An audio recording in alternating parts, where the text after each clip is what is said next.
How does it feel What do you mean? to be in 2026? To be in a year in which LeBron James was 1 year older as of last week? True. What did you do to celebrate? Threw some on the grill. In 5-degree weather? He's just lying. I ain't gonna lie. I forgot it was his birthday. I'm not gonna lie. Donovan actually reminded me that it was LeBron's birthday. And I'm not gonna lie. Donovan had some like LeBron 7s on house call the other day. I did. Just to celebrate that. On LeBron's birthday, I had LeBron 7s, like you said. I'm not even a LeBron guy. I'm not even a right shoulder bump fade kind of guy. And he was still glazing. Still out here representing, right, and observing the somewhat national holiday. It's not, we don't have a day yet, right? We don't have a day off, but it will get there in the next couple years. And you know what tells me how And serious I will lobby for it. and how deep he is about this shit? You know those like there's some people in this world out here who love to preserve everything that's important to them. For Donovan specifically, he has those like shoe creasers and he preserves those LeBrons, bro.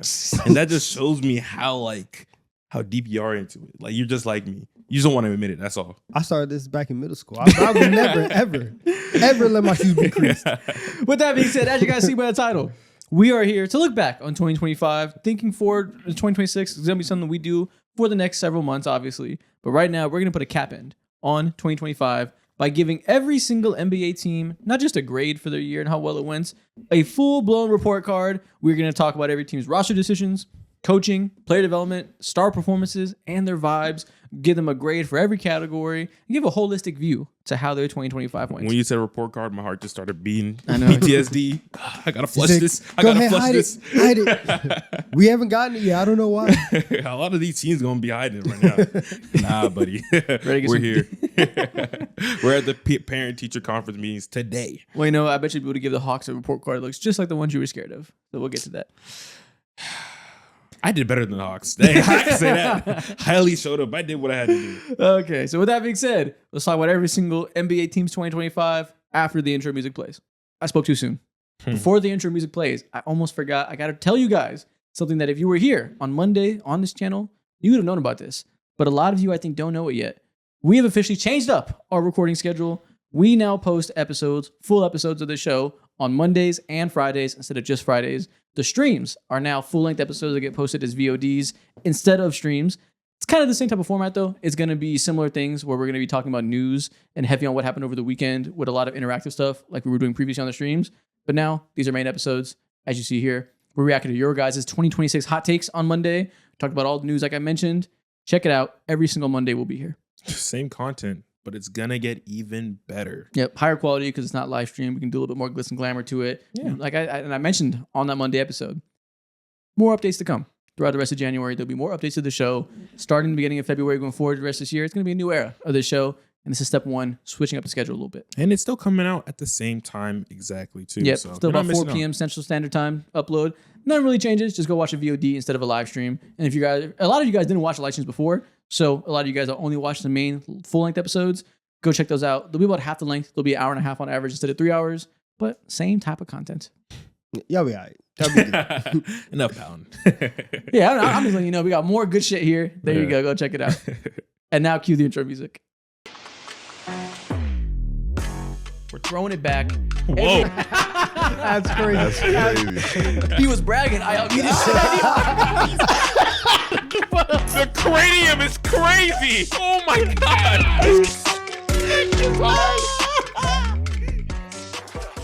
Crown eaters rejoice. All right, so we're going to go through every single team, division by division. Starting off with the Pacific Division. Let's get straight to the main characters. Los Angeles Lakers, how are we grading their season? Starting with roster decisions. In a year in which they did get Luka Doncic. They did sell high on Anthony Davis, which in another context that isn't, this is the biggest trade of all time. I feel like we'd be applauding them a lot for selling high on a guy, you know, getting up there in age, injuries, history, and all that. But outside of that, didn't do a whole lot. Yeah. Doesn't matter. You got Luka Doncic. Facts. Like it's an A. Yeah, I mean, you guys did everything that you could possibly could. You got DeAndre Ayton as well on a very cheap deal for obvious reasons. A+, bro. Like, this is the clearest A. Yeah, it feels weird because, you know, we're talking about the Lakers. Today is Thursday, January 1st, and the main mode of conversation is team's kind of mid. After the hot start in which they had an unsustainable stretch of Austin Reeves averaging 30, Luka averaging 36, finding a way to win these games off of insane offensive performances from that duo, things came back to earth a little bit. Reeves got hurt. LeBron came back in the lineup. Team's kind of mid. So the roster around the big three is pretty bad. I don't even know if mid is the word you can use. But ultimately, if we're grading a 2025 with Luka Doncic, kind of has to get an A regardless. Yeah. And that deal, if it came out that the Lakers and Pelinka were offered in the dead of night, like, yo, man, do you want Luka Doncic for AD, 1 first-round pick of Max Christie? And Pelinka was like, nah, I'm chilling. Like, we're good. People, you would be furious of like, that's all it took, and that was presented to you, and you didn't want to do it. Oh, if he said no to Luka Doncic in any circumstances, he would have been fired the next day. Otherwise, he'd been harmed. Exactly. So this is what you had to do. You did it. You got it done. A. But I will say, Rob Pelinka getting an A for roster decisions is hilarious and just shows the strength of that one move. Like, if you looked at outside of that, if you aced the final, like, you aced the final. Yeah, and exactly. And the final was worth 70% of your final grade. No, that shit was worth 95% of your final grade. So it's like, it is what it is. If you took away every single NBA team's best move of 2025 and just look at the rest of roster decisions, and we should clarify, roster decisions is trades, draft, and free agency. Any movement, exactly. This is basically front office is the grade. Took away every single team's best move, they'd have the worst in the league outside of them. Yeah, like what has he done? What's the best thing that he's done over the last 5 years outside of this Luka trade? Last 5 years. I think 5 years ago was when they signed Austin Reeves in unrestricted free agency. Since then, not a single above average thing. The trade for DFS was pretty good. Then they let him walk. And DeAndre Ayton thing is part of that. And I think Ayton for $8 million is a good signing, but it's not mind blowing. Just very like C+ moves all around. Nothing but C+ to F moves. Yeah, nothing witty, nothing that caught anyone off guard at all. Like, you didn't make any smart moves around the draft. In fact, like, the drafts have been terrible over the last 5 years, especially too. And that's the biggest problem why they're at right now, because the 2023 and 2024 drafts netted nothing. Yeah. But nevertheless, coaching. Where do we go? JJ Redick here. Through a year and a half, I think right now, it's not great. It's not horrible, but it's not great. Lakers fans are talking a lot about how he's insisted on playing these offensive slanted lineups, kept Rui in the lineup, and he's starting almost his 5 worst defenders in the lineup all at once. Last year, post-Luka trade, we saw him put together a really good defensive stretch where they were doing a gimmick defense, leaving wide open shooters, but it worked pretty well to make a stretch and get them into the playoffs. I don't know how to feel about this overall. Yeah, I think I'm gonna go C here. I think there's been good moments. There's been some bad moments. Some pretty, especially last year and going into like post Luka. You can very clearly see the learning moments for JJ Redick as a coach, and I think even coming into this year and over the last couple weeks, you've been getting a very like fiery JJ Redick, and you're trying to sort through like, okay, how much fieriness can we get in this like maniac who like loves to, who like needs to win and doing all this, and also trying to manage this other team and trying to figure out where you're at. It kind of feels like incomplete just because this is the first full year with Luka Doncic and this entire like crazy, like your team changed. Yeah. Tremendously. The outlook of your franchise changed tremendously when you got Luka. So I'm still trying to figure this out. But I think it's your first time coaching. That's a weird combination of factors for being a first time coach. Yeah, I think fair. I'm gonna go up a little bit higher with you so we can net out on like, I don't know, C+ or whatever. To start out the year with having AD last year and LeBron and D'Angelo Russell as your like starting point guard and having to go through the woes of like experiencing what D'Lo, like the roller coaster of NBA player that he is, to then having to shift the entire identity of your team and be a Luka Doncic face forward team. That's so incredibly hard, and to like have the pieces that you did have, which wasn't the greatest or whatever, and somehow flex that into a decent defense to catapult you towards the end of the year. It's wildly impressive. Now, yes, like they didn't do anything in the playoffs. They got embarrassed. There was a moment in time where I think in the last game of the series versus the T-Wolves, he started everyone, didn't rest no one in the second half of the game. That was like one of the most hilarious talking points. I'm going C. I'm going with Donovan on this to outvote you. He's a fine coach right now. He's fine. Like he's doing what he can though. No, I mean, I guess the roster sucks, so I don't think he's a terrible coach, but the scheme offensively is cool. I think he has a good modern view of the game. He prioritizes threes, prioritizes good actions and pick and roll ball handling because he knows he has Austin Reeves and Luka Doncic. He has a good idea of how he should build his team. He doesn't have the roster for his vision, and hasn't done a great job adapting. He's really gone towards offensive slanted lineups, I think, and I think the Rui Hachimura thing has been a clear coaching issue so far. I think to refusal to make him come off the bench and do what I think and every Lakers fan thinks is the like very obvious surface level way to redistribute these touches and these points in this roster, a roster that desperately needs bench scoring and desperately needs starting defense. And then, yeah, you mentioned the playoff thing. Obviously, that was quite the blemish. That was some rookie mistakes he made in the playoff series. Yeah. I think he's been fine, but isn't shown to be a great coach, hasn't shown to be a terrible coach. Yeah. So, yeah, she's okay. Okay. What do you do with player development? Because they don't have young players to develop like, at all because they draft terrible players. Austin Reeves is the face of this conversation. Dalton Connect hasn't developed a single bit. He's actually regressed since the first month of his career. It's enough. I think the Lakers right now are one of the worst player development teams. I think like in terms of having stuff to show for it. Like it's just Connect and Reeves are really the only like swing at it this time. And Reeves became an all-star this year, I think. All-star level player. He won't make it because of injuries. How much are we putting that on like the Lakers player development? Because at a certain point also, like I'm looking at player development as years like 1, 2, and 3. And then as you continue to get better, obviously there's like everything matters in terms of whatever is going on in the building. But in terms of very clear, we are developing you. That's kind of the Lakers don't. You know what I'm saying? Well, like that's kind of very sure. very but we early also on. have to account. This is the Lakers holistically. It's not just the staff there. So like you're accounting for the players and the credit they deserve too. And I think Austin Reeves deserves a good amount of credit. Probably get them out of F at least. Like really, the only points of development they can make is Austin Reeves, his hierarchy, his rise. Dalton Connect as a young draft pick. Jalen Hood-Schifino already got traded, so he's not an element to this. I guess like Rui, he hasn't changed either. So like Rui's exactly who he's been since pretty much day one. I don't really see any like much development there. Like he just stamped 10-point guy for the rest of his career. So there's not much to develop there.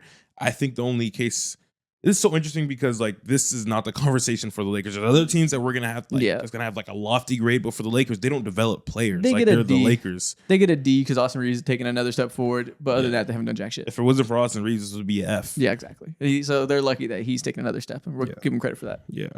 Star performances. They got stars. How well they played. So when I say star performances, I think it's like, like John Morant would get an F, or somebody Tyrese Halliburton last year dragging his team to the finals. That's an A+. So how they've carried their team relative to expectations, what they've done for a star grading perspective. I feel like it's weird because it's Luka and it's Bron.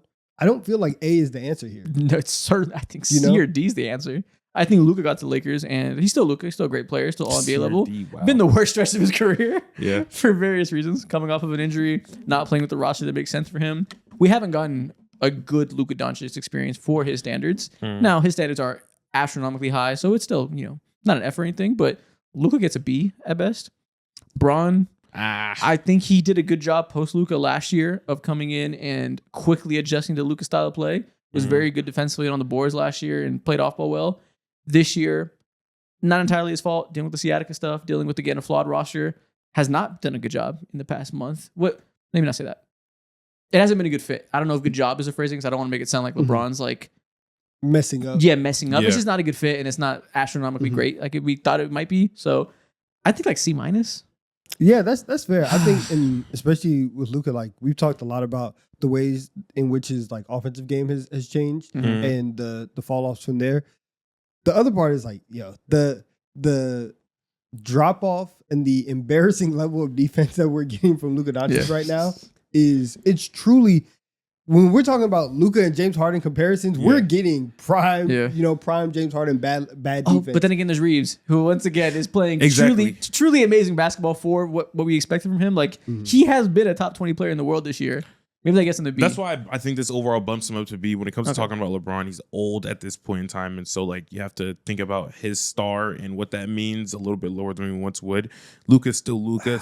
He's still a top 5 player in the entire world, regardless of how you want to slice it, even though he's been having one of the not best stretches of his career. And then Reeves just continues ascending. He's better than so many guards. I think this is a B. We're too harsh right now. The downsides of the Luka LeBron pairing is really standing out, especially defensively. Really because the roster around them is pretty flawed. So we're like inclined to blame Luka for all these things that like if he had wing defenders around him and the requisite lob threats, or if LeBron was still capable of being a better defender like he was last year, like it would look a little bit better defensively for sure. I, Like he is overtaxed. Okay, so a couple things. One, bringing Reeves into the star performance, I do feel like we are being a little bit like loose with the term of star. You don't think Reeves is a star? I think it's a little loose. I think he's I think like, Reeves is I think better he's like right on that line. Is Karl-Anthony Towns a star?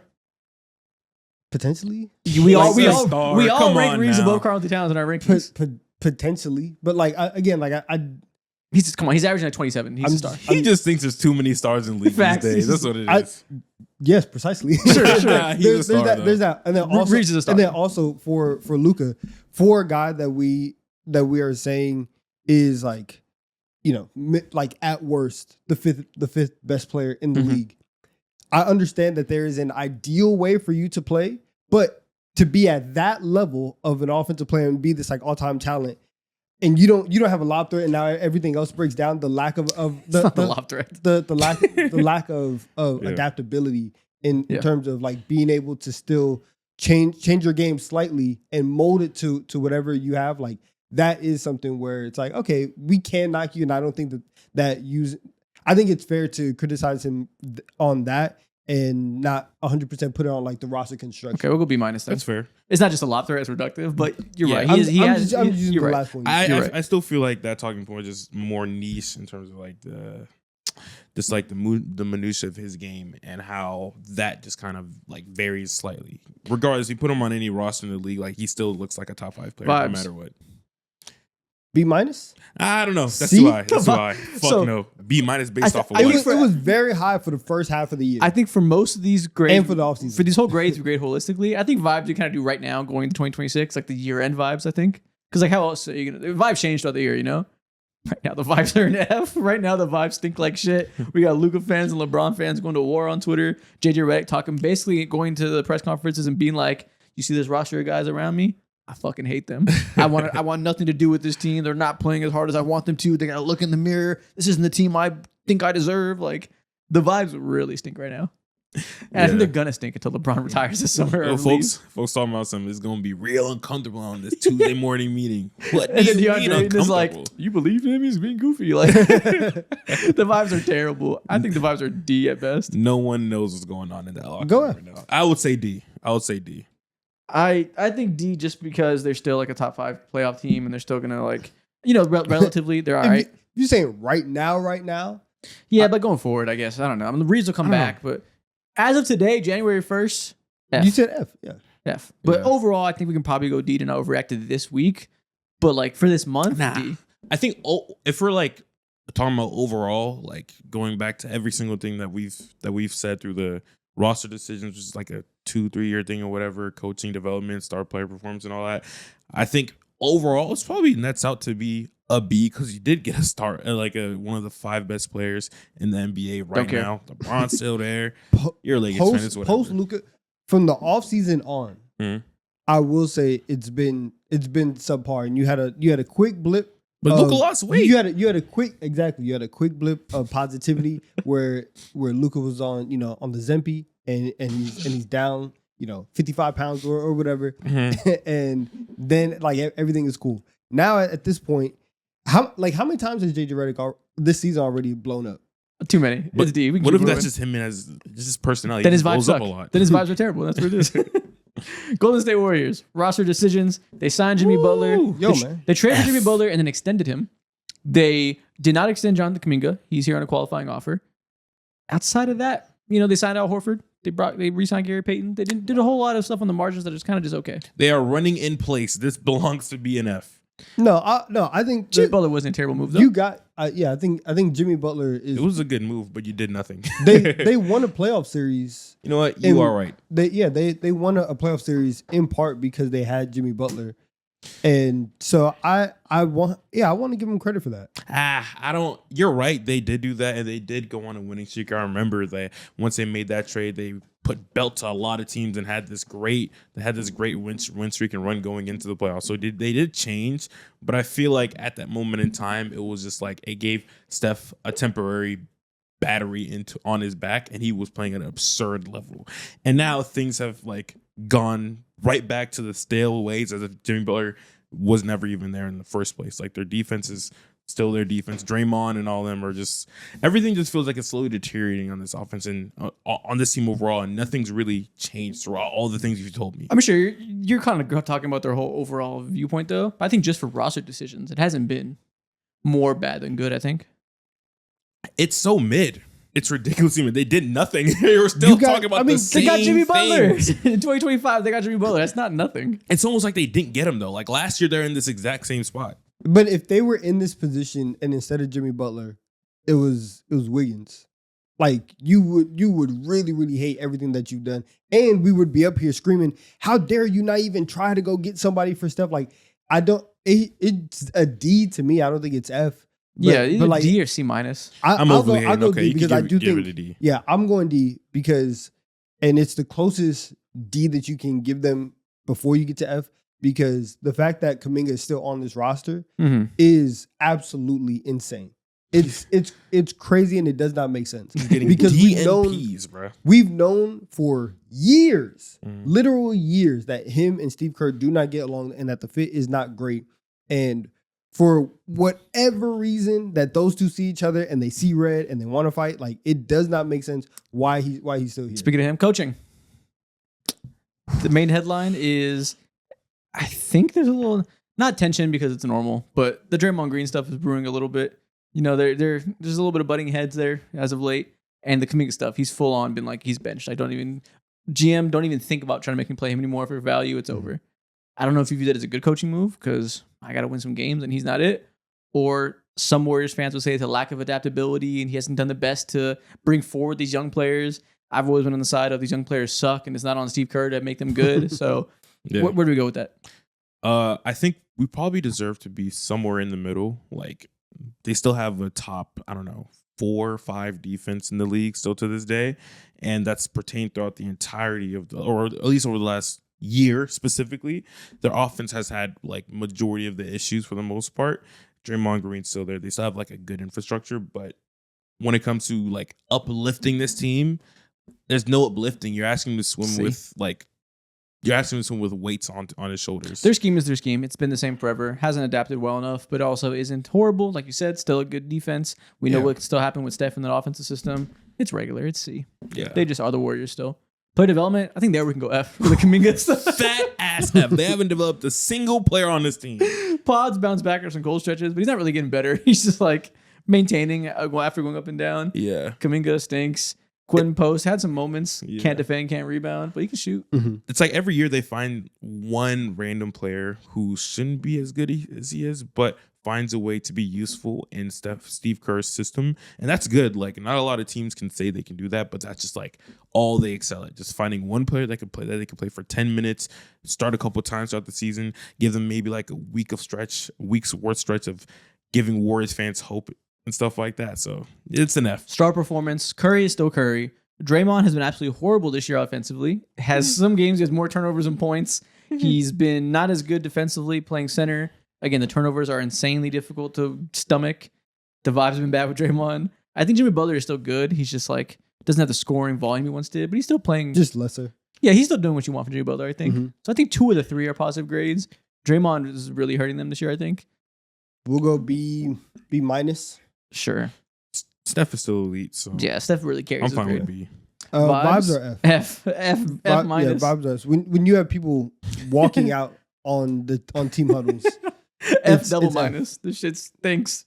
The vibes are horrible. Their fans are very unhappy. I think their fans are so unhappy, and it's funny in comparison to the rest of the league talking about them, because for about the last 5 years that they've been this wash version of the dynasty, they've been talked about a lot. There's been a lot of relishing in their pain, a lot of like leading sports talk shows with what are the Warriors going to do? I think this season they've kind of fallen into irrelevance a little bit. Nobody cares anymore. They just kind of are what they are. And I feel like it gets under-talked about. Actually, not under-talked about. It's a proper amount of talking about compared to where we used to be, where they were the main characters of the Lakers that were getting bashed every 5 seconds. Nobody cares anymore. Yeah. I mean, they haven't given us new tangents to talk about for real. They tried the Jimmy Butler stuff. It was cute for 2 seconds. And then they had 5 games of good Jonathan Kuminga, and everyone, specifically me, when I say everyone, was like, oh man, like things are actually turning around. It's the same thing. I don't care anymore. Like, I'm not choosing to be depressed when I watch the Warriors. I'm not choosing to be irritated talking about Steph anymore. I'm good. Yep. Clippers. Roster decisions. They brought in Brad Beal this year. They brought in John Collins this year. They brought in Chris Paul and released Chris Paul this year. No, it's an F. Is it F? It's an F. I think when you let go of Trade Norm Powell. yeah, you traded Norm Powell because you thought that you can replace him with Bradley Beal, Yeah. and he's not playing. You brought in Chris Paul. He's not playing. Like the moves, a majority of the moves that you have done have worked against you. I'm going with an F. No, I think every single move that they've done over the course of the calendar year has worked against them. They You know haven't what's had funny? one single success. Now they kind of have one success. Brooke Lopez a little bit. They've won like 4 of the last 5 because Zubac got hurt and they're starting Brooke Lopez. And this 5-out spacing is kind of like working. Kawhi and Harden are eating and they're being able to like slash and like have enough space to be individually excellent and get wins just off the strength of those two. Mhm. That doesn't mean Brooke Lopez is good, but the ability to shoot and stand out in the perimeter has worked a little bit for them. That doesn't save them from F. But like that's the one slight caveat they have of something 5 good. games over the Yeah. over the course of an Yeah. entire year. That's all they got. That's Is that what like you got. It's, okay, a it's stretch F. big is kind of cool. It's F. It's F. yeah, it's not good. Coaching. How do you judge this? A So lot the of playoffs, they lost in game 7. yeah. Some people were criticizing Ty Lue during that stretch. They just lost. They just lost a game 7 to Nikola Jokic. It wasn't like it was a monumental thing. Then a lot of fans this year were calling for his name to be fired. Yeah. That's every fan base with their coach. Yeah. And when- it's like when by things go proxy of the well. roster falling apart. He's kind of Mhm. taking the heat for that. And I don't know. I think he gets a C. It's just whatever. You There's- can't give him a good grade. There's a lot of coaches that are just gonna get a C Yeah. because ultimately the roster and the organization and just the position that they're in, that accounts for much more of the situation of what you're in rather than this guy isn't doing his job. Yeah, yeah. When you know they're a good coach, we'll just give him benefit out and say C. Mhm. Player development. F. It They doesn't don't exist. do that. They don't It do doesn't that. exist. This is the new word for them. What do you mean player development? Yeah, that's not part of like their organizational goals. I don't know how. Yeah. Star performance. What's funny is the Stars are performing well right now. But in the playoffs last year, Kawhi got hurt. Wasn't playing at the end, right? No, No, he was playing. there. He was playing. No, I forgot. He was playing. He was just mid. Yeah. And James Harden played well leading up to the playoffs. Had some stinkers in the playoff series like he always does. So we will go Do C you want to plus. see exactly? C plus. I think it'd be minus. I don't know. Zubac had a great year last year. Zubac did have all-star conversation around his name. Yeah. He's a star. And then I don't know. For them, I guess. But I'm okay going B minus. When we Kawhi's say playing star good. performance, so are we That's fine. talking about like the 3 best players on the team? No, not necessarily. Depends. Some teams, like the Nets, don't have 3 best players on a team that matter. But relative all-star level, we don't have to include Zubac. I don't care. But I think B minus. I don't know because I think B minus may be a little bit too much because Kawhi's been in and out constantly. Kawhi missed even through 9 the year. games this year. Then he's been playing the whole time. He's been playing well this season. And obviously last year he missed a lot of time. But so far this season, he had that one ankle thing. But he hasn't been like sitting every other night. Like he's been relatively available for Kawhi standards. And James Harden has had a renaissance, been playing really well. C plus. I think I don't give him a C. Okay. I mean, they're playing well. The team just sucks. But like, Yeah. they're really not an issue right now. The whole 2025 C plus. Okay. Counting the Yeah, playoffs and the it's- fact that they did shit the bed. That's fine. There's just too many inconsistencies. For me. Vibes. F. Yeah.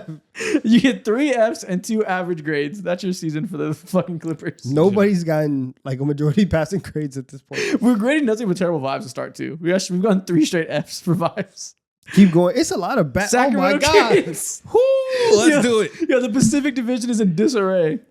Roster decisions. F. F. You brought in Zach LaVine this year and traded De'Aaron Fox for a package that you could have got more picks for, but you decided to try to stay relevant and bring in Zach LaVine. Kind of made sense. Has not worked at all. It's been the absolute worst case scenario. Coaching. You fired your coach, a good coach who apparently lost the locker room. Brought Thank a new you. coach who I am not sure if he's a good coach. He has shown me nothing of the sort to feel good about it. I'm gonna go F. Player Player development. developments. I'm gonna go F. Actually, What are we gonna say? okay, right now I just like, but that is, Keegan Murray is like solid, but what young player on this team has actually developed? I don't and think Keegan ascended Murray's on that their different. team? Never has been. I think Ellis doesn't play a lot because you guys have decided he's not it. I think Malik Monk, people are talking about they want to trade his contract. It's like that's not going well. What else would we? Who could we look to say he's developed well this year to not give them an F? Nobody. There's Put that no F one. right there. F. It should have been Star Devin Carter, but performance. he's been hurt. F. Oh, Vibes. easy, F. easy. Not a single one of these debatable. Maybe coaching. Maybe what's the name deserves better than F. But No, he doesn't. Not yet. the team's so bad. I don't even know if he's a good coach. This is our first straight Fs. You are getting suspended. Phoenix Suns to round out the Pacific Division. Roster decisions, they trade Kevin Durant. They bring in Dylan Brooks. They bring in Mark Williams on a draft night trade. They draft Kaman Maluash.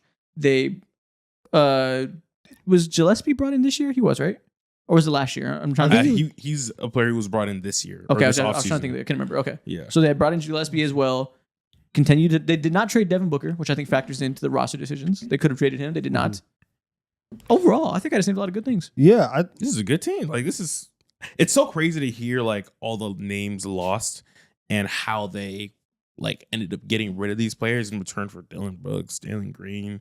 What happened to Bradley Beal? You just like let him go. But all these moves made them better. They're in that level of dire situation. And I think because of how much better they've been on the court this year, the defense, that's interesting. The interesting ways that they get into their offense and who has been leading their offense at times, Dylan Brooks, it's led them to be a B in my mind.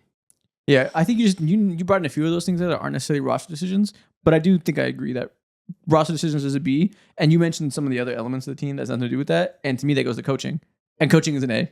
Jordan Ott has been great. Like you just mentioned, the way he deploys his talent, the way he utilizes his rotations, the way he gets them to defend hard and play through that ethos. I think Jordan Ott deserves an A 100%. shout out to him. Player development. Listen, I think that like they get a really good grade for this. The level in which we've seen Dylan Brooks grow, the level in which we've seen Gillespie grow, like these are all guys that. I don't know if Dylan Brooks has grown per se. I mean, Dylan Brooks is a guy that's People just like him now. There's like no, but he's legitimately like He like, ruled like the Rockets, I like think. playing like offense, you know, in a way that like is still productive for them. Yeah, And- I think he was doing that with the Rockets though. I think we just like are Not applauding him more. not to this level though. Yeah, I mean, he's scoring more. He's tasked with taking more shots. So you're right. He has a bigger role. I ain't gonna lie, Colin Gillespie was a part of this roster last year. He just Okay. got like minutes, like I thought barely so. any burn. Yeah, I thought so. I just remember as a Nugget for whatever reason. I remember him as Yeah, but he's double and that's what like they I would like to give them we'll go B plus. it's bad. Yeah, like Honestly, let's go A minus. All right, calm down. it's like- Calm down. If Let's we go would have A seen minus. someone make an all-star, They've allowed something Dylan like Brooks to that. take more shots. Colin Gillespie he's definitely developed this year, and I think Mark Williams has played He's well. hooping. Dylan Brooks is just taking more shots. He's not like he's taking some efficiency leap, doing anything crazy. He's just taking more shots. I'm not giving him credit for Dylan Brooks taking more shots. Yeah, I'm not doing that. But Colin Gillespie has developed well. I think Mark Williams has had a very good This year. man is taking spin faders, and You're- he's this is like be- that. And he's genuinely playing legitimate legitimate basketball. He always has been. He's just taking more legitimate shots. offense. That's the only thing he's doing different. He's been good. People just didn't like him. No, He had to take the stink of he will not be brought back under any circumstances. That had to wear off. that was multiple years. and he's ago. been good the whole time since then. Bro, he's being scammed by Dylan Brooks. I This is know. crazy. Crazy aura merchants. Wow. What is he Been talking good. about? He's been a really good player. He this has year. been. And he been was good. last year too, and the year before that. But I don't think it's He's been like the best version of Dylan Brooks right now. I see Dylan Brooks like this exact same as No, someone you like have not. No, I'm listen up. As someone like Norman Powell, in which you're not like better, you just gotten a lot of Even Norm opportunity. Powell Norm Powell is got better. good. Norm You think Powell Norman was Powell? Like, he's awesome. always been efficient for his entire career. What do you mean? I don't know. I think he He's got better. always been. I mean, he's gotten better like every NBA player does every offseason. Yes, but in terms of like, like you have something legitimately new in your game, Norman Powell's doing the same exact thing. Yeah. Okay. Maybe that's not a bad. It's not a bad analogy at all. Now we're hating. No, He's you're just got more glazing. Like opportunities. Nah, we're not even saying he's bad. He's just been good, and you're Yeah. acting like they fucking found something in him. They're just telling him to shoot more, and good for him doing it well. But like he's been good. But again, B because I think Mark Williams and Gillespie have been developed. Brother's averaging like 21 right now. Whoa. He's So what do you wanna playing give him? He wasn't averaging 4 last year. He's playing really really good ball. The rest of the team is playing really good. I just think A minus is pretty nice, A minus? Calm down. especially when okay. like and this is also why like coaching is an A for them too. But I'm looking at this team and a team that coming into the year we were like, oh yeah, they're gonna be like the 13 or 14 seed out west, and because of the coaching job that Jordan Ott has done, because of the way that they've empowered people and developed all of their players to allow them to step up. That's why I'm looking at them and I'm saying like A-. You just gave the answer for us. Yes, that's why they're A. Because you want to conflate the two, but they're two different categories for a reason. They're coached well, A. And The player development is like how much the players have gotten better. And I'm saying in this specific situation, I think those two things are much more aligned than for other teams where I think you can kind of look at that and separate them a little bit more. Okay, I see what you mean. Well, to be fair, I think we should make it clear that I think player development is about how much the players got better this year, not necessarily like player development is used as like a coaching thing, like you said. People talk about that a lot too. Like people say Steve Kerr is bad at player development, stuff like that. Like I understand that could be pretty linked together, but I think to make them two different categories, we have to treat that like how much these players got better. And we can do that for the other 29 teams. I just think you're just glazing crazy. I just think this is the only case. What do you want to grade Devin Booker's star performance? C. And also, we're counting last year, too, the whole 2025. They did have Kevin Durant and Bradley Beal and Devin Booker, and that went so goddamn poor. Yeah. Thinking about how we're ending the year off, you have one less star now because Bradley Beal was Bradley Beal. He's playing at an okay level, hasn't blown your mind away. His 3-point numbers have dipped. It's fine. C. Yeah, they're good because of the coaching and the role players around that, everything coming together. I think Devin Booker's been fine. C. Yeah, he's not having a bad year necessarily. And the year before that, it was a disaster before that. So we'll let them they turn a new leaf. The Jordan Ott era is all we're going to think about for this team right now. C. Yeah. Vibes, A. Vibes are great right now. What do you mean? This is what Dillon Brooks does. Exactly. The vibes are so good that Donovan wants to treat Dillon Brooks like a star. That's how good the vibes are. If you want to say Dillon Brooks took a leap, that's how good the vibes are. So interesting. Players like Dillon Brooks. He's playing well. Like, bro, players like Dillon Brooks. Nobody disagreed with that. Norman Powell exists throughout the entire history of the league. Like, players just get more opportunity. I said Norman Powell earlier because guys like he's been putting out like 20 since like 2021 or 2022. Back when he was in Portland, he just needs more opportunity. And same thing is being said for Dillon Brooks. If we were basing this off of Norman Powell too, I like Norman Powell is also in an A in terms of player development as well. What has he changed? Like, okay, never mind. I think you're losing the spirit of it if we do this a little much with Dillon Brooks. I think it takes away from the actual team developing at 29 years old. What are we doing? And you can't do that. It's people possible. do that all the time. Well, not all the time, but people do that. Like that's possible. Yeah, it is possible. Okay, we're done with the Pacific Division. That was really long. We had to go through a little faster. That's funny. Southwest Division. What do you want to do with the Houston Rockets? I'm giving them an A. You got Kevin Durant. So in roster decisions. Yes. So roster decisions, they've drafted extremely well over the last few years. They got Kevin Durant. They got Fred VanVleet. They drafted Reed Sheppard, which still people aren't like, oh, it's a bad draft pick to this day at all. Well, that was 2024. They drafted him. Yes, exactly. Overall, like they've done an immaculate job over the last few years. Well, for this year, 2025, what are we going to give them? So it's Kevin Durant. It's still an A. I'm just building it up, and it's still an A because they're pristine. They haven't made one real move. DFS move. Are we giving them that's still good, even though he just came back? Yeah. DFS, great Clint move. Capella, weird thought process behind it, but it's still and he plays here and there, but I forgot that Clint Capella, bro. It's good. Yeah, you got Kevin Durant. You're a great team. I think you're just the only reason they're not one of the best teams in the league, clearly, is because Fred VanVleet got hurt. And that's very unfortunate. If Fred VanVleet was still there, we wouldn't be talking about roster issues. We wouldn't be talking about lack of playmaking. It's not their fault at all. That part's just unlucky. Easy. I would say A+. Okay. Probably one of the better teams in the league. Yeah, there's not a single move where I actually sit down and question, be like, you did too much over there. Coaching. Also an A. Yeah, also A. I think the fact that and obviously like we saw them do this at the start of last year, so it's also like some 2024 in here as well, but whatever. Them leaning into this like this double big lineup and leaning into like this style of play, you do have to give them credit for that. And then now that you have this version of the team, you don't have Fred VanVleet, you're still able to find a way to have efficient offense. You look at this team every single year that Udoka's been there, and you see a very well-coached team. Yeah. And pre-Kevin Durant, early in the season, to push the Warriors to 7, to make the playoffs, to be a good team when you had that terrible of an offense with that little creation, with Jalen Green's 20 points per game being so vital. And getting buy-in from him as well. Yes. And to get this team to be where they were before Kevin Durant, off of straight offensive rebound and defense and trying hard, it was crazy. That was a truly all-time impressive coaching performance last season. Yeah, I agree. Player development. Şengün became an all-star in 2025. Or somewhat 2024, but we'll give this whole season, 2025, I think, is the year of Şengün becoming an all-star and then even getting better this season, taking another leap forward. Amen Thompson became really good last year, really in the second half of the year, too. So I think we give that to 2025. Reed Shepard to start this season is looking much, much better. Really up and down the roster. A lot of players developed this year. I think this also deserves to be an A. It's so hard it's not too often where we see a lottery pick that was drafted top 3 get like stowed away from the first year of his career. And the second year, you're just like given an insane amount of responsibility. Off of no real playing time, just playing in the G League last year. And he's actually like showing all the work that he's been putting in. This is an A. Straight A's for the Rockets. Yeah. Now star performance. Kevin Durant still playing well. In the past week when Şengün went down, he pulled out some vintage Kevin Durant performances. He showed he can still scale it up for a little bit when needed. I think defensively, he's still been good. Not quite as good as he was a couple years ago when he had like a lot of credit to his defense. And the turnovers have become an issue. But Şengün has made a leap to being a top 20 player in the world.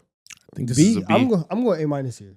You could be, I think it could be A too. We You did. can convince me. Yeah, I mean, we did our top 40 rankings, and we have their stars, both of them in like top 13, top 10 talks, whatever. Yeah. But like, I think for KD, on that line, whatever.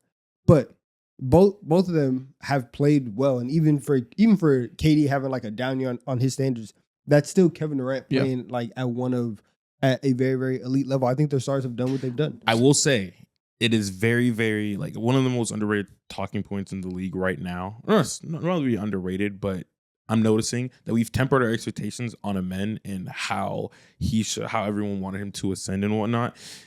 That kind of He won the star. I'm not counting him in the star. Like it's always been like he's on the trajectory. yeah. We want to see that happen. It's always like as soon as this happens, they're gonna be crazy. I'm with you that I did expect him to be a star, but it was never star confirmed. You expected, this year Okay. for sure. Yeah, obviously we all still do. Like I'm not selling Yeah. stock in him, man. I still think he'll be a star, but Yeah. I didn't expect like this season he'd for sure be the year where he's like point guard averaging whatever it needs to be an all star. Yeah, I did expect a little bit more from him coming into this year, and Definitely a little bit more, but enough to say that like, the stars are disappointing. I don't know. Like I think he's just not there. well, yeah. So I don't think. So like based on 2025, I thought that by the time we got to this exact point, that we would look at him and say star. Okay. I don't think he is star right Yeah. now. Okay. So I'm not counting him in this category, but I do agree with you in that conversation of like whenever we are discussing the Rockets, we aren't looking at them as like this big three of like Amen, Şengün, and KD. It is those two, and then kind of everybody. And you else are right. We have falls. tempered expectations in that like now it's like, okay, we'll wait and see. It's not like, oh, this can be the year. Mhm. That's not a thing anymore. So you are right with the general sentiment. Okay. Not vibes. A. Why could be lower than A? They get the inverse of the Kings. Straight A's around the board. A's, okay. Look at that. You are the anti-Kings over in Houston. Need that Now, Memphis Grizzlies. roster decisions. Honestly, pretty good. You sold high on Desmond Bane, like Sold real high, got a lot of picks. Plus value. 4 first-round picks is Use good. one of those picks on Cedric Coward. Looks like a hit. He's going to be a good player. I think, what else did they do in this calendar year? Let's see. You drafted Evie in 24. Yeah, those are really the main two. Obviously, there's some other small stuff but those are the main two. I think. B plus to A.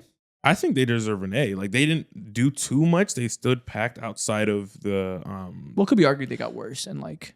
But that's not to no fault of their own, other than you did trade Well, no, away. I like think someone you could say that like you're in a win now type of situation. You trade Desmond Bane, like it's nice you get those picks. It'll pay off in the long run, but your team is worse now. So I think A is safe for like this is a resounding hit. You're incredible now. You're set up. There's no argument against it. Mhm. And the Bane thing, you could argue that like Desmond Bane is good. We want to stay good. We didn't have to do this reloading. Like they didn't immediately find a way to get just as good, which maybe that's debatable because Ja and Jaren's performance are making them look worse. Maybe they could still be that good with Coward in there. Who knows? But Yeah.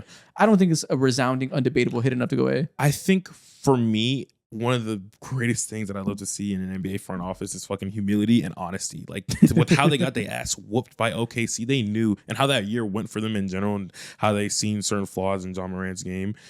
Desmond Bane's amazing.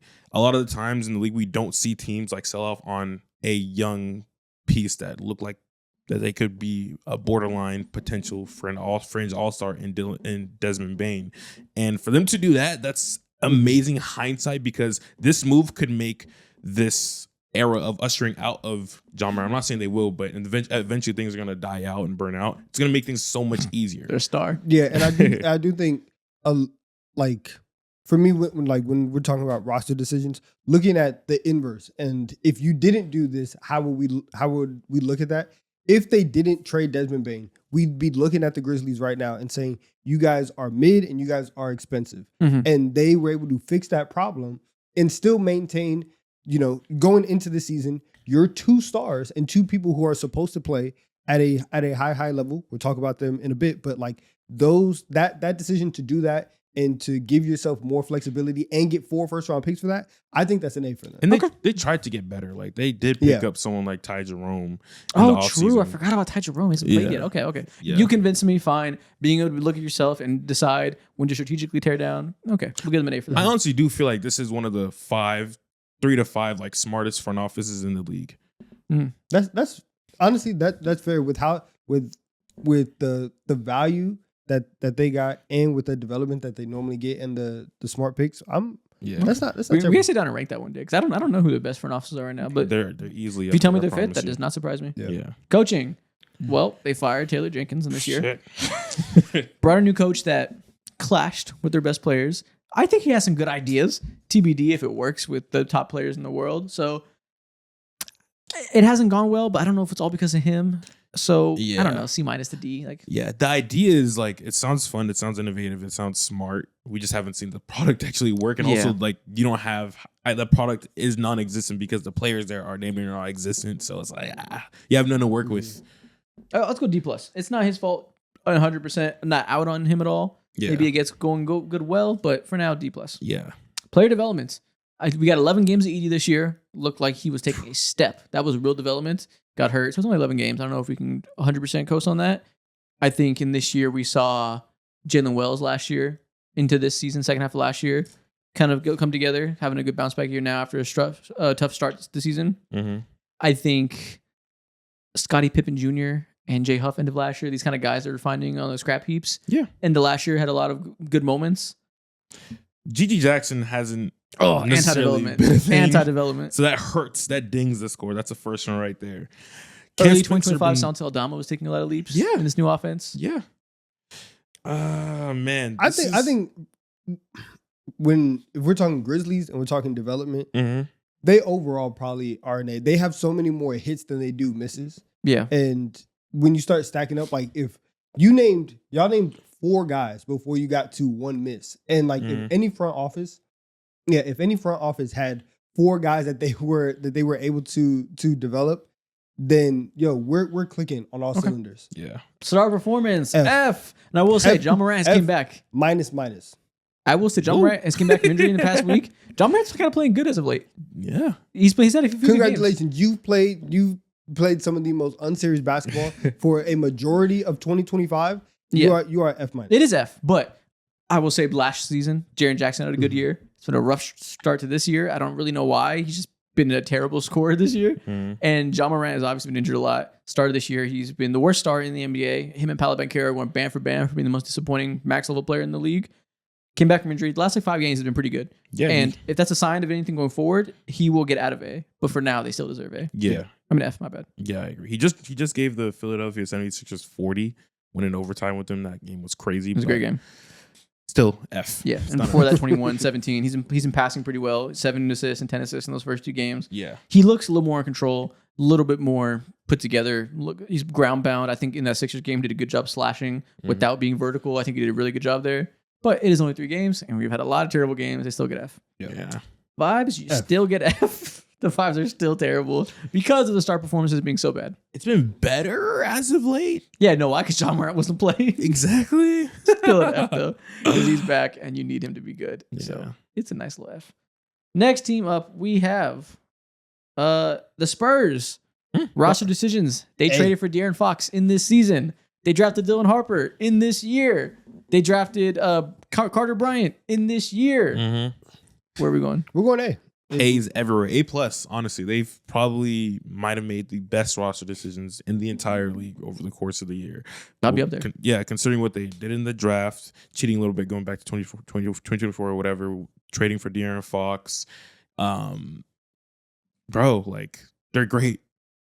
They haven't made one bad decision just yet. You brought in an all-star point guard this year and a future all-star point guard this They year. could have like made a hasty decision and got off of De'Aaron Fox or not given him the contract extension, but they did what was right and they didn't let like all these past notions about De'Aaron Fox and him being overrated and stuff like that, like blind them at all. So So it's so clear they do not need De'Aaron Fox, Yeah. and like for them, He's genuinely not needed. yeah. And so like for them He's to hilarious, bro. do that and to stand pat and be patient and not get the number 2 overall pick and say, yeah, we're shipping this immediately out. And now you have a team that is doing a pseudo 2 timelines. Not even like 2 timelines. Like Yeah. you're just It's building- one timeline. Yeah. They're all on a string. Yeah, you're just building a future dynasty right now. they brought in You're Luke- just good now, and you're gonna be good for a long time. It's one clear, long, Mhm. amazing timeline, or so it seems on paper. Yeah, they brought in Luke Cornett too. That's Oh, yeah, they their, brought in Luke their Kornet. offseason signing. So, and he's been perfectly fine too. He's been good for them actually. So And you know what else gets an A? They're coaching. They defend on a string. The buy-in is crazy. The way they've turned these seemingly like mediocre draft picks, like a Keldon Johnson and Devin Vassell, who were just kind of slightly disappointing, but not bad enough to consider busts. The way they've turned them into being super positive, really impactful players this year, off of straight effort and use of athleticism, has been crazy. Mhm. They are such great compliments to everything they do on offense with Victor Wembanyama spacing the floor and those slashing guards. It's like they have 5 guys at all times that can run in transition. And everybody's slotted in so well to the right roles now with Mitch Johnson. Facts. Player development, A+. A+. We Stephon- have yeah, Stephon Castle growing into a future all-star before our eyes. And I don't Mhm. know whose idea it was to send Wemby to train with the monks. I'm gonna assume that it was kind of his. You know, the Spurs maybe facilitated a little bit of that, right? They got him a first class ticket, whatever.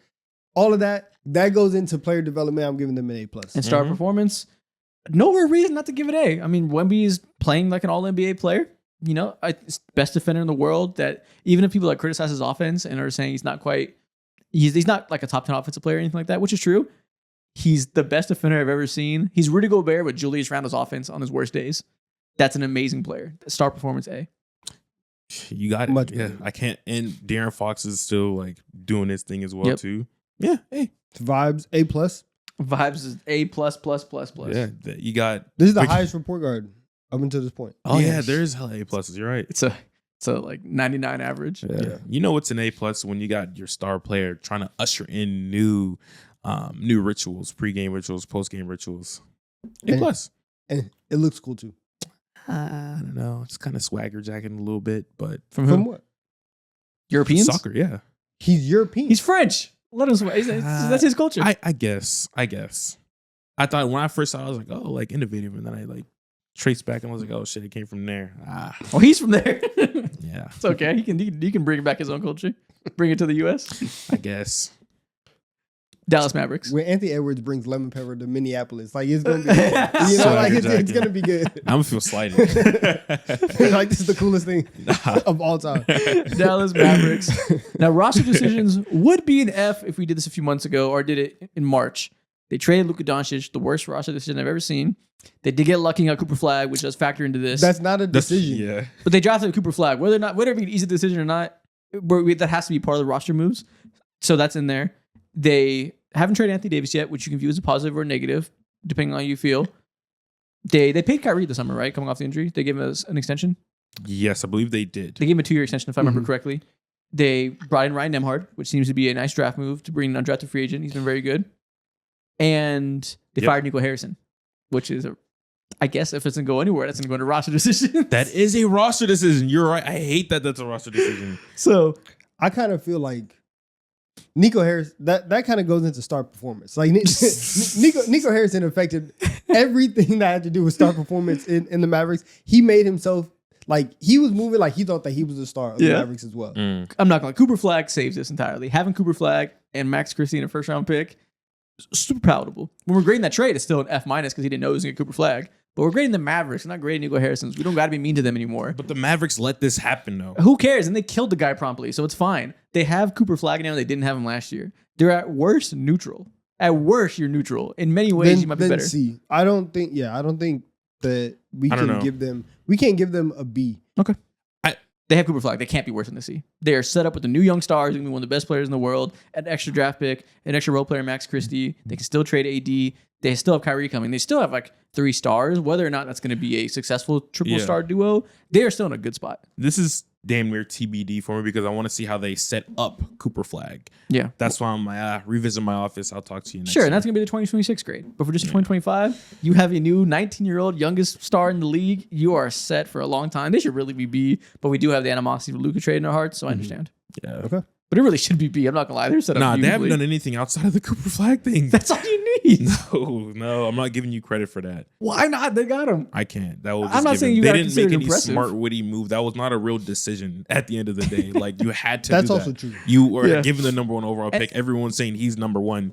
And it does say decision, so you're right. That is the Yeah. word we used. But I think the spirit of that is like, the roster transactions really. Motherfucker ain't being. There's no savviness to this game. What are you talking about? I didn't say it was savvy. Yeah. I never use the word savvy. Yeah. It's pure luck, but they're set up well. Yeah, man. Coaching. I think Jason Kidd forever gets a C. He is completely okay. He'll have moments where you're like, oh, this is A+, and then he'll go right back down. He's to- good in playoff series at game planning defensively. He makes some strange experimental decisions. He started Cooper Flag at point guard for the first 2 weeks of the year. That shit was ridiculous. But it got Nico Harrison fired, so that's nice. He did that on purpose to get Nico fired. So maybe it's you know what? Because he got Nico fired on purpose, A+. Player development. Okay. Oh my gosh, man. Max Christie has developed well. They have that. I don't know if you can call Ryan Nembhard development. He just got in the league, but they're putting him in a good position to succeed. Now, we talked about Dylan Brooks taking a leap at 29. Mm. They forced Klay Thompson to take even more of a step back at 35. Come on. I don't like that. It was gonna happen They regardless. went and got a shooter who plays primarily off ball, and then they said we're not going to bring in any ball handlers, any playmakers whatsoever. They did set him back. Yeah. I don't like that. The only talking point that we would have with player development is Ryan Nembhard. There's no one It's just else C that again. they've ushered in. They still have all the same vets. Najee Marshall. You were Clay, playing around like- with development at the start of the year with Cooper Flag. C. You try to get too cute with it. Yeah. Everything's a C for this team. Star performance. Barely had stars this entire year. AD has been a C. Cooper Flag is turning into a star, so I guess that's something. So Kyrie hasn't played, but he was good. Kyrie is good to start 2025. B. Do we want to give this a B? Why not? I mean, their stars. That's not like there's no reason to ding them again for that. I mean, why? They like AD hasn't Kyrie- played more than 6 games straight for these guys. Yeah, Kyrie played well to start the year and then got hurt. Then I'm he not got going to hurt say too. like he's performing poorly because he got hurt. And Cooper Flag, I think, has turned into a star in December. I'm not gonna say he performed poorly, But but he he hasn't just didn't been there. perform at all. Okay. So that's why I'm like, I think it's a C. Are we Cooper Flag's ascension? Like that means something to me. It cool. does. Like I It's think cool, it's for funky, a it's rookie, consistent. like But it's he's not playing just for a rookie. Like, No. he's turning into a star. Like legit playing at all-star level for a month. good. It's a month of basketball. I'm out of 12. Yeah. So I'm not sure. like This- yeah. overly excited to go out and now give them like a B or anything. I think these are They're- a C. Yeah, they've for a majority of the year, their starts have been Kyrie and AD. Like he said, AD hasn't really been there. Kyrie also hasn't really been there. Mavs fans, they hasn't been hate you, great. but I see the vision. It just hasn't been great. So vibes, we're gonna give them a C. Everything's a C. Yeah. it's a C ass team. All right, you guys Yeah. like them? I think I think everything for them pre-October was an F, and everything post-October is an A. I feel Okay. like, and maybe that evens out to a C overall. Exactly. Exactly. Yes. You finally understand it. Precisely. Yeah, but I think it's such a new era that like some of these I want to plot them a little bit more. But so be it. New Orleans Pelicans. Oh, F. Why would you give them an F? They So got roster an A. decisions, they draft Jeremiah Fears. Good. They make a crazy trade to go get Derek Queen, but Derek Queen's Bad. been good. So at best, neutral decision. But However, also the same way, right? We gave the Mavs an A because they fired Mhm. Nico Harrison. Have to give the Pelicans an F because they hired Joe Dumars. Okay, hired Joe Dumars, that's an F, and he did some real stupid Mhm. giving away 2025 pick. But Fears and Queen are good, so that gives you some points. You bring in Jordan Poole, hasn't necessarily worked. The Zion thing hasn't changed this year. Trey Murphy hasn't changed. Herb hasn't changed. You probably could have capitalized on some of those pieces. Maybe. if you decided to trade them, you were a little bit proactive. Didn't really do that. I think for them, we're at D because I do think bringing in Derek Queen and like obviously the way in which you got Derek Queen is awful. That's bad. You did get 2 good players in the door in the draft. So Yeah. I think Derek Queen's gonna be an all-star. So I think they maybe they deserve C. They can't be. So normally you get A if you do that. he has to prove that. I think Of course, all we can do is- a little bit more. But all we can do with the rookies react to what we've seen, and he's going to be a great player. I All think. signs point towards that. Yes. I think his floor is he might be as good as Şengün. Not floor. I think a good realistic outcome is he can be as good as Şengün. That Wow. feels very real to me. Mm. And or maybe slightly could worse. Maybe it's see like that. Sabonis, whatever that range of like low level all star is. Maybe Şengün's getting out of that, so maybe that's not a good comparison. But I think normally that'll get them A to be able to have this core of young players, and you bring in a young all star. But they traded the 2025 pick, which is a ridiculous decision. So that brings it down from A to C to me. Yeah, I think if they were, it's probably too soon to speak on this, but if they were proactive in the trade market and decided to sell off on Trey Murphy and Herb Jones, and who knows, potentially Zion as well, and that's a conversation to get into. But I think if they were to do that, then this would give them, in my mind, make them a C. Because They don't have to do that. We keep talking about that. I think the reason we're talking about the Trey Murphy stuff is mostly because we want to see good players on bad teams go to fun teams. They don't have to trade Trey Murphy. They But can just have keeping it- Trey Murphy and Derek Queen and just get good and let this core develop. I think you get better in the future if you go ahead and trade Trey Murphy because he's there for nothing. He's not doing anything on your team to make your life. I mean, he's obviously playing like better basketball with Derek Queen, but I think they're much better off getting assets for the future and reloading up instead of just letting him be there, get yeah, over I think I think it's like, so I agree. I probably would have moved on from Trey Murphy and Herb Jones, but I would only have done that if you believed like I believed, which was we cannot like build around Zion whatsoever, and this will not work right now. Mhm. And they clearly like did still feel that, and they were like, we're gonna have one more offseason. Zion is gonna get in shape. He's gonna drop weight, and we're gonna try it one more time. So if that's the plan that you have, then it would be unfair to go all in on Zion this offseason and then trade Trey Murphy and Herb Jones Yeah. and really set him up to be a Like if they failure. trade them in February, cool. But Mm. there's no point where they should have traded them already. Mhm. So Yeah, I that's think fair. C, I That's think what I'm C is fine. Yeah. Okay. But now, if you want to hold, holding on hope in Zion against them, then like that's the only way that like Yeah. truly we can say not trading Trey Murphy and not trading Herb Jones is like a real big fake. I don't think any of us thought it was crazy to give them one more year together. And like, especially where they're at last year, post DeJounte trade, like, I don't think it was a natural blow it up time. If they would have, cool. But I don't think we have to hold it against them that they tried to win one more time. That's So- fair. Yeah. I'm just doing it right now. I took the standards again. What They're is it? so stupid, man. They don't have their pick. They're so Where, stupid. where They're they at? 8-27. They are so lucky Derek Queen is amazing because they are so stupid. They're at the bottom of the West. They're at the bottom of the West. Yeah, you're so lucky Derek Queen is generational. The only team that is worse than them is the Indiana Pacers. They got passed up by the Wizards. The Wizards are 8-24, and the Pelicans are 8-27. Jeez, man. Yeah, Derek Queen's averaging 13, 7, and 4 assists a game. That's nice though. Now, Thank God. now the Pacers, man, they sacrificed it all. They lost 10 games in a row. I haven't watched a single one of those games. 10 games in a row. The Pacers are out of my mind. It's so they're so bad, and like Coaching. We'll talk a little bit. Yo, Paolo had a get right game against them. Wait, yeah, he had a game winner, right? It was like a Yes. game winning Yeah. layup or Yes. something like that. 29-10. He had a get right game. Had a 56% true shooting. Nice and below league average. Coaching. I mean, they fired a coach. F. Yeah. But they brought in Jason Borrego, who decided I'm going to play my good players, and Derek Queen's been playing more since then, which is nice. So it was an F with Willie Green. Borrego's normal. D. Nice D. That's out of that. Player development. You don't give the rookies player development isn't with rookies, so it would be Trey Murphy last year, who developed as a ball handler, took more shots. I think he got better, and a lot of people now at least have him on the radar as like, oh, like he could be potentially like a piece on a championship level team. Zion hasn't developed. Herb Jones hasn't developed. East Missy, it's just East Missy. I don't think That's the part where it gets my. they don't get a good grade because Trey Murphy shot a lot, Yeah. and he got a little bit better ball handling and worse defensively. I think they get Do a we D. want to give them? Okay. What's Zion's stopping us from been giving them worse. an F though?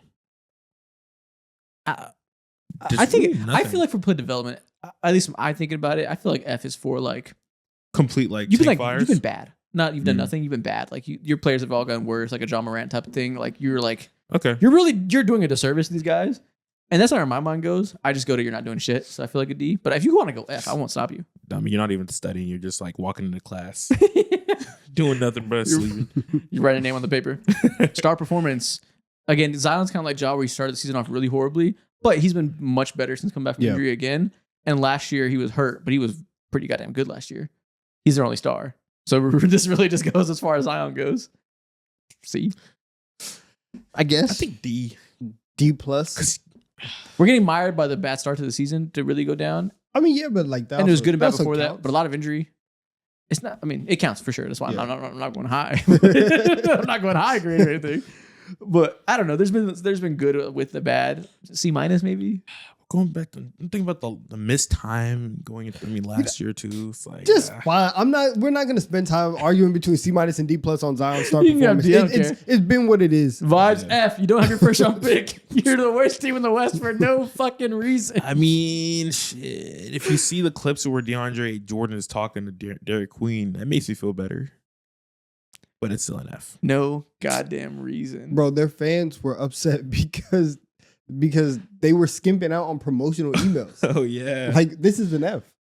No goddamn reason. Utah Jazz. They haven't made Kept Roster decisions. Where are we going? kept Lowry, decided to really like double down, not trade him. They let go. Drafted Ace Bailey. Yeah, Brought in Yusuf Nurkic. let go of John Collins and Jordan Clarkson too. Good moves. Empowered the young guys. That's not Great. roster decisions though. We'll get to that part for sure. Great move. I don't know. See, they haven't done shit. Like they drafted the 5th best player with the 5th best spot. Hmm. Okay. They just stood pat a lot.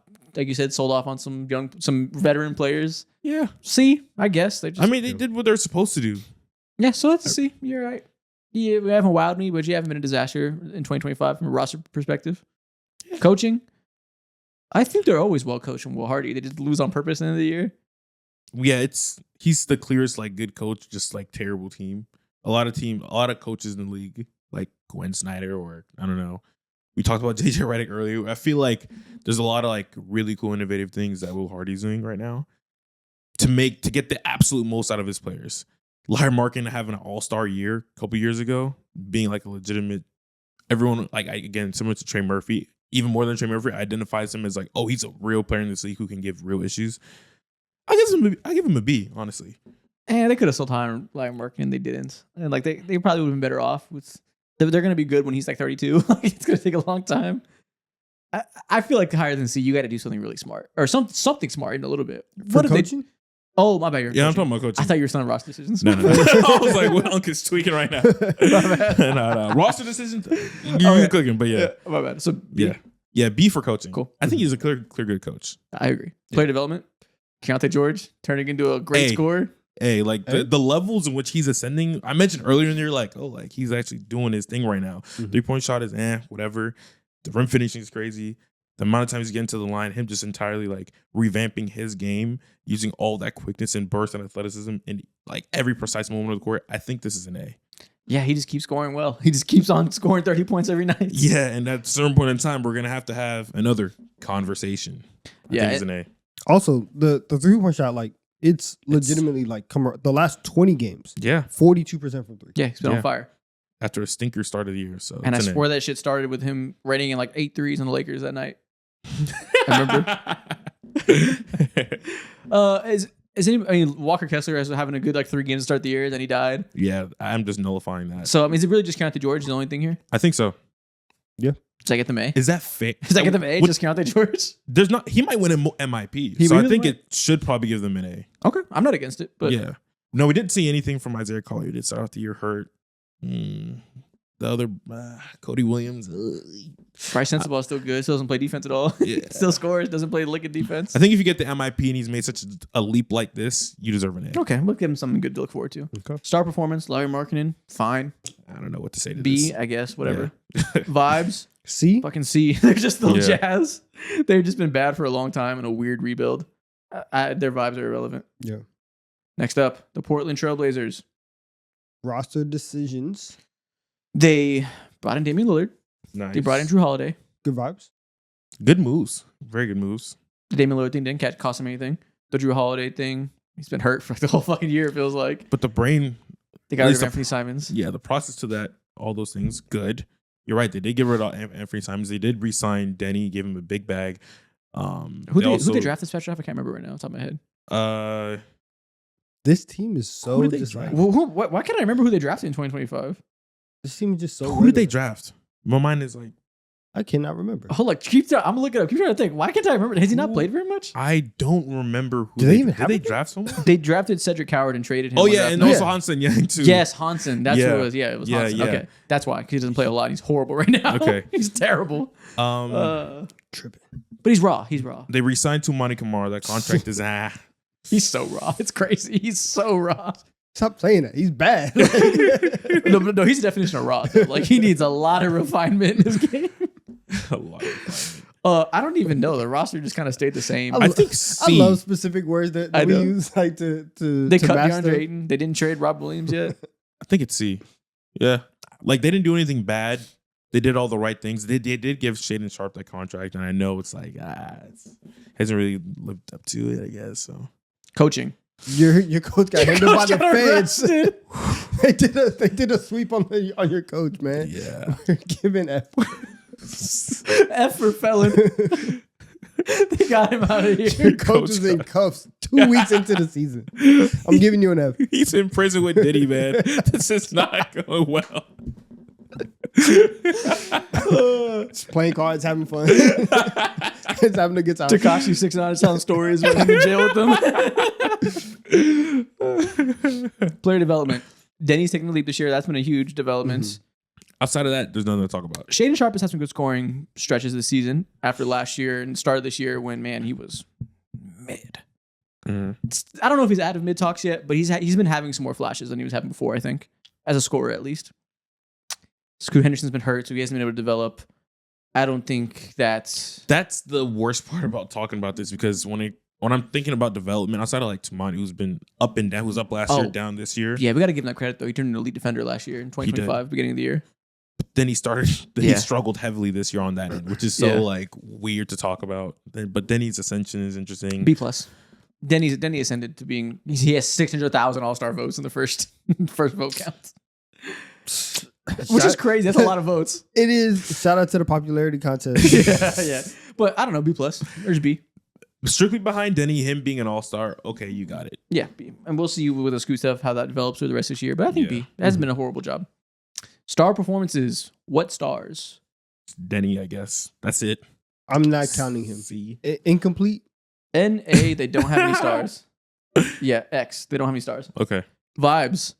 Your coach Terrible. Your coach is a felon. Allegedly. That's what they're saying about your coach. They're saying that your coach is a felon. I can't go through with this and say that the vibes are extremely high.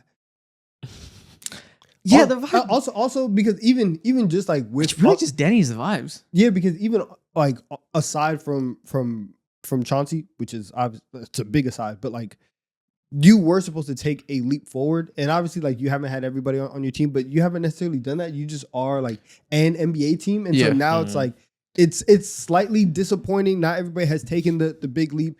You had the first couple games of the Thiago Splitter era, and everything was like fine, and now it's just again nothing's great there.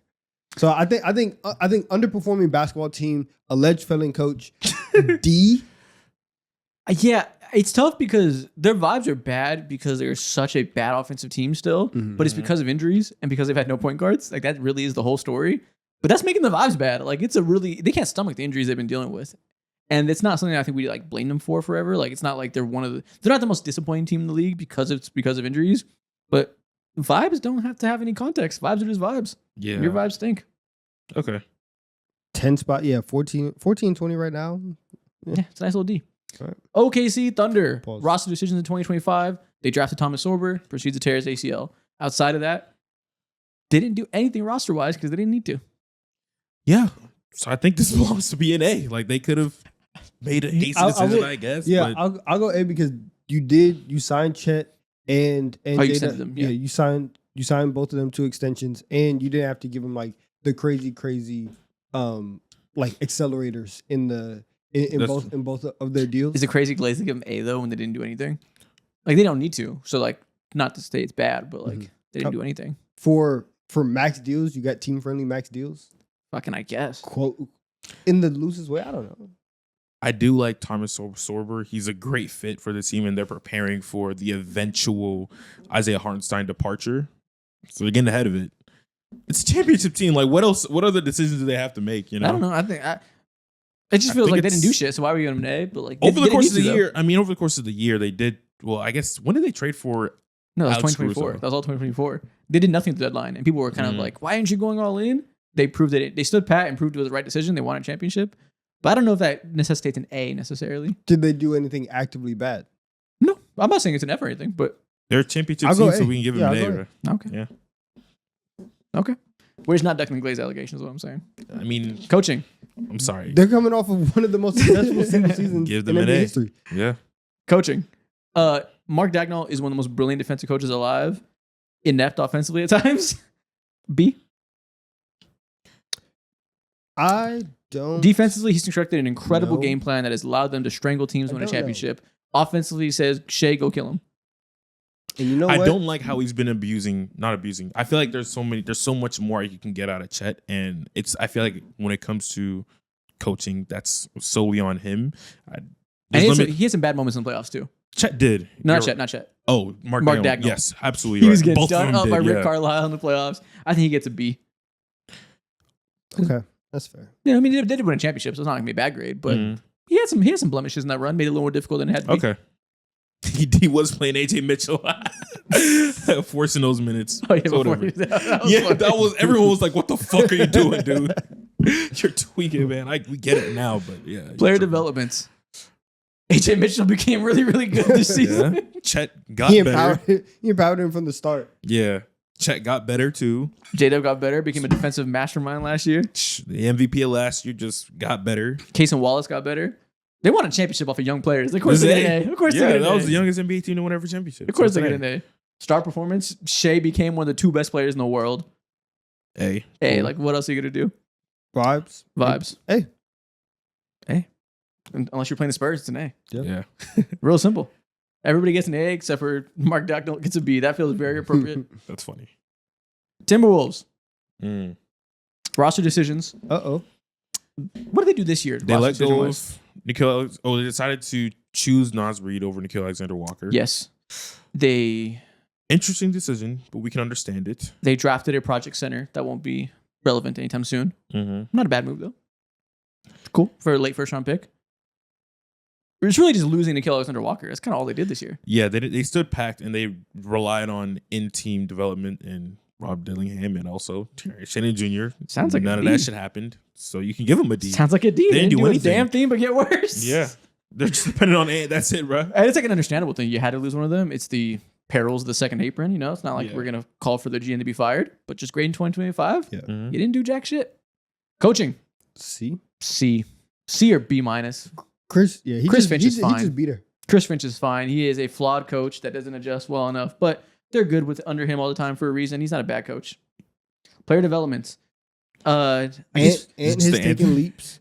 Yeah. But and, that's taking leaps. he came Mhm. into 2025 as an amazing player, though. The shooting leap happened in 2024, the start of the year. So, like, I don't think we can attribute that to 2025. Ant had already made a conference finals. They did But it now again. I think the leap in his game that he's made is he's a better finisher now. And then on top Yes. of that, like the mid-range game it's an emphasis for him. It's been a real Sure. emphasis. So Ant's that made the developed. normal steps. Second team All NBA level to Mhm. first team All NBA level, I guess. Like, So you have that leap. You have the non-leaps, famously. We're with- bearing the lead with- right now. Yeah, with Rob and with Terrence has not Shannon Jr. those guys haven't developed at all. Where Yeah. like that development was key to you guys cycling in all of this talent, and it has not happened whatsoever. Jaden McDaniels has gotten better offensively, worse defensively in some ways, I think. Rudy Gobert and Julius Randle, their connections developed. I don't know if that's necessarily the spirit of what we're talking about here. No, so That's I, more coaching. I think D. If you want to look at Ant and say he was already on this like ascension track, and you can give him a little bit of credit, that's fine. But I think Mhm. given the severity of how bad they needed young talent development and it hasn't happened, I think it has to be a low grade. It has to be either D or F, and Ant and his growth is the only reason why it's not an F. I agree. Star performance. Do we count Julius Randle as a star? Yeah, I think so. He had a great end of 2025. Like I said, they figured out how to get him rolling as a roll man, setting screens instead of standing in the corner, playing off of Rudy Gobert, being in the dunker spot. That Mhm. connection as a playmaker was really good. And I think Randle's coming to this year and also played well. And obviously, Ant has been incredible. Ant had some low stretches over the time. Like last year, couldn't make a layup to save his life. But overall, made another conference finals, continues to develop, be one of the best players in the world. Mhm. I see no reason not to give him an A. Yeah, I'll Fair. give him an A. Why not? Yeah, like, you know, the issues have not been the top two guys. Okay. And certainly not the top one guy. Vibes, B. the Vibes are fine. They're just a cool playoff team, right? We know who they are. They're standing pat and they're continuing to try to retool on the fly, but there's no real anchor in the Vibes. I would say A minus. Overall, I would say B, but they are welcoming Kevin Garnett back into the Okay. fold, and so I would say A minus because of that. That's important, man. Whatever. A minus it is. Sure, let's do it. You're bringing a legend home. You're bringing Demon home. Need Denver that. Nuggets, last team in this division. Roster decisions A. Hey, the Michael Porter Jr. trade, Michael Porter Jr. has been incredible. So he's been better than Cam Johnson, but getting rid of Michael Porter Jr. allowed you to cut some costs there because Cam Johnson's cheaper and allows you to revitalize your bench, bring in Jonas Valanciunas, bring in Tim Hardaway Jr., bring in Bruce Brown, have some depth again. And that depth has been essential because they've been dealing with injuries left and right. Mm-hmm. Coaching, I think A. Since they hired Adelman, he's been great. His defensive game plans in the playoffs, fantastic. The way going to this season, we're getting the best version of Jamal Murray. This isn't on him, but they're getting the best version of Aaron Gordon because he shoots threes now. That's not necessarily Adelman's doing, but overall, I think the coaching has been extravagant. I agree. Now, they did fire a coach in 2025. I don't know if we want to hold that against them from what happened before Adelman, but I think Adelman's been great enough that I don't really care. Yeah, they did fire the coach, but that didn't matter because this same coach who they re-signed was able to drag them all the way into the Western Conference Finals in the Game 7 versus the NBA champions. They could have very well been like champions. Yep. So it's A. Player development, Aaron Gordon became a knockdown shooter, which that also was happening in 2024, but I feel like in 2025 that It's shit gone. became law. Like he became incredible. Yeah, His he's gotten better. percentage this year is higher than it was last year. He got better. He did get better. Jamal Yeah. Murray's bringing a full season of him playing really well. That feels like development to me. I think the real conversation around this, when it comes to young players at least, should be around what's his dude's name? Christian Brown earned a Peyton contract. Watson. Peyton Watson. Payne Watson's become playable offensively. Yeah, Christian he's Brown earned a contract this year. much better offensively. Peyton Watson, I think he's shooting like 37 or 38%, which is big. He used to be a non-factor on that end, so I think it's an A. Okay. I was thinking Is B. A doing too much? I think it's B. It's just been cool. It's not all these are all pretty small leaps, but I think overall it's been good. Star performances, it's Nikola Jokic and Jamal Murray. It's an A+++. What are we talking about? It's the best One star of the performance. best duos in the league. Vibes. Everybody's hurt right now, and it's kind of annoying. But overall, the vibes are cool. Vibes still A, like injuries happen, but Nikola Jokic is still going crazy. Yeah, like I don't see how this could be anything lower. It feels than like they A. have their best team since they won the championship. Like they have a real chance now because of depth. I Yeah. think there's optimism in the air. Sounds like good vibes to me. Sounds good to me. Okay. And that is the end of the Western Conference. Now moving over to the East. Starting off Oof. with the Atlantic Division, we have the Philadelphia 76ers. What do you do with roster decisions for them? Okay. This year, 2025, or last year, whatever, Mhm. 2025, you draft VJ. You did draft EJ. That's pretty goddamn great. That's nice. And because like the bad decisions that would weigh you down, that happened in 24. Yep. Yep. Those sins they're in the past. Yeah. So I'm looking at them. I think taking VJ at 3, Mhm. that's the big one, and that's gonna carry. You have a guy. I'm going A here. Yeah, there's. If you look at their roster, they took VJ. They didn't do too much. Their center position still kind of like Joel Embiid is there. He's been much better as of late.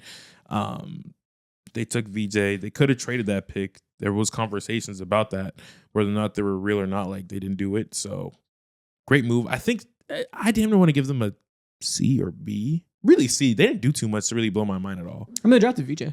I mean, that's really all they did, and it's a resounding success. So B. Yeah, you did that. Resign Quentin Grimes. Well, Yeah. he's not on the qualifying offer, so he didn't resign Quentin Oh, Grimes. true. So big Fair. deal. So yeah, I guess B. And I Good think draft that pick. was a good move too. You stood pat and you were patient. You didn't do anything crazy, and you made a good draft pick. Cool. Did Yeah. your job as B. All right, cool. Coaching. Hard to say when they've dealt with the anchors of the Paul George contract and Joel Embiid not being there. But I mean, they're a good team overall. They've empowered Tyrese Maxey, which maybe that's not on the coaching. Tyrese Maxey just got better. Mhm. I don't feel like they're poorly coached. I feel like they're getting the most of what they can. I feel like it's been like this for Nick Nurse. For Yeah, he like really hasn't had a fair for chance. like 3 years straight. Yeah. It's not like we can see him in the playoffs and know what he's made of. Like, it's not really his fault. Just see, it's fine. Player development. Hey, Tyrese Maxey Hey. became a top 15 player in the world undebatably this year. Yeah. 100%. I agree. Tyrese Maxey, you're right. He's a top 15. I think I had him maybe like 12 or 11 or something crazy like that. Something like that. Yeah. And on top of that too, okay, outside of Tyrese Maxey, Trent Watford did get better. He looks like a better player, but he wasn't there the year prior. But he did get a certain amount of opportunity to allow him to empower certain skills. So I think that's like a good kudos as well. I'll go Is A it? minus. They got to figure out how to let VJ and Jeremy Kane both develop at the same time. That's the hard part of the conversation. You're And it's right. just difficult because you have 3 guards that are all small-ish. Like, they're not big defenders. So maybe it's just not possible. But Mhm. I'll give A minus until they can figure that out. Star performance. Now, Joel Embiid, 2025 is the year where his prime ended. It became official that it's kind of cooked. He is Mhm. playing well as of late for post-prime Joel Embiid standards when he can stay healthy. But it's not the same as it once was. And this year really defines that. But Tyrese Maxey made the big jump. Paul George also stopped being a star this year. So there's kind of more bad than there is good. But the good is real good. C minus. Just to be, Tyrese Maxey hard carrying. Yeah. Okay. Vibes. I don't know why, but the vibes feel really good still. The vibes feel like Sixers good. fans really like they do like this. The thing. vibes got so bad that like they burned and rose again like a phoenix. Mhm. And now we're in a better version with Tyrese Maxey and VJ Edgecombe being the team. And the other guys are just there that like we've succumbed to darkness and now we're in a new age. Yeah, because you're no longer in this like you know that you're not in a championship window Yeah. anymore, and so Your and own so, yeah, and so like the pressure of like we have to get there, we have to win a title. That's not there anymore. So now we can just enjoy the basketball that's happening. Yeah, it's like that meme where that dude's on the train and then he's looking at like the beautiful mountains and brightness and also like the depths of hell. And it feels like the fans as a whole like have officially moved on from the Joel Embiid and I don't want to say Paul George era because that shit was not even an era at all. But So from much. that duo to okay, now we have VJ. We got also Tyrese Maxey, who's a legit star in this league. I'm gonna choose happiness. You no longer have the weight of expectations. You're liberated by your own midness because all you can be is mid. So you might as well have fun. Yeah. And I'm sure that's a good feeling after all the terrors they went through trying to be contenders for years. Mhm. Good for them. Toronto Raptors, roster decisions. They extended Jakob Poeltl. They traded for Brandon Ingram and extended him. Damn. They drafted Colin Murray Boyles, which not necessarily a miss. Who knows? It's a good draft pick. He's a good player. Interesting player. We'll see how he develops. If he can eventually shoot. Right now, he's one of the most unique players in the world Mhm. as this like 6'8" rebounding specialist. He's crazy. Unique. He's very unique. The strengths he has with the weaknesses he has are weird. Mhm. He is weird. No, it's just funny. But yeah, the Brandon Ingram thing. Traded him, gave up assets, paid him immediately. Not bad. The Jakob Poeltl contract is horrendous. Not a whole lot of good here. Just a lot of okay. It sounds like a C minus. Yeah, it's a C. This is very much a C team, damn near all around. Yeah. There's some okay decisions, but some terrible ones. Nothing that I'm like, Yeah. great. I think in a few years from now, I wish you could judge the Emmanuel Quickly contract, but we can't right now. But I can't judge the Jakob Poeltl contract, and that shit is gonna hinder them for the next few years. Coaching. I think Darko's a good coach. Roster stinks, and he's had some moments at the beginning of this year. Their defense was so just not on a string, the opposite of whatever people say you're on a string. They're clearly the opposite. They were very, very Off the string. off the string. String was snapped. They Yeah. had no synchronization in their rotations. They were double teaming the living shit out of everyone earlier in the year. In just inconceivable fashions. Mhm. But they've gotten that underway now as they got some games under their belts. I think Darko's offense and the move the ball around, very, very egalitarian offense is pretty good. He strikes me as somebody who has control of his locker room. I think he's a good coach overall. There's just no results because the team sucks. Our team's mid. So you what? feeling B? B? Sure, I guess. I damn near want to give him C because it's like We'll give him Darko's a good coach. I mean, again, he doesn't got no pieces to work with. I So guess. we'll give him something. I guess okay. They go on with that. Player developments. Um, Let's see. Grady Dick is exactly the same player he always has been. Emmanuel Quickly is exactly the same player he always has been. RJ Barrett's the same player. Same player he always has been. Jakob Poeltl's worse. Scotty's better. I guess Jacoby Walter maybe is a little bit developed, like barely. C. I think indeed. Nobody's developed. Dude. Scotty Barnes is reestablishing himself into All-Star. He made an All-Star conversations, 2 years ago. and he's making it again this year. Great. That's not a development. That's a neutralization. No, He I mean, he did it- redeveloped. yeah. He had a bad year because the team was gone around him, and now he just has the requisite pieces, and he's back to being able to be good. He is- It's a purely a team environment thing. He's been good. He did not get substantially better. He just has a chance because the team isn't bullshit. He's Nah, a he runs. refurbished product. He's not. He's He now runs. workable again. He's not. People just slandered him, weren't paying attention, but like the team was just BS around him. If you made an All-Star 2 years ago and now Yeah. you're back to being an All-Star level just as good as you were 2 years ago, I'm not giving you credit for development. No, I'm gonna give you that. It was a fake All Star 2 years ago, and now And now it's real. and now it's real. Great. Yeah. So what? I don't even care what to say. I'd give it up a C. You call him deep. I'm just pushing back. Star performance. Brandon Ingram's had the most like whatever year. Scotty For Ingram. them, he's changing their life. Scotty and Ingram star duo performance. And What a- this is what I was talking about earlier. I think we're using the term star a little loose here. Scotty Barnes, I'm giving you a B minus. Keeping it Okay. pushing. Okay. Vibes. What are the vibes on them? Because they were obviously incredible. They won 9 games in a row. They were on top of the world. They were the 2 seed for like 48 hours. Raptors fans were letting everybody know. They were rubbing it in everybody's face. They're always like on a high tilt. Raptors fans are always like They very, victory lap when they very, have their on moments. edge. For the considering their vibes last year were fucking F. Yeah. Like So they tasted some success start this year. Then it kind of fell apart a little bit. Now they're back to being mid. I think it's probably a C. C plus. C plus because they are who they always are. And like they are better. Like they're not going to be in the play-in. Currently still the 4 seed. They're 1 game ahead of the 8 seed. So they're the 4 seed for now, but they're in that mix. They could very well fall into the play-in as the teams get right. Never mind. C minus. Yeah. That could oh my god. I see try the to give him vision a with little that. bit of credit. Can't do that. Can't do that though. C minus. Next team to talk about in this division, Boston Celtics. Roster decisions this summer. They let Al Horford go. They let Kristaps Porzingis go. They let Drew Holiday go. They tore it down to the studs. So we are going to rebuild and take a gap year and let our young players develop. Yep. All three In of my those mind, moves, That's not an Yeah. A. smart though. This But is- no, A? it is. It is. Oh, It's, for it's money an A reasons. for For money retooling. reasons? Yeah, Okay. for money Okay. reasons, and they understood like you have no shot at this point in time. They could have stood pat. They could have kept Drew Holiday. We've seen teams be stubborn before in the past. They were not that. I think this is several times this has happened. I think we're giving them credit in certain categories because of excellence in other categories. Because the player development has been incredible and the coaching's been incredible, it makes the roster decisions look incredible. No, I think. No, No, I mean, if you look at the yeah. players that they decided to let go, and Drew Holiday, he ain't on none. KP, he continuously has stomach aches. Okay. He just came back yesterday. That's nothing. They could have kept him. This is Stomach like, aches. yeah, he just came back. If you look at every single player that they've tried to make a decision off of, they got Anthony Simons for fucking cheap, little to nothing. That's a good move because why not? Okay, so It's an A. selling on the right times, you're going to be A for. Yeah, a lot of teams don't do that. We see it time and time again in NBA history. Where it Exactly. bites teams in the ass and it sets them back for years. They did not do that. Okay. So selling was what was needed in that moment, and you guys think they made the right choices there? Yeah. Okay. Coaching. Hey, He's making so much with so Missoula. little. just a madman. He is one of them ones. No passing. No finishing at the rim. Don't Other matter. Bigs. No, it doesn't matter. We're winning these top 5 games. offense. Doesn't matter. No point guards, no good centers. Top 5 offense. Shout out Kata though. Player development. A. The fact that we have Jordan Walsh becoming the elite defender. We have all these other wings. We have Baylor Shireman. We have Hugo. We have Nemias Queta as a big. Everybody's becoming a better version of themselves, ready for when they get Jason Tatum back. They have a new cast of role players. Shout out to player development. Yeah. Star performances. A. He's an all-star. Jaylen Brown has been an A this season. Last year in the playoffs, not so much. I'm a really. Jaylen Brown was injured. I'm Yeah, I'm so- indexed very heavily on this season for 4-star performance. Yeah, he was hurt, so it's hard to like constantly battered last year. So it's hard for me to like Yeah. really. KP like, was hurt. Drew Holiday fell off. I think at that point we considered him a star. Maybe not. Jason Tatum got hurt, obviously. But Yeah. before he got hurt, the 5 months that he was playing Jason Tatum basketball, right? Yep. Top 5, top 6 player in the world.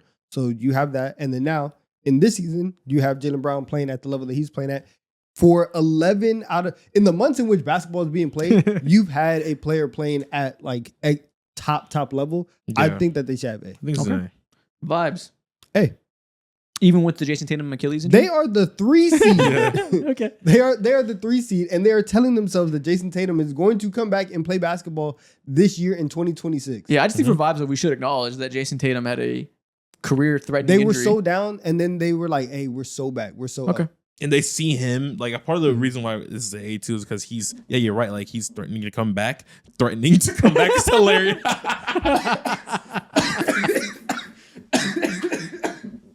Threatening to come back is crazy. But I say that because they're in Like he's in the Deshaun Watson? Bucks. Yeah. Deshaun Watson threatens to play in Week 18. Yeah. But they're in Devonta's conversations and Devonta That's so funny. territories. Like everyone, all Celtics fans are ready to just ship it in. Like, yeah, go ahead and JB average 45 points or whatever. It doesn't matter. We were all like sold into the idea of them like boosting up, inflating Anthony Simon's stats, let him average 17 or whatever it is, and ship him off. Like, no, like they're cool, bro. Like the vibes are It's not what the path they envisioned, but they're here and they're happy. I feel like we should acknowledge the fact that they had the worst vibes of all time because Jason Tatum tore his Achilles, and now they've risen out of the ashes, of course. But Hey like, man, it's a roller coaster. Things go down. it's a marathon, not a race. That's what I'm saying. Okay. Facts. The New York Knicks roster decisions. What do we do with this? They didn't do much. They stood pat. They replenished their depth a little bit. Brought in Jordan Clarkson. Brought in Yabusele, who's been fucking horrible. Yeah. Honestly, kind of bad overall, the roster decisions. They replenished their depth, but like it hasn't really worked. They've been good because Mike Brown is so much better. And because Jordan Clarkson is a bucket. Okay, we're good. And so, like, that's a success. Yeah, Okay. the Clarkson is a success. Yabu not a success. Yeah. That's fine. I overall we'll say C. Yeah. We'll say C for roster decision. You stood pat. You knew. You had no choice. Yeah, really. well, You had no choice. Yeah, Exactly. The biggest change that you had was in coaching. Yeah. And so like for coaching, we'll go B plus A. Like I think it's been Why fantastic. not go away? I mean, like, what could he have done better this year? Yeah, honestly, yeah, let's go A. All right, cool. Yeah, like you're a top seed in the Eastern Conference still. Start out the season, whatever. Cat had to take some time into figuring out like how to consistently leave his mark on offense. I think it's an A still, though, regardless of the Okay. facts. Player development. Tyler Kolek coming out in year 2, having some moments. Well, considering that there's actual development being done Yeah. with the young players, Feels like an A plus. yeah, it feels like an A plus. B. Cool. We'll go C. We'll see, Because honestly, it really is like no development was happening, Yeah. and now you're just doing a little bit of it. And A so, guy in year 2 is just playing. And Yeah. he's like, Exactly. woo! yeah, That's a couple good games. We're on top of the world. Yeah. exactly. Because you were in hell before with Mr. Tibby. Star performances. Hey, Jalen Brunson continues to have good playoff runs. Conference finals, like, hey. Yeah. Why not? Vibes. hey, Hey, we just won the NBA Cup. We are champions. The Knicks were champions in 2025. How do you contend with the fact that your grades spell out caca, though? Is this a sign from the stars? ooh, this is foretelling the future. Pistons make it to the finals, confirmed. Wow. Ooh. Via grades. Now we know. Okay, get this off my screen. Brooklyn Nets roster decisions. They sell off on Cam Johnson finally, get a first round pick and Michael Porter Jr., who has been incredible for them. They draft 3 point guards, a power forward / center that operates as a point forward, and a promising 3-and-D guy potentially. Overall, I think a very, I was going to say highly criticized, unanimously criticized draft in which they had the most draft picks anybody's ever had. They don't come out with it with a class that you feel confident about. But the trade for Cam Johnson was very good. Where does that net us out? I didn't want. Oh, and they don't pay Cam Thomas. Exactly, that's the biggest thing. They honestly B. Honestly B. The they draft could- was bullshit, so it can't go A, but B. They could have very much like paid Cam Thomas $30 million a year just for whatever reason. Yeah. But they didn't do that. If you pull up A when they I- drafted 3 I D'Los, completely forgot about. You just said it. I completely forgot about it. Yeah, we're they going. drafted French D'Lo, Israeli D'Lo. Where's Diego Denham from? Don't remember. European D'Lo. Yeah, let They me drafted see. 6'11" power forward D'Lo. We'll go see for that. That's honestly ridiculous. It's crazy they did that. And like you're just like guaranteeing one of those picks doesn't work. Well, again, maybe the strategy, all you need is one to work. Whatever. He's Russian. Denham? Yeah. Oh, Really? Oh, or Demon. He's Russian? Yeah. I don't think I knew that. I knew he was some kind I of had no European. idea. His name is Yegor, so I guess it makes sense he's Russian. All right. I mean- Oh, he's like Russia. Yeah, he's from Moscow. Oh, he's wow. Russian. Yeah. Okay. We're gonna go B minus. Draft was so stupid, but again, it might work out. We call it stupid. You never know. I don't know. Drafts really like Draft make is or crazy. break your organization. I don't know actually. But like you did, that could set them back. you years did get a again. first round pick though.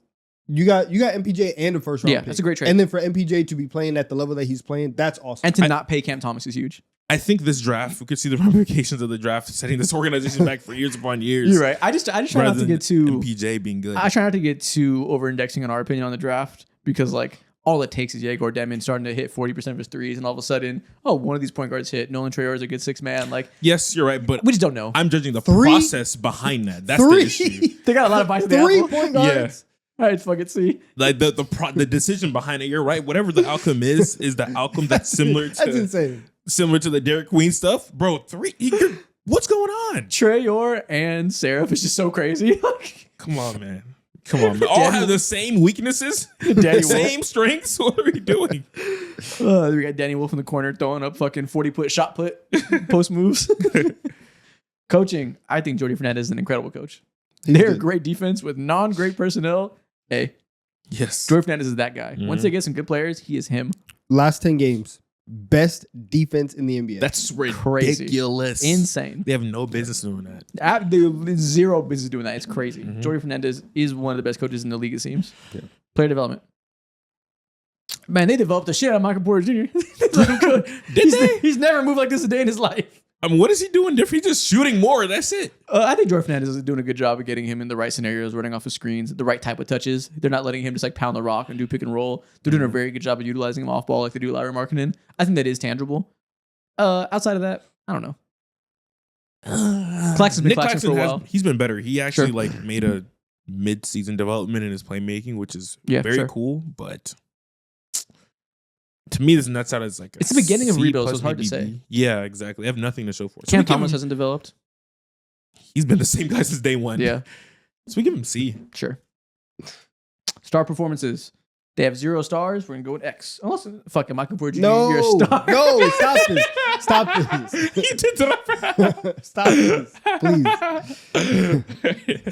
Vibes. I think your vibes are pretty good. I think B. Yeah, why not? Like Michael Porter Jr. is killing it. Nobody There's- saw this coming. as a tanking fan, like honestly, if you were to gauge the happiness of teams that have expectation, like the Atlanta Hawks versus their fans versus the Brooklyn Nets fans, Brooklyn Nets fans are way happier. Yeah. Way happier. Let's go B. They're chilling. Yeah. They don't be on anything. They're just mediocre.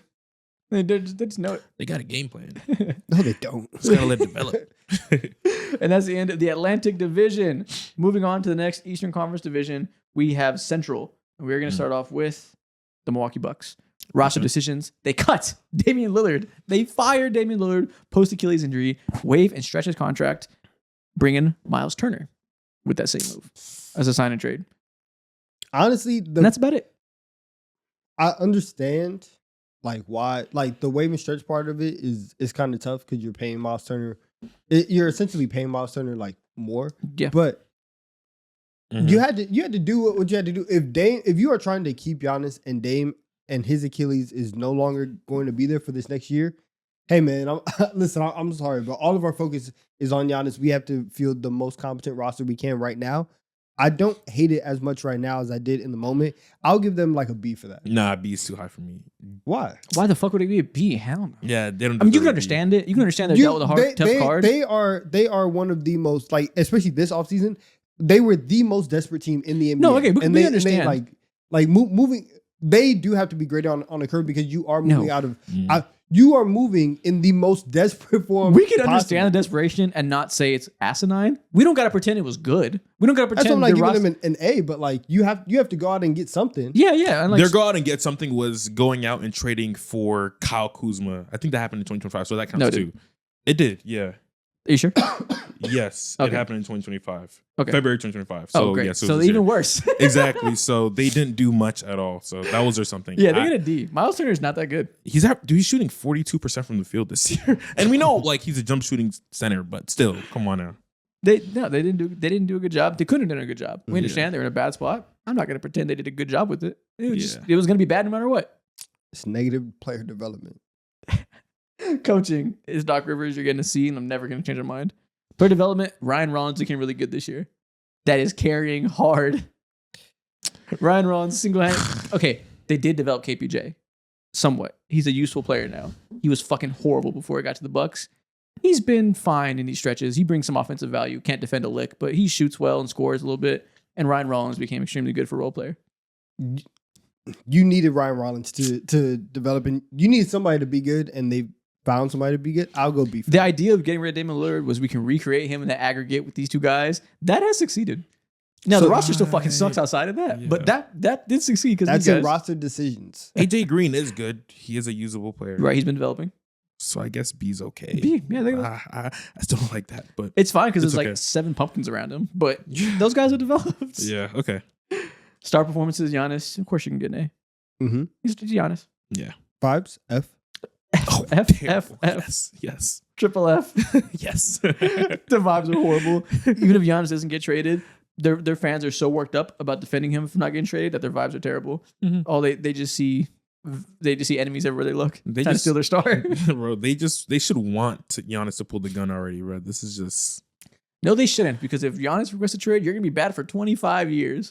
I mean, they're gonna be bad for 35 years if they don't either way, because they're not gonna have any picks in the future. So Cherish Giannis while you got him, because you got nothing good coming after him. Indiana Pacers. Roster decisions. They let Miles Turner walk this summer. They Good choice, honestly. Yeah. Outside of that, they pretty much standed pat and waited. Because Honestly, good Smart. choice. Yeah, good choice for them. They could have given Benedict Mathurin a massive extension and whatnot. Didn't do it. Shout out to that. I'll go A for that. hey, I don't know about it. There's not much to be made. There's no decisions to be made. I mean, considering that like you knew that Tyrese was going to be out going into the offseason and you didn't double down on the exact team. Didn't they like trade for just- their that pick just back or went- something like that a couple of days before They did. Tyrese In the like finals. bursted his Achilles? Yeah, in the finals. So that is very strong. B. Okay, Sure. yeah. Solid Huge minor kudos moves. to give off on. I don't want to on give some, A's like- for roster decisions unless they did Mhm. something like great. And like it was cool. They did some small, smart stuff. I feel like a lot of teams, especially teams like the Pacers who like to be competitive, Mhm. they could have very easily fallen into the trap of we're going to bring everybody back. We're going to be as competitive as possible. And they Right. still like had that messaging throughout the summer, but they said we can do that and not have you. True. And so that's the only reason why I do think that was like an actively smart thing to do to Mhm. not bring back Miles Turner. Yeah, Coaching, A+. They made it to the finals off of incredible coaching. Rick Carlisle had one of the most legacy-defining non-finals victories I've ever seen from a coach. yeah. Just to get there with that unit and be able to push a team that great, that far, one of the best coaching performances of my lifetime. Agreed. And he got to kill the Knicks on the way there. Man, that was crazy. He gave us generational moments. Player development. That was a wild 2 weeks. Player development, I think we got a good stretch of Benedict Mathurin into last year. You know, he had some important playoff moments after a lackluster year. Aaron Nesmith continues to develop and to be one of the better 3-and-D wings in the NBA. Tyrese Halliburton was obviously, I don't know if we called it development. It was kind of up and down, but he was playing his best basketball when it mattered most. I think he's still the age we can call it developments. I think for me, when I think about player development, I look at like other ancillary pieces. Saying Andrew Nembhard, he's been better. Nembhard, yeah. Like Emerged this year. he emerged last year back to back years in the playoffs. But really, this year it was like 2025 playoffs was like the emergence to the level. Yeah. And same with Nesmith, I think. He was good before that, but he really got good. Mhm. And again, murdered the Knicks in cold blood. Yeah. I think we give him B for those two. Man, Okay. that's a small Or step. do you size want that to go doesn't lower? count. I think about Jarris walking around and go lower. I think about Benedict Mathurin and I'm just like, but what if these guys are just like really not that good? Yeah. Should that like hinder the Pacers as an organization? I don't think so. Do you So, have two other guys that, especially in Nesmith and Nembhard, that were going toe to toe with the best team Yeah. in the NBA? Contributed to a finals run. That's crazy. Yeah. Yeah, you're right. Star performances. Hey, Pascal and Halliburton played fantastic in 2025. Yeah. Made a finals. Yeah. Okay. I agree. Vibes. Okay, so they were A and then they were F. This lends itself to be a C right now. I'm not gonna lie. When you hit that mountaintop and you get it snatched away from you with an Achilles injury on the 47th hour, right there, you're 3/4 away from winning a championship, Yeah. and your star's Achilles is torn. Yeah. F, low key. Low key. You were so close to greatness, and it was snatched in such a disastrous way. Low key F. Oh, Low man. key. I'll And, go- now you've lost 10 straight games, the worst team in the NBA. I'll go D, just because you did get there. You got But to sometimes the getting mountain. there and losing it is more painful than never getting there. And the way they lost it, I don't even know if they're like, We at least won't- we had the moment. We won't know that until Tyrese's career is done. Okay, fair. If they never get, and until we know for a fact that they never get back. Okay. I just think they have a specific breed of disaster that I would rather never have that moment than feel it. I think about that forever. What could have been? If you're a Pacers fan, it's like, yeah, you got pain all around. You can't even like go cross sport and look at football because the same shit happened. Oof. Obviously, you make it to the top, but man, Can't even look at the WNBA. It's not going well there either. Like, oh, it's so bad. everything's bad. Detroit Pistons roster decisions this year. Honestly, 2025 mostly standing pat. They They stood were- pat yeah, for they the most wouldn't part. do They much. brought in Karis LeVert. Yes, Mm. cool, sure. Yeah, whatever move. They brought in Duncan Duncan Robinson. They lost Malik Beasley to the Feds, Ooh. and they replaced him with Duncan Robinson. Not really a decision. Yeah. Yeah, kind of had to. Getting Duncan to replace him, best you could do. You got another shooter. Yeah. I don't know, B. It's fine. They decided to stand pat and just rely on internal Yeah, development. B. It's good. Cool. Coaching. Hey, I Hey. mean, Hey. yeah, they Hey. are. They're the number 1 seed in the Eastern Conference right now. Who would have seen this coming? They Not have a me. new defensive identity. They maximize their youth and athleticism. Mm-hmm. Good spacing, good defense around them. Especially before JB Bickerstaff. Yeah, Yeah. let's do it. Shout out. Player development. Jalen Duren, you became a borderline all-star level player this year. Cade, I think in 2025, early in this second half of last year, we really started to realize Top 10 top player. 20 player in the world. Now he's pushing top 10. That's a real development. Asar, he had the blood clot stuff. I don't know how to gauge that development. Ron Holland's been playing really well as of late. Mhm. Very encouraged by his development. Really up and down the I give roster. this- It's a lot of hits. I give this an A. Yeah. It's just Jay Ivey's the only one that hasn't really done anything, but Mhm. maybe he just never will. Hey, star performance.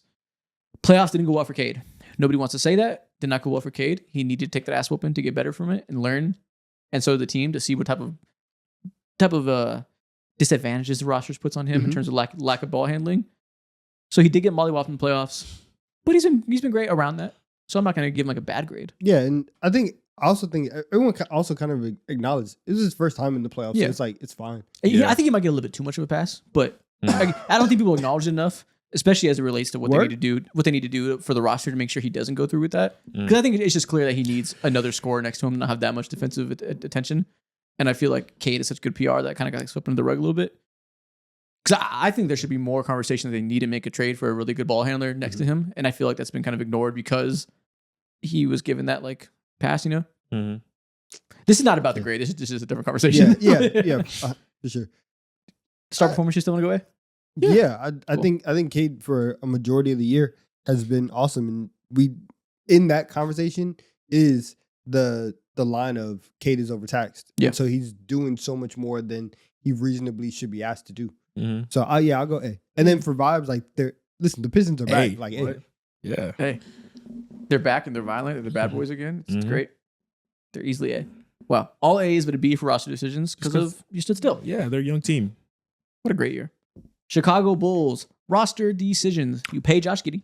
Now they didn't pay him what he wanted. They didn't. They gave him a modest contract. Yeah. Middle class $30 million contract. That's $15 million about 10 years ago. And we would say that unanimously that's a very fine decision move. Sure. Yeah. It's defensible at the least. Yeah. In the draft, they bring in Noah Esenge. Esenge, who played 5 games and got hurt for the rest of the season. That's tough. Yeah. Probably a fine decision. He's a raw guy. We're not going to learn in year 1 either way if that's going to be a good decision or not. Who knows? It's TBD on that one. But outside of that, what did they do? They traded Zach LaVine in February Very true. They did do that. for Mm. nothing. For nothing. Shout out to Guys, Zach Collins. Stop. We were having all this conversation. Go ahead and put everything for C on the Bulls. This is the biggest mid-team coaching, play development, star performance, No, vibes. F for vibes. C for everything else. F for vibes. That's the Bulls for the last 20 years and didn't change. Thank you. Next team, Cleveland Cavaliers. Roster decisions. They lost Ty Jerome this summer. Not necessarily a decision, kind of second apron tax, right? Mm. And they brought in Lonzo Ball to replace him, which has not been a good idea so far. Hasn't worked really at all. And that's kind of all they did. Ah, man. Yeah. Well, this is an that's F. an F. Oh, wait, no. Wait, no, February, okay. in February Who they else? brought in DeAndre Hunter. Well, that's a D. That's a D. Yeah. Yeah. You're just all right. Coaching. Early 2025, what Kenny Atkinson did last year, I think got him an A. Was he coach of the year last year? Yes. Yeah, that carries a lot. So you're coach of the year. You go in the playoffs, you get hurt. Your team goes hurt. I don't think they lost because of his coaching. Mm. This year, I don't think they're losing because of his coaching. I think there's a lot of other issues there. Yeah, I'm giving him an A still. Yeah. Kenny Atkinson transformed this team. I agree. Player developments. Evan Mobley took a huge leap last year, won DPOI. Took Mhm. 0 leap this year. Now he's getting called 18-8 because he's the same guy he was. Darius Garland has been injured, so hasn't been able to take much of a leap. But last year was very good before the injury. The role guys. Jalen Tyson got Jalen Tyson's much middle better. league. He got a lot of opportunity from his rookie year. Craig Porter Jr. is a good player. They replaced his minutes with Lonzo Ball. I said that he should be the 18th man on this roster. 18th roster spots don't exist. He shouldn't have been on this roster in general. That's good. Yeah. But does that deserve a hell of a lot of credit? I think probably B. It's a cool development. That's not, again, the reason they're bad is not their player development. It's so funny. They're going to get all these positive grades and they still been lackluster. Yeah. It really is. We keep talking about them being such a big disaster. It really does come back down to injuries for a vast majority of their problems. Yeah, you're right. So far this year, I didn't know this, but their big four and Allen, Mobley, Garland, and Mitchell only played 75 minutes together. Yeah, they really just gotten fucked by injuries, and It's like crazy. nobody likes them and feels like they're frauds already, so they've been given zero grace. Yeah. It really is mostly injuries. Yeah. Okay. So I think B player development. And that's exactly how I'm gonna feel. Yep. If you're frauds until proven otherwise, you get zero grace. Mhm. Yep. Star performances. Darius Garland gets hurt every single time the playoffs come around. That's unfortunate. Evan Mobley is not the offensive player to really do much to lift that. And Donovan Mitchell just unloads the clip because everybody's hurt. He's so damn good at unloading the clip, though, man. I'm going Chicken. B- here. Sure. Yeah. Sure. Well, That's- do you want? What do you want to do about this year? Do you want to hold the injury stuff against them? Is that the minus? It depends how. I think so, yeah, because you're not able to perform if you're not there. I mean, if we're doing that, then I'll go C because now for Garland, he like legitimately is impacted and is not 100%, and it's been like that at very very key times all throughout the Okay, let's go C plus. the year. Yeah, but then you got Donovan Mitchell like still giving you 30 on every single given night, and then Evan Mobley still productive. C So plus. I don't know if it deserves a C plus. Could be a B. Whatever. What are you doing? Is he throwing up? What? Donovan has diarrhea. He said he'll be right back. He has to go run to the bathroom. I think he's gonna go chug some Pepto. He's Yeah. having. He said it leaked. That's disgusting. Oh my! He's going to clean himself up right now. The mics can't hear it, but he's blowing his bitch up right now. He's wiping. You're wiping your pants off in the sink, dude. Use the bathroom. No, that's blue right there, not on blue.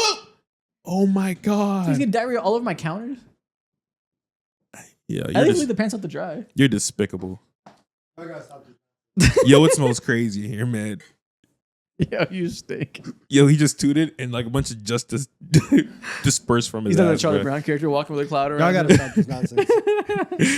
And vibes are an absolute F because of the injuries and because it feels like they're so injured that they'll never be good again. Yeah, Sorry, guys. such a disappointment. Tough. They're the 8th seed right now. That's so hilarious. Fake 8th seed, of course, but man, that's so Nah, nasty to look at. it's really They'll probably get back though. I think they're probably gonna be fine still. Yeah. But we'll see. I've been saying that for a while. Maybe at a certain point you're just not fine. Yeah, I sense this is going to be one of those teams where they're going to make a late run in the second half of the year. Hopefully everyone gets healthy and they surge back up to the 3rd seed and everything's okay. At least I hope so. Last division, we got the Southeast, the Washington Wizards. What do we do with their roster decisions? What did they do? CJ McCollum's there. Mm-hmm. Nice. True. They brought drafted Trey in Johnson. Very Trey nice. Johnson. I like that. I love like that pick. They brought in Chris Middleton. Okay. Veteran. D, C, like they didn't really do too much. Yeah, it's just C. They just had it. They had the 6th pick in the draft and just picked the 6th best player. Yeah, they're just Cool. coasting. Coaching. I have no idea. I how have it exists. zero feel for how good their coaching is, but they're one of the worst teams in the NBA and have taken 0 steps towards being respectable. I don't know if it's his fault at all. I have no feel for how good he is as a coach. You got to get enough, though. You got to go down with the ship. Yeah. Okay. It's probably not your fault. Player development. Keyshawn George has become very good this year. Solid, respectable 3-and-D player that will be there for a long time. Sar is getting a lot better this year, I think. Yeah, he's made not gonna say like a massive leap, but he's been better. You're right. Bilal Coulibaly has not. I think he just might not be good. Damn. So I'm not going to hold that against him. That makes me sad. I think he'll never be able to hit a 3. Is what it is. I think George and Sar are taking steps. Solid B. Okay. That's meaningful. I Yeah. think that, like for a team that has been in a rebuild for so long, you need something to show for it, and you're starting to get that. And if you have 2 players that can actually be a part of your core moving forward, that's good. I would like you to have more than 2. I would like you to be further along in your rebuild, Hmm. but you have 2. I'm probably 3 because Trey Johnson is a shooter. Yeah. Yes, He's been shooting some deep ass threes. he's Yeah. good. He shoots so deep, it's They crazy. should have been playing him like this a while ago. Star performance, you don't have any. We will not talk about that for a second. Vibes, you are the worst team in the NBA for most of the year until the Pacers caught you. F. How could you be? How could you have good vibes? You are Impossible. the worst team. You are so far from respectable. Miami Heat, roster decisions this summer. Got Norm Powell. Got Norm Powell. That's Great good. move. Great move. Did they get Davion Mitchell in February? Or No, they I were- thought he was there. Or was he there last year? I can't remember the timeline. I think he was there last. Okay, never mind. So David Mitchell is not part of this. Mhm. You think traded Jimmy so. Butler this year Wow. for Andrew Yeah, he Wiggins. was there last year. It's a good trade.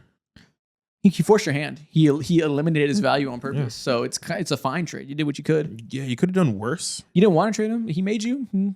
he kind of controlled where he went. That feels more. The Jimmy Butler saga feels more of a vibes conversation Okay. as opposed to like a roster decision. B. Roster decision. You guys have reloaded. You guys have so many good, interesting young wings now. Shout out Pell Larson. Shout out Fontecchio. Shout out Wiggins. Shout out Jaime Jaquez. You guys have built a solid role player team. Yes. Coaching. Hey, You've transformed your team this year. You completely reinvented your offensive identity. You took Mhm. everything that the Grizzlies were doing and said, I'm going to make that uniquely us. We're going to do that while playing a million miles per hour. And it's made guys like Jaime Jaquez viable. yes. Yeah. And It's that- given Pell Larson a new career. Yeah, it's giving your offense like a second win to keep up in this new age. Yeah. And so hopefully when you get some talent in the door and you get another good star in there, it'll show. Mhm. Player developments. I think I would go for A because I think this new system has allowed so many people to get their game off, and Mhm. so now you've created an environment where it actually fits the people that you have on your team. A lot of coaches don't do that; they're not adaptable like that. And Tyler Hero became an all-star in 2025 Okay, A. before Yeah, that very change. true. And I now mean- Khalil Ware is making a jump. Yeah. Still don't know if it's Khalil or Kal-El. I'll say both forever. I've heard everybody says both, like nobody knows. Yeah. So Ware is making leaps. Jaime Hawkins made a development too. Yep. Worthy. Again, Pell Larson is nice. Dude, you love Pell Larson. This is Pell like Larson the eighth came out time the you woodworks. mentioned He him is in nice. the last 2 weeks. That's so funny. He is dope. You love him. Star performance. Yeah. I still hate watching Bam Adebayo on offense. That hasn't changed. Again, Tyler Hero did make an all-star team. Earned his right into the star performance. Sounds C? like a B minus. I don't know if I want to give him. I'm going to give him C. They are the most regular stars in the world. Yeah, they're not changing. That their is the life. most regular star duo in the world. Yeah. You know what? C+. Okay. A little sparkle because Bam's good at defense. Okay. Vibes. So they went through the Jimmy Butler era, which was the worst vibes ever, but have risen from that, and they are in this new vision where they don't even think about Jimmy. Where does that leave us vibes wise? Have they won the breakup? Nobody's won the breakup. Everybody died. It's feels pretty lateral, All right, C plus. but it does look like Oh. they're having much more fun on offense. Does Like kind Everyone gets to get their game off to a degree. Heat culture still feel alive? It feels like a C+ level of heat culture. Yeah, it does. They All right. they just exist now. C+ is fine. Atlanta Hawks roster decisions. You brought in Kristaps Porzingis this summer. You brought in Nikhil Alexander-Walker this summer. You extended Jalen Johnson this summer. You did not extend Trae Young this summer. You did extend Dyson Daniels this summer, Brought and in, you drafted Asa Newell. and brought in Luke Kennard too as well. I forgot. He also plays for the He's team. A very He forgettable player. He's Keeps so a annoying. job. He does keep a job because He's he's so white and makes annoying. threes at some point in his career. So now he can do it forever. The decision, the thought process behind it is an A. Now we're great outcomes here, buddy. Nah, I'm thinking about the. Everybody's great. Everybody's decisions. gotten outcomes. No What one would got you this have process changed? bullshit. I would have done the same exact thing. Done the same I guess the exact Asa thing. Newell pick is fine. I don't know. Yeah, he's a good player. He's a product yeah, player. yeah, that's a good pick. He does. Yeah. Or it's fine. Like we don't know if it's good or bad yet. It's cool. No, Yeah, nothing to say. So was far, bad. he can play winning basketball. Yeah, it doesn't feel like a miss. Yeah, KP doesn't fucking play, but when he does play, he's super impactful. played last night and it was amazing, or 2 nights ago, and it was amazing. But he doesn't play. But it was we traded virtually nothing for Yeah, him, so that was a yeah. good move. And the contracts he Dead gave out were money. cool. Yeah, I don't know. Nikhil Alexander was still like one of the best offseason additions, so I think it's an A still. I'll give you a B. B is unfair.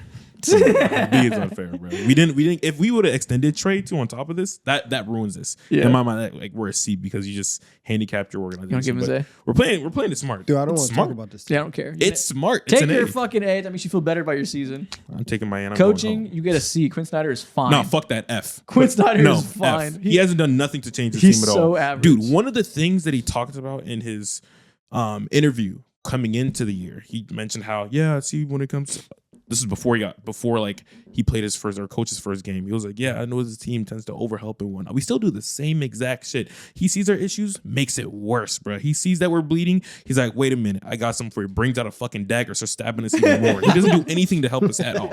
He's so annoying. It's over with. I'm done with him now. I gave him time, but now it's up. Okay. F. Player development. F. Zachary Shea hasn't done jack shit. Dyson Daniels did make a jump. Sorry, Jalen Johnson is here. He averaged like 26, 10, and 11 for the month of December. That's so damn good. He could make an All-NBA team. Like, those discussions aren't. Onyeka Okongwu Far-fetched. can shoot now. That's important. He got better. D Okay. plus. But Dyson Daniels is still stealing money. I feel like it's probably a C. He can't dribble. Yo, his dribbling's not good enough, bro. Fine, C God minus. damn it, he's so Still annoying. stealing money. Yeah. Star performance. Trey Young. Oh my god, what do we do with you? Man. Okay. Is Jalen Johnson a star? Yes. Yes. He's gonna be an all-star this year. He so probably deserves to be one of the worst stars account. He's crossed the Rubicon. You didn't have to say one of the worst stars. He's a star. He averaged a triple-double in the month His of defense is a December. fucking joke. At first, we were like, I want to see him start playing more defense. It's a fucking joke at this point. I'm so sick of it. Dude, I wish you guys saw how he played defense like 2 years ago. I saw. when he was getting it out the mud. It was He great. Good. He was so good. Yeah, there was a point a couple years ago. He had like a 10-point defensive rating swing when he was in the court. He was important. He was one of the most aggressive, versatile defenders in the NBA. Yes. Now, I think Paolo Banchero is a better defender than Jalen Johnson. I think you're a better defender than Jalen Johnson. Paolo Banchero's huge at least. Jalen Yeah. Johnson's just out there tired. Yeah. Okay. And with the trade thing, Trey's gonna get traded. You could give it a C because Jalen Johnson does save this. He's carrying Great heavy. vibes. Fucking C like everything else in their goddamn life. No, I feel like the vibes are an F. I don't know. If you tell Trey Young this, yo, that's he's the- living life right now. That's the one thing I will speak up on this team about. Trey's still posting about this I do team. think the vibes are Next team. Trey making songs of Quavo still. He thinks he's a part of this for the long run. Fuck them vibes. What that one tweet say? It was funny as hell. It said, Oh, poor guy just doesn't know it yet. You look at his feet, he's loving his life in Atlanta. Poor guy still. doesn't know it yet. Charlotte Hornets. Roster decisions. You draft Colin Knippel. You trade Mark Williams to the Charlotte Hornets on draft night. You bring in Kalkbrenner. And you bring in Sion James. All great picks across the board. Mhm. At varying levels of respectable role players to future stars potentially. Pretty goddamn good. I feel like B is. I feel like, hey, what do you... Yeah, it's an A. Colin Sexton's Word. there too. Give him make him stable around that the perimeter position too. Yeah, I think this is an A. Yeah, He it's didn't like, do anything it's bad. like, why not, right? My bad. Nothing Yeah. bad happened. Yeah. Coaching. I don't know. I don't know. Man. Hey, Charles Lee, you used to work for the Celtics. I think you're smart. I think you prioritize threes. You guys get a lot of them up. You guys have a modern approach. I don't know. What do you do? I don't. It's hard to tell. The roster's been in such disarray for such a long time. They rarely have their stars healthy. Truly hard to tell if they're going to be a good program or not. But I feel like they're doing the right things. It's just the outcomes we'll wait and see. How it's going to be. Yeah. Okay. Player developments. Oof. Okay. So the rookies are really good. Oh, they've had exactly one good week of T-John Salon so far. Oh, you're right. He's This developing- carries. We are me- not going to count Nah. that as It development. matters. Nah, you do Dude. not remember just how bad he was because you stopped paying attention to him. When he was at his worst, he was the worst player in the NBA. I understand that. Now we are he's not, a capable bench player. we Yeah. are not going to give one A week. plus. I'm sorry. You We're- turned the biggest bust in the league into a respectable wing. We A can't plus. do that. We can't do that. A plus. We can. You're gonna watch us do Off it of too. 1 week, Yes, Oh, really, Bro. Honestly, it's been about 2 weeks now. I forgot. he's Let me good. see. Man. I haven't done an update. I haven't looked at his stats this past week. Mhm. I don't think I watched them this week. Let me check.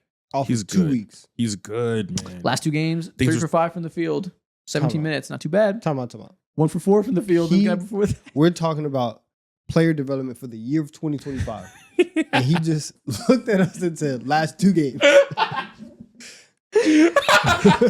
This season, Do you understand what kind of foolishness is happening right now? That is insane. That's crazy. here we are. In Oh, 2020, there. last season, he shot 33% from the field. Okay, This season, fair. 50% from the field. Allow it. Yes. Last season, he shot 28% from 3. This season, 44. Okay. Yo, that's insane. Last season was 5 points per game. What is this year? 6.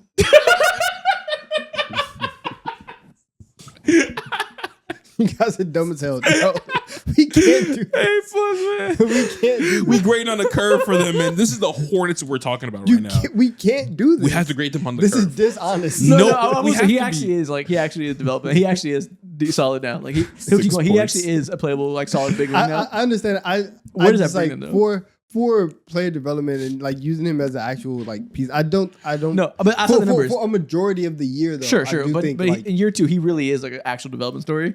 No, I don't know how far that takes him. when we do report cards in 26 and we have like much more time of you being an actual NBA player, then okay, But fine. from my test, I think you can tell he's gonna be moving forward. So I want to give him credit for that. Mm-hmm. But what I'm saying is, I don't know what else I got outside of that. So I don't know where that brings us. You know, LaMelo, where that brings us then. I can't talk about LaMelo and Brandon Miller haven't developed at all. in Oh, 2025. Musa Diabate, he's good. He got See, better. they got He two got good better. role Yep. players at this. Yep, See? I forget about him. He be See? rebounding. See? Yep. Star performance. What? Is LaMelo Ball a star? Yes. D. Never healthy. Vibes. I don't D? know. Conker Nipples really made the vibes pretty good. I mean, I think with He's LaMelo a guy- around, the vibes are. If LaMelo's there, Eric Collins there, and then you got a good in between Conker in Nipple. Conker Nipple, I B. think it's a B. It's a B. It's a good vibes. Like I would like to be not a fan of this team, but And around they're, this they're team. fairly watchable this year. They're not a complete disaster in the same They're way. a good offense. Yeah, they're watchable. Yeah. So, okay. Nah. There you go, B. Orlando Magic. Roster decisions. You trade 4 first-round picks for Desmond Bane. That's the Going highlight on. of the summer. What else did they do this summer? They I'm just brought gonna focus in on the big move. They I think paid a lot Trey of guys. Jones. Is it Trey Jones? No, Tyus Jones. Tyus Jones. Tyus there Jones we is go. fucking horrible. Yeah. Every time I watch him Zero play, impact. I keep thinking about the fact that when we talked about their summer, you were like, they're brought in shooters. Tyus Jones is the first name you said. Yeah, he's been a respectable shooter for his No, he's career, not. dude. How bad of a shooter do you think Tyus Jones He's is? a non-shooter in terms of people respecting him as a spacer. They do not be caring. Listen, man. You're not closing out hard on a Tyus Jones 3. Listen, man. He sucks. I hate Tyus Jones. He's not the worst player in the world. Damn near. Low key, he is horrible. He He's doesn't not. defend a lick, has no scoring aggression, so his playmaking doesn't Listen, man. matter. Nobody respects him as a shooter. He doesn't slash. He can't cut. He's horrible. I will It's a say, good veteran name. the He's a good name. That's it. Exactly. the best part about everything that just happened is that you're going off on Tyus Jones. Mo looks up his stats to defend him and turns the iPad I put off. a bit down. I said, oh, And Lord. put it down. I looked at his number this year. I'm like, oh Lord. I knew they were He's bad. like, he can't be. Listen, man. go ahead. Didn't look at it again. I seen this number right here, Didn't Isaac. look at it. What's that say? 3.4 points per game. I put it down. I said, oh Lord. I see he's a good. He been in the league that long. He's a good Stopped name. in his tracks. Yeah. So It's like, I can't do this. It's, yeah, I can't even defend anything right now. I'd be a liar. Can't do anything. The about it Desmond right Bane trade's cool. You know, Good trade. yeah, too soon to tell what it's the ultimate. Jace effect will be. Richardson is a good player. Very Yeah, playable. he's good. Yeah, too soon to tell what the Desmond Bane trade will bear out long term. The playoffs is really going to matter and how that affects him against playoff defenses. They extended Paulo Banchero this summer too. and Gave him a humongous bag. looking kind of rough, but again, we're judging him at his worst. He'll probably be okay, fine-ish. It's been C Listen, plus it's been because I rough. like the Desmond Bane trade. Yeah, I think B doesn't. We all like the Desmond Bane trade. No reason Okay. to change it now. Wanted to give him B. There we go. Just testing the waters. Coaching, man, you're lucky you didn't get fired that first week. dude. But it's been better. Their offense has been better. Yep, been a top 15 offense for a majority of the year now. I don't know where they're at on the season. I think it's probably top 15. I think it's probably up Yeah. there. Defense hasn't been good. We're I'm getting there. C. He's a fine coach. The players have been a bigger issue. Yeah. Player development. Anthony Black has become a godsend. Dude, he has developed. He is like surging right now as you speak. With that being said, Paolo Banchero is in the opposite of developing, so we're only going to give you a B- overall because it cancels each other out. Dude, Anthony Black so far this year is averaging 15 points, bro. in Actually, 4 assists a Paolo's in the game. opposite of developing. We're going C. Sorry, Anthony Black. You're getting him out of the depths of F. God damn it, man. Star No. performance, F. Franz. No, Franz is fine. Bane is fine. D. Okay. Wow. Actually, let me stop. Do we hold back this year? Star This season, performance. Paolo's been horrendous. Last season, he In the- wasn't D. Yeah. In the So the whole year, Mhm. don't give me that playoff shit. I'm so sick of hearing I'm about these sorry, playoff losses in man. which he empties a clip. I'm sorry, man. I'm so sick of this playoff riser bullshit because he shoots a lot. I'm fine with It is somewhat necessary. It's though. really, I mean, yeah, like somebody has to take the shots, but Yeah. it doesn't make him more valuable than he is in the regular season. Yes and no, but like that's I really don't care about that right now because this season for Paolo has been obviously extremely disappointing. And as somebody who was super high on Paolo, and like you are doing all the other things that like you kind of need to do to be quote unquote the guy, right? You are comfortable taking these shots and shouldering an offensive load in the playoffs. That's fine. Now for the other 8 months of the year, I need you to be able to play competent basketball, and I need you to be able to lead a team to top 20 offense, to top 15 offense, to league average offense, and it hasn't been there.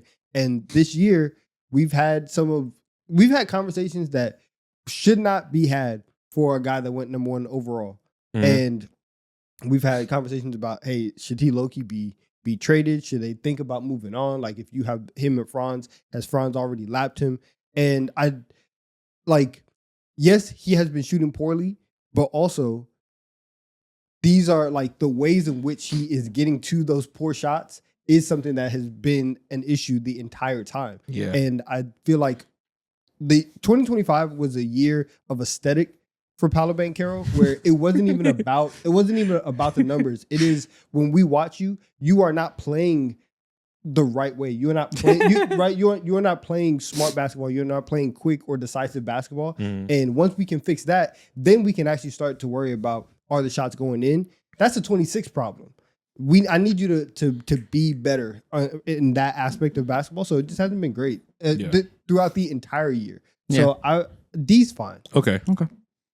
The palette conversation is always so hard. Yeah. Because like it feels at a certain point you run out of patience and you run out of assuming young players will hit their utmost ceiling, but you also don't want to do that too fast because you don't want the pie on your face if he just figures it out and plays like slightly better than before when he's at his worst. But I don't know. Like maybe he is just Julius Randle. Like I don't know. Damn. Maybe he's not this top. Maybe he's not Blake Griffin. He's Julius Randle. Yeah. Hard to say. But it's Damn, also man. it's hard to say he is either way. We'll see. Time will tell. Listen, When are we gonna know? Listen, even Julius Randle could shoot better than this. Like, Yeah. even Julius Randle was an All NBA player who led the team with absolutely no shooting to the playoffs. Like, even that can happen, and we will see if Paolo can get there. I think by the middle of next year, we'll probably have like a pretty good sense of whether or not it's actually going to happen. And if a leap happens after that, then shout out. But it's probably going to be more unlikely than not if we are at January 1st in 2027 and still saying, yo, like, can Paolo figure it out? Can he play downhill? Can he play quicker? Like, if he doesn't play quick now, and you have a guy like Franz next to you, you have a guy like Bane who is playing good basketball now and is not like actively hurting you the same way that like KCP shooting poorly last year would have done. You have Anthony Black emerging. You have pieces now around you. So where does that put you for the vibes? All the other good things around For you? the sake of the conversation, I being don't around see your minus. star. Yeah, I was about to say the same exact thing. You have conversations about your star player, your 1A guy not being a 1A guy. Finally, yeah, no. Regardless of everything, they've been much better as a team offensively, specifically Desmond Bane is a demon and all that. It's still a C because you have the biggest looming question, the worst question that any team could have. Yeah, I think for the Magic, what you would tell yourself is, hey, we don't have to figure out everything all at once, right?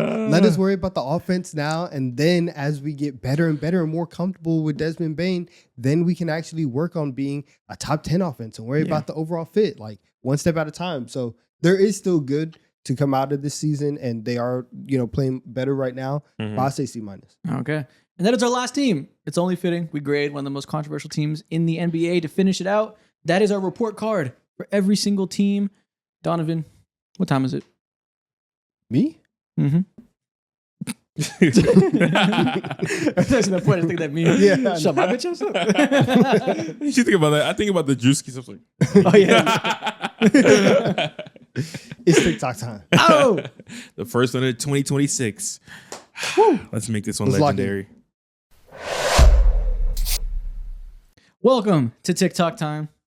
Starting off 2026. Got to start off with the draft. We are going to do another draft where you two are going to be drafting one-on-one against each other while I name a category of players for you to build your team with. Right, so get Yep. out the way. This So is this- food. Last time we did it, I made you guys go position by position. I said a point guard, then a shooting guard. Give you a category for each one. This time you can put the players wherever you want, any order you want. Need Okay. that. First category, pick a player 6 foot or shorter. Ooh, 6 foot of Donovan has first pick. So is this all time or All, current? all time, whatever you want. Is this the listed height or what we know that they are? I don't know. Who does that matter for? Let's see what you're talking about. Yeah, we'll see. I'll make a ruling in each case. Chris Paul. What's Chris Paul listed at? Is he 6'1"? I think he might be listed as like 6'1", honestly. Maybe 6 foot straight. So Does he count? Because if they say that Chris Paul is 6'1", that is a lie. He's not.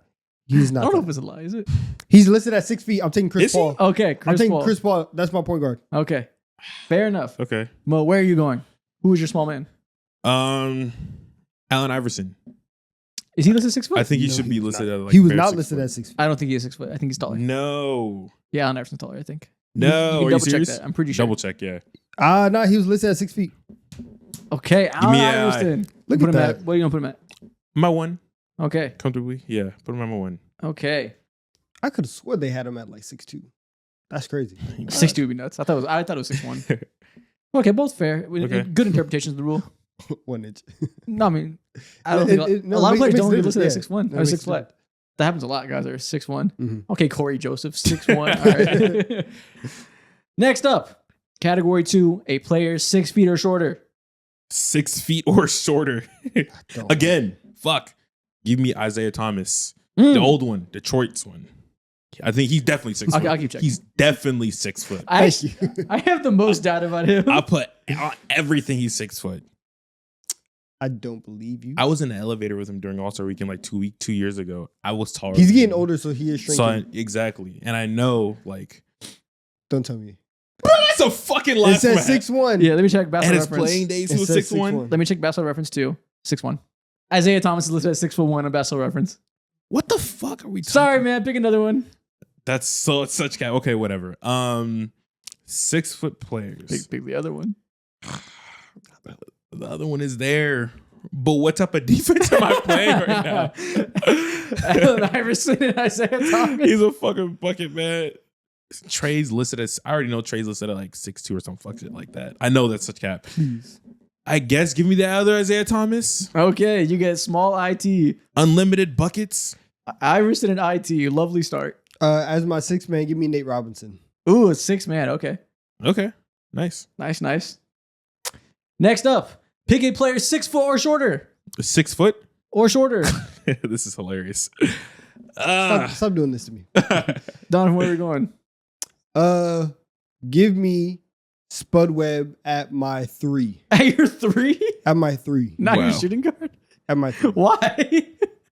Why? What a weird distinction. Okay. Okay, Spud Webb is your 3. Mo, where are you going? Okay, so at my 5, fuck. Do I want to go 5 right now? I don't know. Yeah, put your 5. At my 3, give me Jose Alvarado. Yeah. Okay. It's You a got some good defense 3. out there. He can guard up. Okay. Okay. Next category. Pick a player 7'3" or taller. Oh shit. Wemby. Nice. Put him at my 5. Okay. Thank fucking God. This is awful. We will be moving people around, obviously. Sorry. 7'3" or taller. I will take. I would take Yao Ming as my center. Okay. Okay. I feel like we did this last time. Yes. Next up, pick a player 7'3" or taller. Oh shit. At my 4, give me Ralph Sampson. Okay. Ah shit. Okay. At my 4, 7'3" or taller. You know what? At my 4, give me just keep it simple, KP. I'm not gonna overthink it. Ooh, that's a great pick. Yeah, give me KP. That's definitely who you should have picked the power forward. Yeah. Ralph is not bad though. It's not bad. Okay, last up next. Mo, you had Y'all your- are treating Ralph Sampson like he's just like, He's oh good. yeah. Yeah. No, you want the spacing. He would dominate Kristaps Porzingis. Okay, come on. Let's not act like. Come on. Come He on. he would dominate him. Come on. Okay. What? Come on. You can have fun with that. This is 2025 players. Come on. Come on. I Mo respect has a Ralph. 6-man left. Come on. And Donovan has a shooting guard left. Okay. Last but not least, pick a player 6 foot or shorter. Ooh, shit.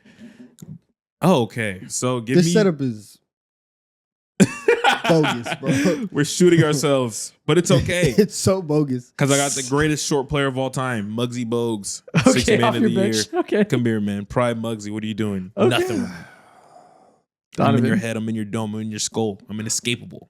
Who's going to be your shooting guard? I need to double check this right now. You tell me, I can double check. No, because I need to make sure. Guys, right now we're witnessing cheating as we speak. All right, never mind. Who are you looking at? I want to see the list. It doesn't matter. For who? Yeah, it was Don't- cheating. don't worry I told about you. it. I told you it was cheating. This is what he does. Don't worry This about is it. what he does. 6 foot or under. Yeah. Yo, Here we go. am I running out of guys? You just ran out of guys. I told you, man. I feel like I'm. Now I could introduce you to a I forgot his name. So Is I'm not Fred even gonna butcher Van it. Vliet 6 feet? Let me see. That's a good conversation. I think he maybe listed Yes, at Fred 6'1". VanVleet is 6 foot tall. I would take Ah. Fred VanVleet at my 2 guard. That is a fantastic pick to get a defender out there. Okay. That you clutched it up at the end. That is Wow. perfect. My defense is ass, but I got KP and Wemby back there. Yes, your defense isn't ass comparatively.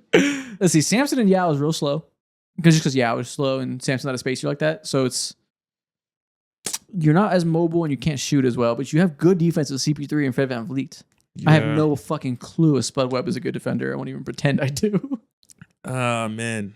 I got Wemby, KP. I'm My letting you know right defense- now. I'm throwing mad lobs. Dude, his offense is Throwing crazy. lobs away. Iverson and Huh? IT slashing with those Don't- two spacing. Spud big men. Webb is dunking on Wemby. What are we talking about? Spud Webb can dunk. Dunking on Wemby. Come on now. Slam dunk champion? Congrats. Just say you don't know NBA history unless you could move on. dunk on her. You're going to be down 57-90. It doesn't matter. But Congratulations. Mo's offense is fucking filthy. Not gonna lie. That Yeah. spacing of those two guards slashing. I think my defense is just good enough and my offense is the best in the league. So I think I kill you. The best in the league. It's us two in a hypothetical In our league, team. I'm better than you. So I am best in that league between me your, and you. your team lost. No. Your team lost. Comments let us know who has the better team. I got the better. I will say Chris Paul and Fred VanVleet is nice, but so is Iverson and IT with those two big guys behind them. So I don't know. Yeah. Also, Nate Robinson killing Muggsy Bogues. What a he's killing him. what a crazy no. comparison. I don't even think He's Nate killing believes that. Nate wouldn't believe that himself. He dominate Jose Alvarado. He would. Nah. He would dominate Jose Alvarado. Jose's annoying. Jose, he's going to get CP3 out of here. He's going to get him out of the They game. will fight. Oh, they they will will fight. They're They going to will be fight. out of That's the a good game. matchup. That's a good I point. like that. So your guys 6 men will be starting at point guard. Yeah. That's a good point. Next thing we're gonna do, I'm gonna show you an NBA quote from a coach, and you have to guess which coach you're looking at. So Okay. see how well you know these coaches by the things you think they would say. This is funny. And these are gonna go in different levels of easy, medium, hard, impossible. Okay. Easy. Okay. First up, either we win or we both die. Oh, Joe Mazzulla. This has to be Hands him. down. Yeah. What do you mean you win or you die? What? It's basketball. I honestly don't think that any NBA coach talks about death more than Joe Mazzulla. And I think it's because he has he's just so real with himself Mhm. and understands where we are in this life cycle and what comes with life.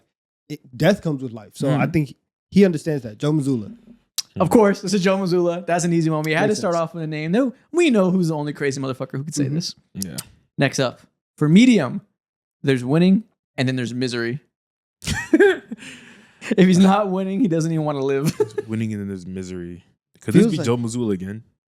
Maybe has JJ Redick said this? Maybe. Wants to be Joe Mazzulla? Yeah. It could be JJ Yeah. Redick again. I will say this is all time too. It's not just current day coaches. It's all time. Okay. I was thinking Look maybe at rosters. maybe Pat Riley has said this. This is Pat Riley. Yeah. Yes. Oh, wow. Okay. The crazy. He's really the crazy OG. Joe Mazzulla, JJ Redick. They're all trying to be Pat Riley. Okay. Either you win or you die. Is the same thing as there's winning and there's misery. Okay. We're locked in. Yep. The OG. That's Next funny. up for hard. If you live in the river, you should make friends with the crocodile. Now What? you have to think if you live in the river, you should make friends with the crocodile. One, this is a saying that only old black Southern men are going to say. Okay. So I'm thinking again below the Mason-Dixon line. Okay. I'm thinking dark. I'm trying to figure out which of these coaches can dark. can fit this description. I was thinking that this is a coach from not in America and just somewhere over there. You think they're over there? Yeah. If you live in the river, you should make friends with the crocodile. It's So insightful. It's so Make philosophical. friends with the crocodile. What does this have to now okay. do with I basketball? think can we agree? It's not a new age coach. It could be. This is not a guy who has Instagram. It could be, but that is a good point when it comes to the IG talking about. This is real insight right here. Listen, sometimes you're dealt a bad hand. These You got to young- learn to these live young with coaches don't be talking like that. it. They don't. So who is this? I'm gonna go old school. It has to be a really good coach to talk like this. Too. Yeah. If Yeah, you- you're right. If you you live- say He has this to be, shit, you're not phenomenal. successful, we're not going to talk about you. Yeah. Are we? What old coach you want to go with? You I know, would say but it's also kind of weird. Phil Jackson. This is Phil Jackson. Yeah. This Okay. is Phil Jackson. This is the Yeah. philosopher himself. Yeah. Okay. There we go. So listen, you dealt a bad hand, you learn to swim in it. Mm-hmm. Mhm. real philosophical stuff. Next up, impossible. I hate Steve Kerr. If he asks me anything, I tell him to go urinate in a bucket. You can quote me on that.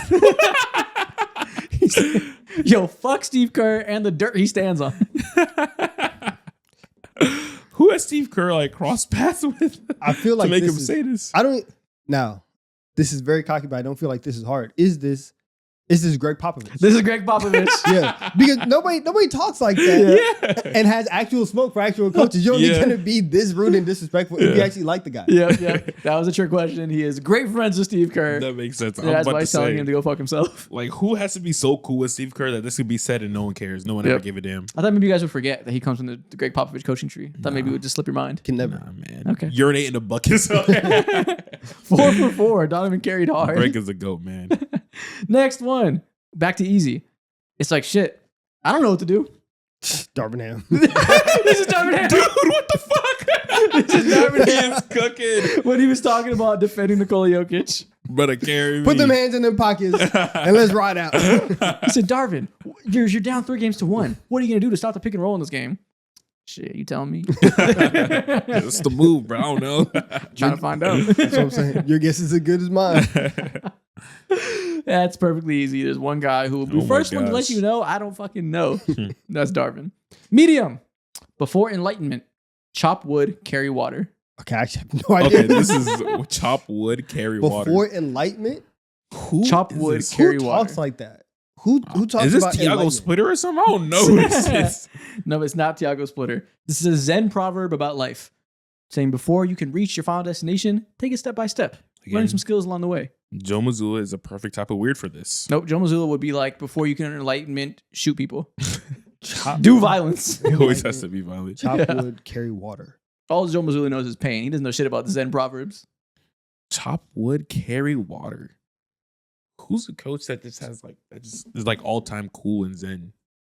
Yeah, you have to be very cool Who's to, like a to pull monk? this off. He is pretty cool. Right? You're not gonna be a regular mid coach. This is not Nate McMillan saying this. Hell nah. Could this be- said this? Before, Chop wood, Wait, okay. carry water. let's think about cool guys though, like cool NBA coaches. It's not cool. He's not cool. Could this be Rick Carlisle? No. No, Zen proverbs. I will say this was pretty easy. I'm gonna be upset because I don't know who this is. Mark You- Dagnall. Hell no. Damn Mark it. What? Dagnall. I have no idea who these coaches are, man. Bro, this is Phil Jackson. I didn't know we were going back to Yeah, Phil we're back Jackson. to Phil That's Jackson. that's the only reason why. Okay. Yep. Anybody doing Zen proverbs has to be Phil Jackson. My Okay. bad. I can't leave this video with only one Phil Jackson quote. Smart. I thought we were only getting one. I thought we used our Phil Jackson quote. Nope. Next up, there's no room in my life for a woman if I'm going to be a great basketball coach. What? No roster. Who is the voluntarily celibate basketball coach? He said, I'm letting y'all right Van now. Gundy. I'm letting y'all know right now. I have no motion going on in my life. And I don't even want it. I'm not going to lie. So he is not flooded over here. The fact that it's a drought. You believe him, or is it like, I don't even want a girlfriend? I don't even like girls. Who's a liar? Man. There's got to be some old dude. There's no coach said this in recent history. Charles Lee isn't saying this. I mean, Doak is not saying this. We know he's not For saying sure this. We know For he's sure not. not saying it. He said, Cannot relate. He said, I actually need this to be a great Yeah. coach. It's on my writer. Should respect, not me. You like it, I love it, man. There's no room in my life for a woman if I'm gonna be a great basketball Like, coach. who checks out like this? This one's pretty easy. I'm not gonna lie. Well, it's not, but you'll go, oh, when I tell you. I think you should know. I think you're capable of getting this. We need another. This is like Stan Van Gundy. This is not a Van Gundy, but you're not far off. Not a Van Gundy. Think about Stan Van Gundy. Take away the mustache. Take away the hair. Okay. Who are we left with? Oh, It's not Stan. It's not Jeff Van Gundy. because I know who I get what you're trying to tell me, but I can't put the pieces I'm at a together. loss right This now. is Tom Thibodeau. Oh. This is Tom. I think he said this like not too long ago. like a couple years Tibbs, ago. come on, man. I think he told us like Zach Lowe or Tibbs. something. It was an interview very recently. Tibbs, come on, man. Nah, yeah, he needed it. You got no woman and no coaching job now? Ah, What fuck. do you have? Well, no, he was root for women, so now he's on Bumble. I guess so. Or Facebook dating, whatever the 6-year-olds do. If Tibbs was on Bumble, that would be the craziest thing. What would his Bumble profile be? Oh, the fucking championship trophy. That's what it would be. What trope? Oh, yeah. 2008. Next up, impossible. Don't play with your meat. Who's the anti-gooner in the league right now? Like, who just doesn't play about me right now? This, all right, hint off top. All time or current? He's currently coaching. Currently coaching. Is it JJ Redick? Hell no, it's not JJ Redick. He's not talking like this. Don't play with your meat. Low key, like, I could see Mike Brown. I was about to say, saying- it could be Mike Brown. He could say It's not something Mike like Brown, this. but you're not far off. Think about that age demographic. How old is Mike Brown? Mike Brown is 55. How do you know how old Mike Brown is? Just guessing. Nick Twitter, like they call everybody like by their initials and then numbers. So Tibbs was 67. So anytime you talk about it, it was TT 67, Okay. and now it's MB 55. Oh, I think I have seen that. I didn't know what it meant. Yeah. Okay. This is Nick Nurse?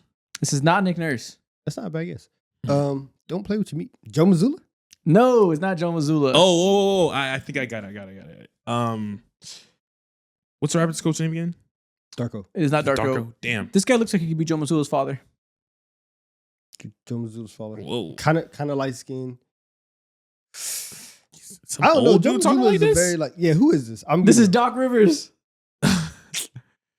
Leave me alone. I'm gonna play my man 8 days a week. What do you mean? I have no clue you just said. I don't think What a do you single mean? word was actually spoken. That was crazy. He said this as a way to, he meant to say, don't play with your food, but he went to the podium and was like, don't play with your meat. And his players let him know about it. I understand where he's coming from. Actually, my what buddy he's said, trying don't to play with your meat. And then his players let him know about it. say. I could just feel your chest just vibrate saying that.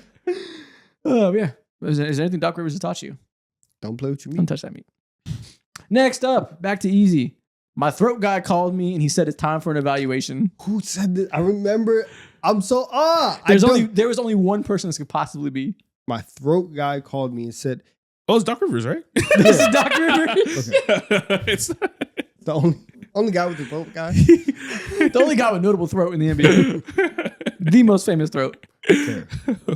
He If actually, Tibbs, he if actually Tibbs like was tried still in the to. league, I wouldn't be shocked if Tibbs had a throat guy. So you're saying he has the most famous throat? That we can have a throat off. It's No. comparable. Okay. Yeah, he's throat guy I think called. peak for peak, it's comparable. I don't know. But like on a daily basis, I think Doc Rivers is above Tibbs. But when Tibbs get in, when He's in he that gets mode? rolling, Okay. it's up there. Well, he's in that throat mode. It's a different guy. Yeah. Okay. Medium. I don't know him, but I'll beat him to a pulp. Who coach want to throw hands? Beat him to a pulp. Some white coach for sure. Yeah. Beat him to a Beat pulp you is to a very white. pulp. Okay. What white coaches is just like willing to have any static? Ime?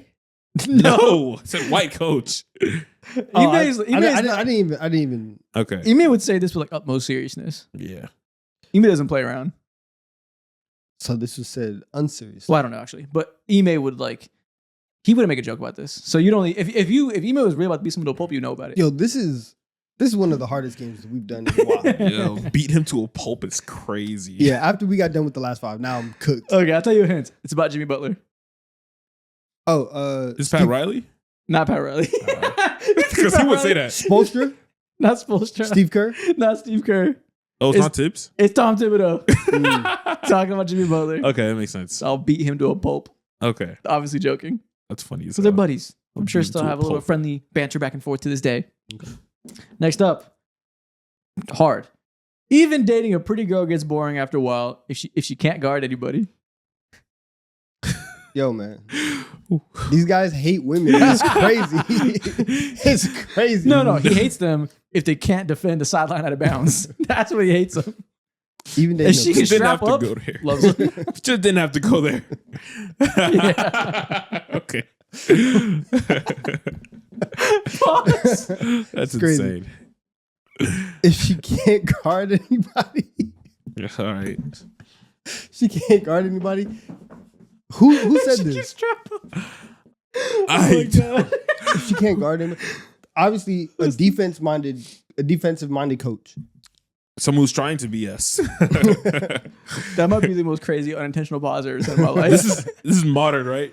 Yes, this is a current day coach. Okay. I will give you. He's current day, but he's old. Current day, but he's old. And you're right. He is a defensive coach who's known for that as of late. Modern coach. Okay, so the modern kind of defensive minded coaches. And he looks like Jim Carrey. What? Oh, is Rick said that? Carlisle? This is Rick What? Carlisle. He said this? Rick Carlisle said this not too long ago. What? He said, play some defense or get out of my fucking life. Oh my god. He's real. Real. He's gonna be saying a lot of crazy things for the rest of the year, man. Last one, impossible. I want some nasty. That's crazy. I wanted to say Shaq, but he's not a coach. It wouldn't be possible if it was Shaq. Mm. We'd know. I want some nasty. I want some nasty. Who's a coach that just be just All time? trying to rile up their players? All time? Technically. Technically. Okay. Yes, but that might throw you off. So don't think about that. Okay. He's coached in the last 5 years. Oh, Pop said this. This is Greg Popovich. Pop said this. I want some nasty. Yeah. What Here we go. was the context? Don't of this? worry You about it. He remember? wanted some nasty. That's all you need to know. The team wasn't performing. They weren't trying hard enough. No, I guess he got it now. Gabe Mendy went to the press conference. I'm trying to get some nasty.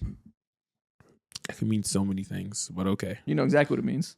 These are the worst nitpicked quotes ever. Yeah, that's the end of Insanity. that. Listen, sometimes you're a Hall of Fame coach and you just need some nasty. Straps. Fuck is wrong with you? That was an accident. That was a complete accident. Next thing we're going to do, I'm going to show you 5 NBA jerseys. You tell me who the first player that comes to mind is when you see this jersey. I've removed the number on it, so don't worry about that. Just the jersey and like the era the jersey's from. Mhm. First off. Festus Ezeli. That's actually mad real. Yeah. This is an Adidas era. Yeah. Warriors jerseys. It's the 2015 era. It really is. It's either Ezeli. I'm thinking of Mo Spates. My mind went to Bogut. Why are we all thinking about these big men? We just think about bigs. This is a big jersey. Because it's a big jersey. It looks long. Yeah. No sweat. He ain't getting no playing time like that. Yeah. For some reason, my mind doesn't go to the stars for this one. Because we know, like, if you see a Warriors jersey and you think of Steph Curry, you think of seeing the 30 on it. But Yeah. because it doesn't have a number, now it's like, who are these just like random Yeah. people? Yeah. And we've seen Curry in like a new modern cut. So you see Adidas and you're like, Exactly. Yeah. And you think about the older days Sean too, Livingston. Immediately. Who Leandro were the random Barbosa. guys he played with? the good old Exactly. days. Mhm. Next up, this Hawks jersey from Vince 2016. Kent Bazemore. I imagine Kent Bazemore with this. Bro. What'd you say? I think of Vince Carter. Ooh, Vince Kent is really Bazemore. true. I think of Jeff Teague. Ah, Tea Kent time. had some years with this jersey, man. Not good years, Nah, but he had years. There were years. Years were had. This is one of the worst jerseys in NBA history. I imagine Kent Bazemore trying to create his own shot in the mid range with this jersey, bro. And honestly, Terrible times. it sucks because like the pattern is obviously disgusting. The actual like ATL and that like kinda cool. design of it, that's not bad. That's like, it's somewhat creative. Yeah, the font is cool, but everything around it is garbage. Yeah, with the Hawk trying beacon into it, it's Yeah. cool. yeah. It's okay. Okay, but yeah, all around horrible jersey. Ew, Kent man. Bazemore comes to mind. Vince Yeah. Carter comes to mind. Number 3, the gray Rocket sleeve jersey. I see Patrick Beverly. Really? That is good. I see Thabo Sefolosha. Wow. I was gonna Mm. say I see Josh Smith. I also see James Harden in this one. James Harden is very recognizable for me in Yeah. the sleeve jersey. I specifically imagine him just doing Yeah, this exactly. little, I was thinking about cooking this too. pot thing. Yeah. Yeah, Sefolosha and James Harden popped to mind. What a crazy jersey. That's disgusting. It is disgusting. All I didn't these realize it was panels, this all these bad. lines everywhere. Yeah, why do we decide to do random checker marks here on the side for 2 seconds? It's Yeah, like, like, ah, is never there like mind. a famous race in Houston or something? I No. don't know. It's not Indiana. Why do we have a... It looks like a ref. It looks like a ref jersey, It honestly. does. This is a Foot Locker employee. Yeah. And this is so bad. Like, yo, Adidas, when they put so much dip on their chip that they like lost the sponsorship Yeah. because they were starting to roll out these sleeve jerseys. They flew way too close to the sun. And for that, we lost Christmas jerseys because they wanted to fly close to the sun. Had y'all just been normal, a regular jersey distributor, we could have still had Adidas jerseys. Mm. And now Still we had have 42 Nike jerseys a year. I was thinking, this is NFL, I mean, NBA really needs to copy the NFL. What the NFL is doing with the rivalry jerseys, you know, they got the 1-2 divisions got it this year. They keep those for 4 years. And so the next 3 years, 2 more divisions will get it until everybody has one. And it'll keep cycling in. So you get a new one every 4 years. That's what the NBA needs to do with city jerseys for sure. Yeah. 4-year blocks would make it perfect. Next up, jersey 4. Al Cats. Jefferson. Ew, Egghead Henderson. I think of Gerald Henderson with this, bro. I'm going Al Jefferson. I think of a low post touch, drop step over the left shoulder for 20 and 10 a night and 7 wins a year. Who's the dude with the short dreads? I think it was a 4-3-4. Ah, man. Henderson? No, it's not. Oh wait, no, you're thinking Gerald of, Wallace? Yeah, I think it's Gerald Gerald Wallace. Wallace. You think it's Gerald Wallace? Gerald Wallace. That's not bad. Yeah. Yeah, Michael Kidd Gilchrist. All the early years. Yeah. Let's get real nasty. MKG. He's taking shots here. Yeah. Yeah, I remember him. This hand not even doing anything. He's just holding it on. Last one. Oh, Nate The Robinson. green Yeah. New York Knicks. Nate Nate Robinson. Robinson. That's the only name I think of. Really? This is the only real option Mhm. is you are wearing a green New York Knicks jersey while winning the slam dunk contest. That's it. Yeah. Perfect. Yeah, there's nobody else. You want to take any other answers? Tyson Chandler, fuck off. No. It's a Dave Robinson jersey. I feel like I've only seen Nate wear this in my life. That's they it. didn't wear it a whole lot. Okay. Next thing we're going to do. Bleacher Report did a ranking where they ranked the top 30 teams. I said top 30. That's every single team in the league. They ranked every single team in the NBA based on their historic success. Okay. I'm going to show you 2 NBA teams. You guess who ranked higher in this list. Okay. So again, based on from the start of the franchise till now, who has more success overall? Hornets versus Timberwolves. Start of the franchise. I'm guessing the Timberwolves. The Wolves have to be higher. The Hornets. No yeah. motion. No Yeah, motion. the Hornets have done nothing. They've done nothing. And now listen, Timberwolves haven't done a whole lot either. But They Back- went to a back Western to back- Conference Finals. Back so to that's back enough. conference finals. They went to a conference finals in 04. Yeah. You have an MVP on the in like franchise history as well. The best player for the Hornets is Kemba Walker. Who are the 3 best players for the Hornets? Let's extend a little bit. It is You could say Kemba. yeah. So it's Kemba Walker. Say Grandmama.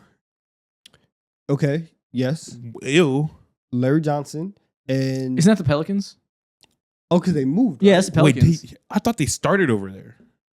The Larry Hornets Johnson. the Hornets became the Pelicans. This Hornets is a startup franchise, right? Or did Expansion? they- Because this is the Bobcats. Yes. This is the Bobcats. So they don't have anybody. No. Yes, this is the Bobcats. Oh. Either way, we're going with the Timberwolves combine because them I all. Yeah, don't it's want to T-Wolves sit here and regardless. discuss Charlotte Hornets History. That's history. nasty. Yeah, so we're I'll not go doing with the Wolves. I'm gonna say that the Wolves are higher. that. Yep. What do you think the Wolves are? 23. They're 29 and the Hornets are 30. Yeah, we're having a dookie Really? contest right now. Because they're 2 least successful teams. That's in the actually NBA. pretty surprising. I thought the Grizzlies would have been like around here. Grizzlies are Okay. 28. Okay. okay. Grizzlies are right above. Time out. How are the Clippers higher than the Timberwolves? The Clippers had a lot of Clippers- success over the yeah. years. They had a lot of time like the 60s and stuff. They had like MVP and stuff. Oh, like San Diego. and Yeah, stuff? yeah. Oh yeah. Yeah, so it's the entire history. Okay. You don't care about all that. The Hornets have no MVPs. Has anyone ever made an All NBA first team for the Hornets? I doubt it. Probably not. No. Probably not. That's crazy. Hornets are dead last in the league. Next up, Raptors versus Jazz. Ooh, this is hard. This is interesting. The Raptors are younger, They won a but championship. they have a championship. The Jazz have longer stretches of being an actual like good team. Yeah. I don't think that they would weigh the one championship so much heavier than the That's long lifespans. That's very important. We don't know how they're gonna weigh these things. Me personally, I would weigh the Toronto Raptors higher, but they may respect the Utah Jazz more. All right, I'm gonna go against you. I'm going with the Jazz. The Jazz are in at 19. Wow. Raptors are 22. They're lower. Yeah. Makes sense. Yep. Makes sense. Longer stretches of dominance. Yep. Jazz have many eras of basketball. That's a Okay. crazy stretch of the use dominance. Yeah, dominance is the wrong For word. for these two teams, No, they had Yeah. multiple times of moderate success. That's what they had. it's dominance if you're a Utah Jazz fan. Next up, Brooklyn Nets versus Los Angeles Clippers. Both little brother teams. Oh yeah, it's for sure the Clippers. At least no. you don't think so? No. I think it's the Nets. The Nets have made it to the finals. I did. completely forgot about the Clippers have not done that. I'm going with the Nets here. The Yeah, Nets are that's one easy. spot higher at 25. Damn. One spot. Ew. Both bottom 6 teams in the association. Yeah. Fair. It's okay. Makes sense. So I hate these guys. Makes sense. Next up, Atlanta Hawks versus Dallas Mavericks. This is the Mavericks. I'm not even blinking twice. What are we talking about right now? Yeah. Like they have MVP. Went to multiple finals. Never seen one And before. it's honestly crazy because the Mavericks prior to Mark Cuban were such a joke of a franchise Yeah. that they really got everything in like a short amount of time for a franchise sake. Mhm. And they just lapped y'all. So I'm going with the Mavs. Incorrect. It is the Hawks by 3. That's Y'all such a lie. don't know about Bob Pettit. Y'all don't know about them I having the did first forget about goats. Bob Pettit. This is the whole history of the sport. In the 50s, they were them. In St. Louis, though, but whatever. Still the same organization, buddy. Ew. You guys have accolades. It's not Atlanta. You guys have one of the goats. It's not Atlanta. 3-time sports. MVP, Bob Pettit. Means nothing to me. I actually don't know if he has 3 MVPs. I made that up. Yeah, no, this means nothing to me. This is crazy. This is off. This is the first wrong one for me. You think so? Yeah. You want to see the write up of what the justification was? Yeah. Yes. Like I don't have any. Like this is not correct at all. They're weighing entirely too much based on the past.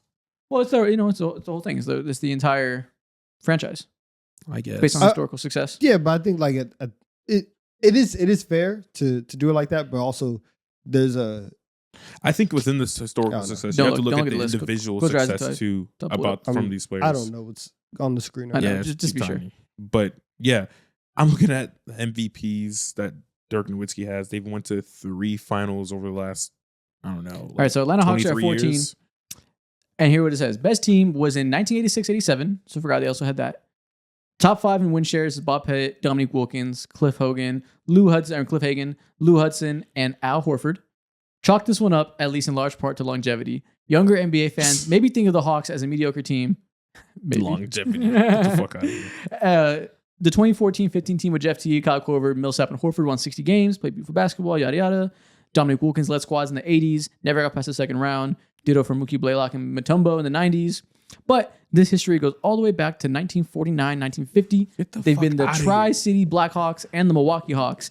As the St. Louis Hawks, they won a championship in 58, made 3 other finals appearances. I will say the one thing that I will push back on this write-up is they say younger NBA fans and then proceeded to show mid for 4 straight decades and went back into the 1980s and was like, yeah, the young people, they don't know about the Hawks. Brother, that's 40 years ago. That's crazy. And here's the write-up for the Dallas team. Like Denver, the Dallas Mavericks spot in this list is heavily influenced by their single championship, but their resume certainly goes beyond that, especially after the last 2 decades and change. So yeah, it's the last 2 decades. Since 2000 is when they have their entire history, like Donovan said. I guess. But I even guess still, so. you have 3 finals appearances. Exactly. You have an MVP. Yeah, You have more regular season wins.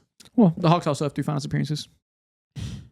you have a title. Well, 4. God. They have 4 because they have a title too. 1959. Come on, man. This is not true.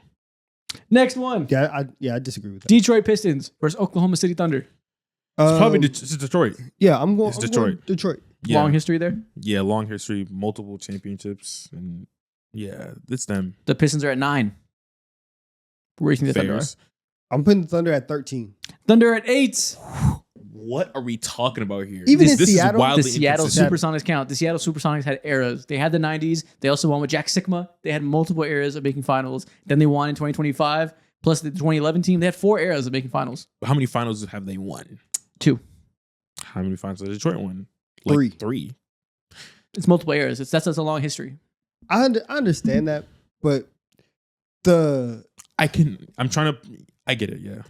the way I don't like it because I feel like what they're doing is essentially just counting as opposed to like actually weighing out certain successes over others. Because if you're the Pistons and you have success in the 80s and like the very start of the 90s and you go to 3 straight finals, you win back-to-back championships, then even the Pistons in like the mid 2000s who only get 1 title, they're winning 50 plus games for like 6 or 7 straight years. Yeah. They're making the conference finals mad years in a row. Like they were dominating the Eastern Conference. Well, that same like, could be said for the 90s team. They just lost to Jordan, right? And the 79 team won a championship. They were good for a while too, I think, in Seattle in the early 80s.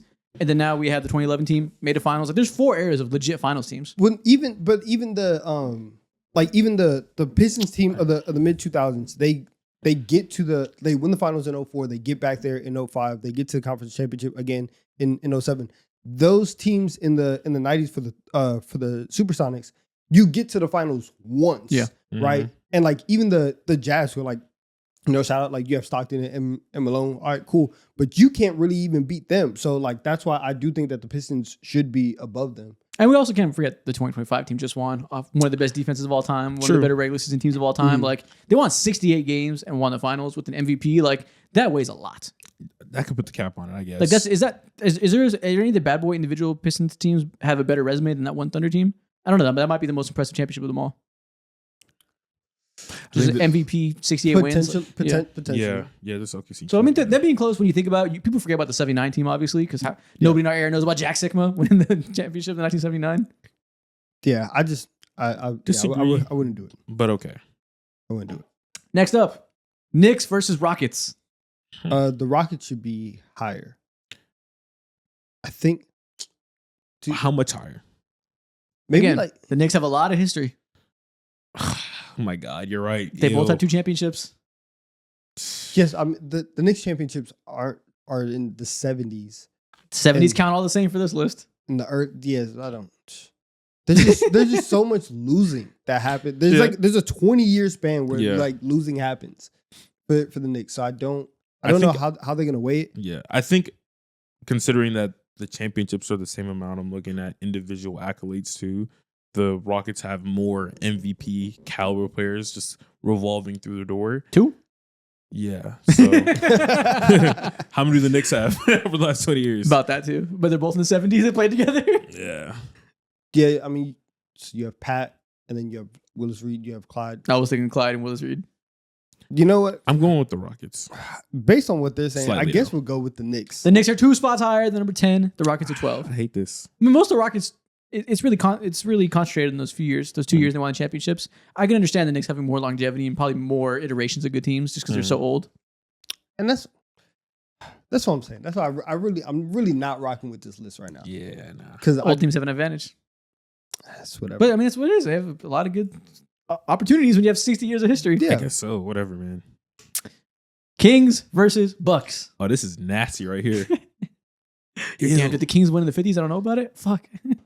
Probably. You asking me about 50s, 60s, 70s Kings basketball? I'm not telling you anything. Tying Nate Archibald was a problem. Oh, Okay. My Kansas City Royals. Nice. Hope you have fun with that. I think I'm gonna go. I think I should lean with the Kings. I think I'm going with the Kings. Y'all are just blind guessing. The Bucks are 12 spots higher. Shit. Literally, we are. My Damn. bad, Kareem. They have Kareem and Giannis as bookends. Of course, it's the Bucks.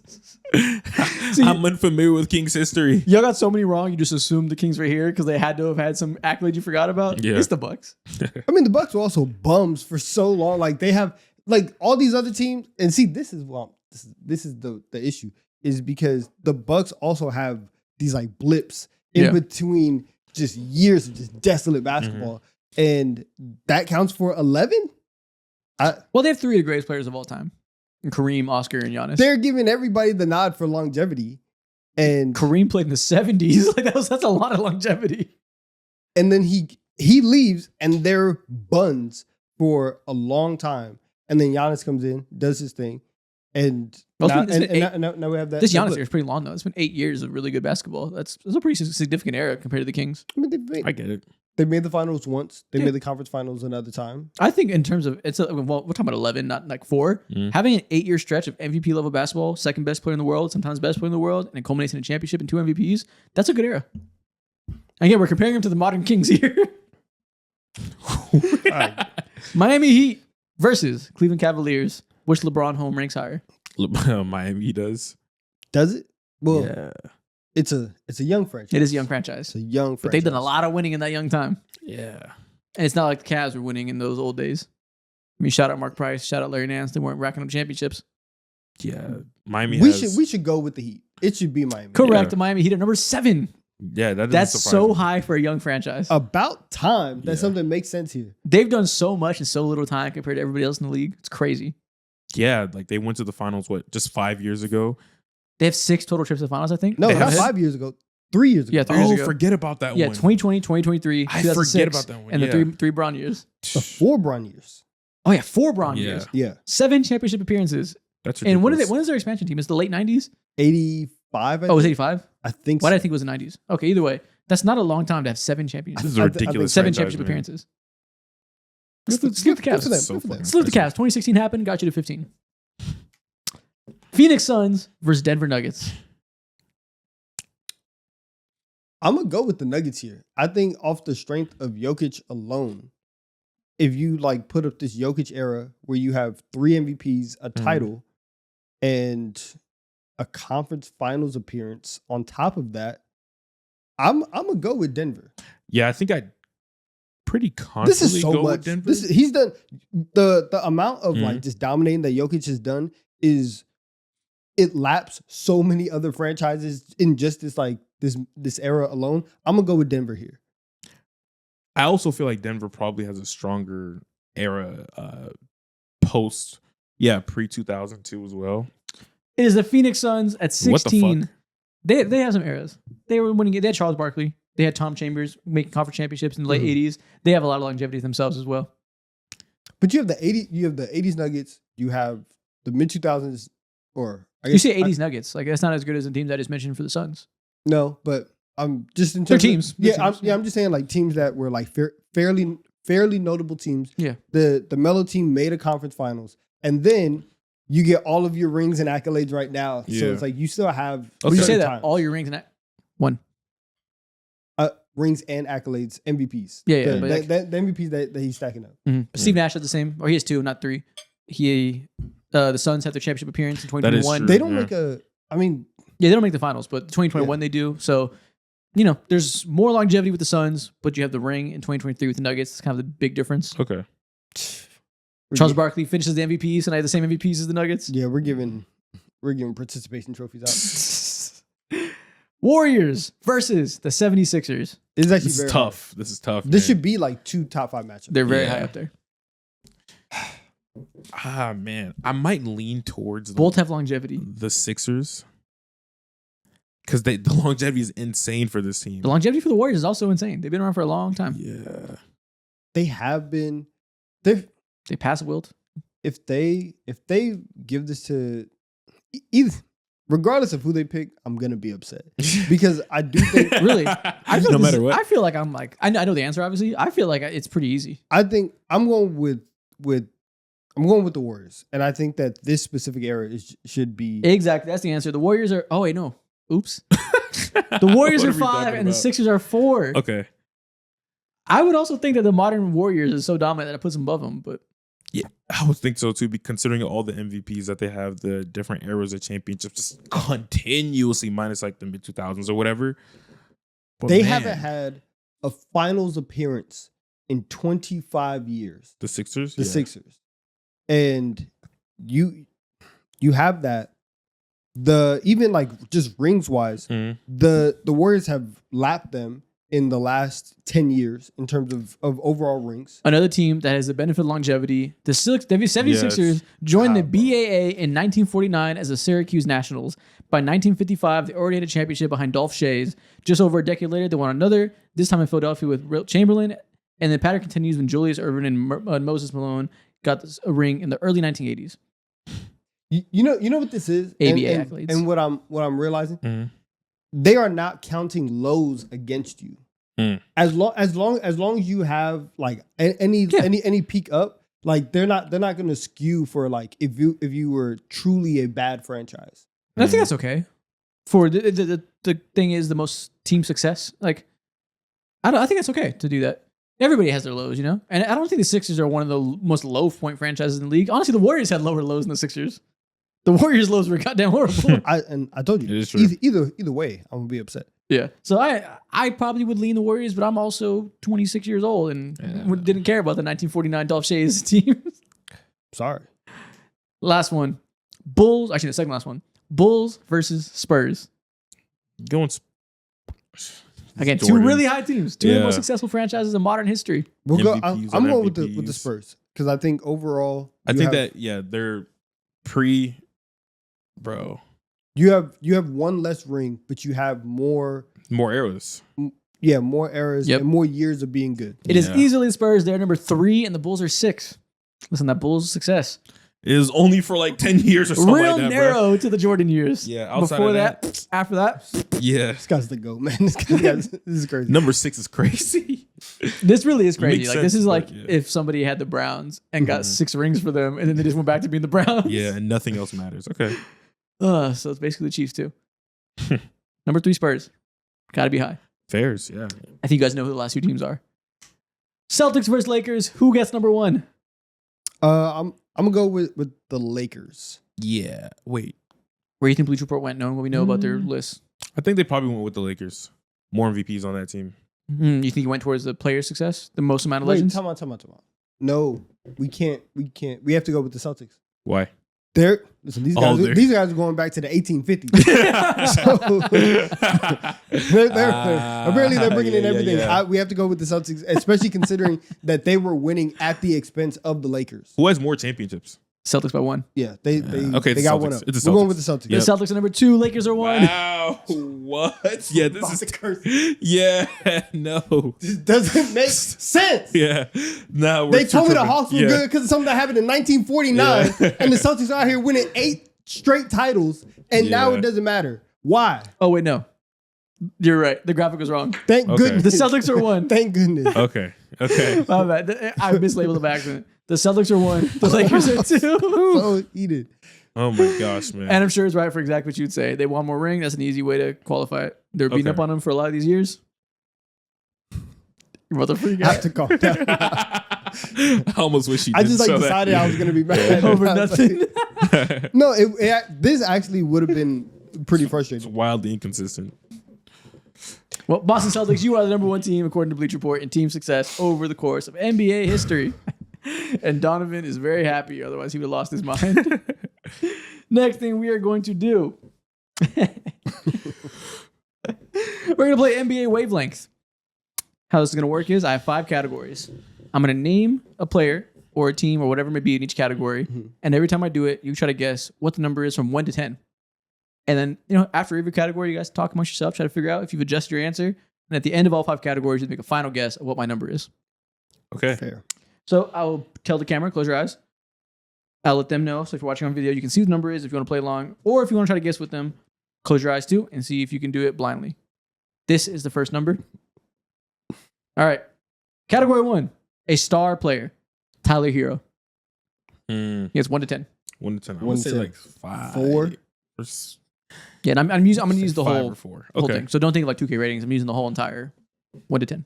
Okay. Yeah. Yeah, thinking I'm 4 going or like 5. 4. Can't be. He's not the worst star player to have. No, but like he's an all-star. He's like a good player. But if Tyler Hero is like where you're starting your team from, Oh, terrible. Then that's like a 4. all right. So yeah, we'll say 4 right now is our first. Okay. Kind of where we're at. Okay. Category 2, role players. DeAndre Hunter.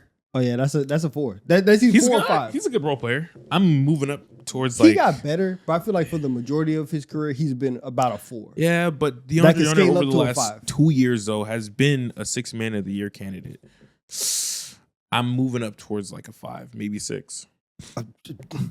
It's definitely not a 6. Maybe 6. That's way too much dip on DeAndre Hunter's chip. Slow down.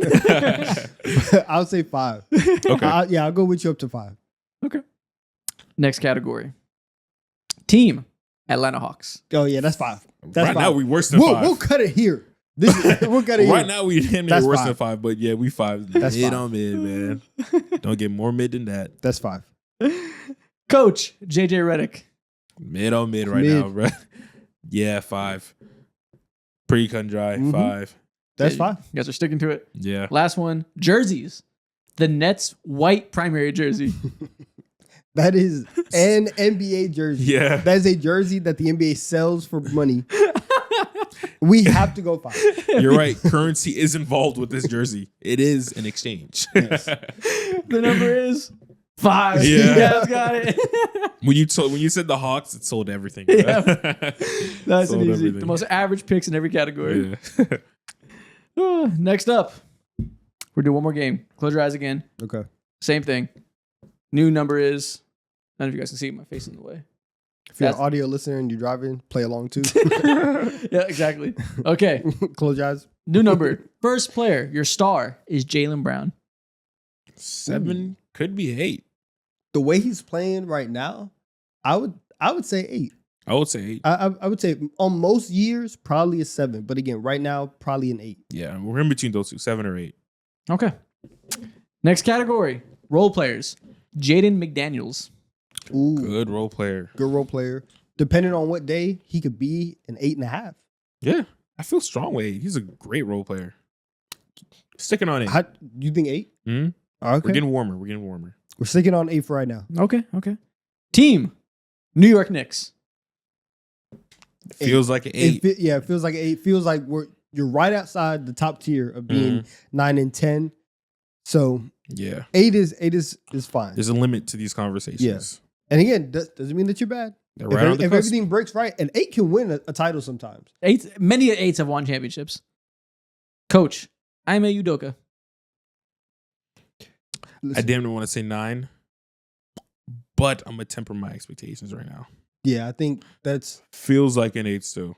and I don't think you're wrong. I do think that like for me, Udoka would probably be a 9 as well. Mhm. But considering the context with the other 3, I think 8 is a little bit stronger. And 9 is honestly reserved for coaches who Who are like, stamped in NBA history. who are stamped, made multiple NBA finals. Udoka's Yeah. only made 1. Yeah. Still has to kind of prove in the second spot. 8 is good for right now. Okay. Jerseys. Mm. The Suns, the Valley City jersey. It's a great jersey. Something that you guys were saying, modern classic. Me personally, I would give it a 10 now. But overall, collectively, I feel like we're sold at 8. Yeah. Yeah. I think like one of the best jerseys of all time. Like, I don't. What's the jersey? Like the Sixers black retro Yeah. one, Mhm. or like the Suns. Those like truly iconic ones. Those are 10s. I think I feel very comfortable saying that your number is 8. My number is 8. Back-to-back victories. we do this. You guys did not miss a single time. We like that. I thought Jaylen Brown might throw you off. I thought maybe you'd be hating a little bit. You think like 6 or 7. Nah, he's hooping, No, he's bro. playing well. Okay, there you go. Next thing we're gonna do. Yeah, you 2 for 2. I didn't mess you up one single time. Yeah, you can't get us like this. This is our game. Damn. NBA King of the Hill, Lakers edition. Mm. I'm gonna name 2 players. The Lakers have a lot of great all-time stars. Mhm. Who do you think would win one-on-one? Who's better? 1-on-1. Okay. Who's better, or who would win 1-on-1? Who's better? Probably. That's probably more fair. 1-on-1 is Like We who- get silly. Like who's better in a Let's get 5 silly. Who do one-on-one? One-on-one basketball. 3 dribbles. Let's get more into the Let's say weeds. 2 dribbles. 2 dribbles. 2 dribbles. Unlimited dribbles. Unloaded dribbles. Okay. It's fun. Okay, let's do it. Okay. Unlimited dribbles. Unlimited dribbles? Okay. Yeah, okay. Yeah. Who would win one-on-one Lakers edition? Anthony Davis versus Magic Johnson. Magic Johnson. I don't know.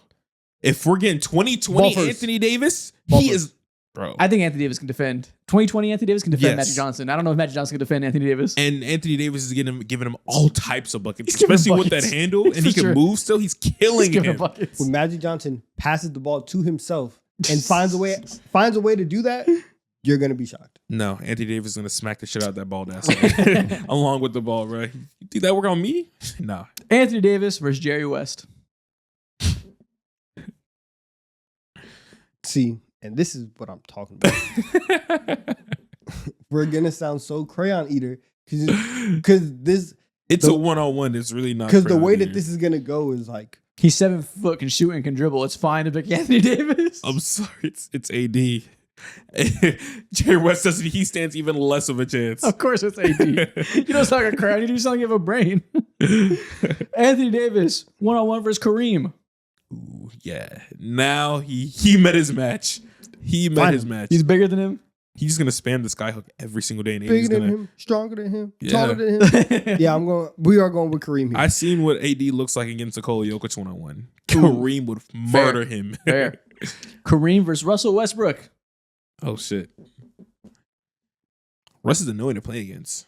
He's exactly. gonna run around a lot. He's gonna make shots. No. Unlimited dribbles. Man, neither stand the paint, make him shoot. He'll miss. It's gonna be Kareem. Unlimited But dribbles. one Russ brick and Kareem gets the ball and it's over. Well, but Russ, he do be chasing after his own balls here and Good there. luck. It's Kareem. It is Kareem. It is Kareem. Kareem versus Luka Doncic.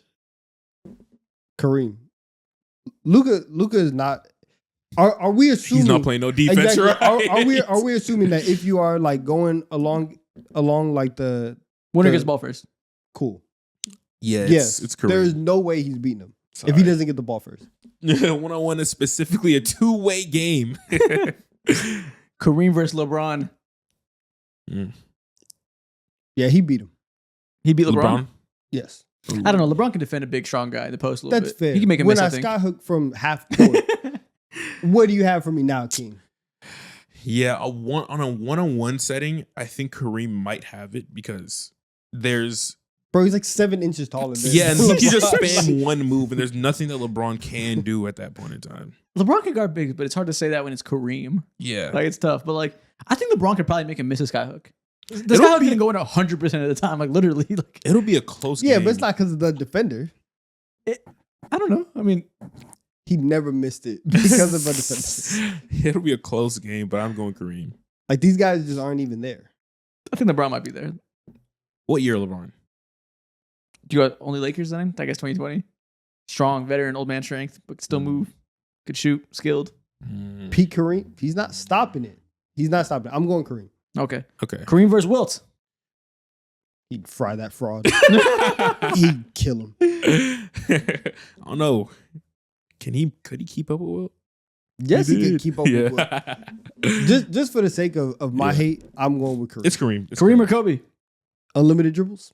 Stop. Nah, Please. but- Stop. If he's We- beating LeBron, we he's couldn't beat beating Kobe. LeBron. No, we can't pick him. It's Kareem still. I think Kareem Kareem's versus Ron super- Artest with a bow and arrow. Oh shit! It's Ron. Of course it's Ron. He's 100%. Of course it's And Ron. what type of like arrow is he using too? Is it like metal or is it like wood? The fuck? That's actually Wood? Yeah, if that's it's- actually a very real question. if it's Like wood the, or like the tip? yeah. Wood in history has never been wood. You never In the seen wood beginning arrows? of time? Yeah, what do you mean? It was stone. This guy doesn't know bow and arrow history. What do you mean? It was stone back then, probably. I assume. Okay. You don't think they were woodworking in BC? Like, I think they woodwork to put a stone you, on the you tip. don't think they were Sleeping on the carpenters in BC, BC? Like they were out here. They used to work with their hands, bro. It's much easier to. It used to be it's like wood- that. I'm pretty sure it was wood first. It's much easier to make an arrow out of wood compared to stone. Sure, I'm sure at some point in history it's probably wood for seconds. It was wood first. I guarantee it. I promise you. Either way, it's Ron Artest. On everything, bro. I Wood. promise you they use wood for bow and arrows. He acted like he was there. Like, look, bro, I can show you right here. No, it's just like it just makes sense. They've had stones forever. It just makes And they had sense. to put just sharpen stones with another stone forever. Stone's hard to cut. Nah, like I'm yeah. sure. No, that- it's not. You get two of them together and you go like this. But how? It's way more efficient to do with stone though. With stone, I mean, with stone, Yes. you doing that bitch for hours. With wood, it's only 15 minutes. I've done that so many times as a kid. I could take a piece of wood and break it like this. I think you're probably right. There probably was wood arrows before. I think wood promise arrow you came there was. first. I guarantee you they had stones going like this when their cavemen were around. Nah, The reasonings are ridiculous. Okay, but they definitely had wood arrows at some point. Yeah. Last one. Ron Artest with a bow and arrow versus Austin Reeves with a flamethrower. Would See, Austin and Reeves know how to use a this is why flamethrower? that question was so important because now that we know that it's a wooden bow and arrow, Oh, he's the cooked. flamethrower wins. Yeah. You see how that works? If we had a stone, we could go through. Now we can't. Austin Reeves wins. That wooden bow and arrow is getting burnt to a And this crisp. is why your curiosity is dull. appreciated on this program. That's why. Yeah, it's Austin Reeves, man. It's not particularly close either. Yes. The Yes, flamethrower Austin that has Reeves wins. range. Of course, arrows have unlimited range, but come on, man. Come on. Yes, Austin Reeves with the flamethrower wins. Yeah. Okay. Last thing we're going to do. I'm going to show you a failed NBA Big Three. Mm-hmm. And I want you guys to put them into a tier list based on why it didn't work. Okay. So in these tiers, we have top tier, champs in my heart. So if you want to cut some bail to somebody and say you should have won, whatever that means. Next one, injuries suck. You had a chance, but you blew it. Good idea, didn't work. Bad idea, didn't work. And the fuck were you thinking? Okay. So wide array things of here. You let me know what you think about the idea of these teams. First off, let's start with Kyrie, James Harden, and Kevin Durant. Yo, good idea, just didn't work. You don't think? I feel like injuries suck. It's probably like they should have won the championship. Like it really is only because every single guard got hurt. Oh, that's actually true. James Harden hamstring dead. Kyrie ankle snapped. Like it really is the most unfortunate big three. Yeah, you did say the tier list, and I completely forgot everything that you said 30 seconds ago. So I forgot injury suck was on here. Yeah, they definitely belong there. Yeah, and I would say That makes sense. But That's they're a also- perfectly named tier. it really is. Yeah. And honestly, they could be champs in my heart, but nobody loves them like that to really have that them deep in their heart. But they really should be the champs. Like they really were good enough. They're champs in my heart personally, because man, that sample size right there, 8 games. unfucking stoppable. 8 games together, unbelievable. Yeah. A bunch of games with only 2 of the 3, unbelievable. Yeah. All you had to do was either have Kyrie or Harden stay healthy.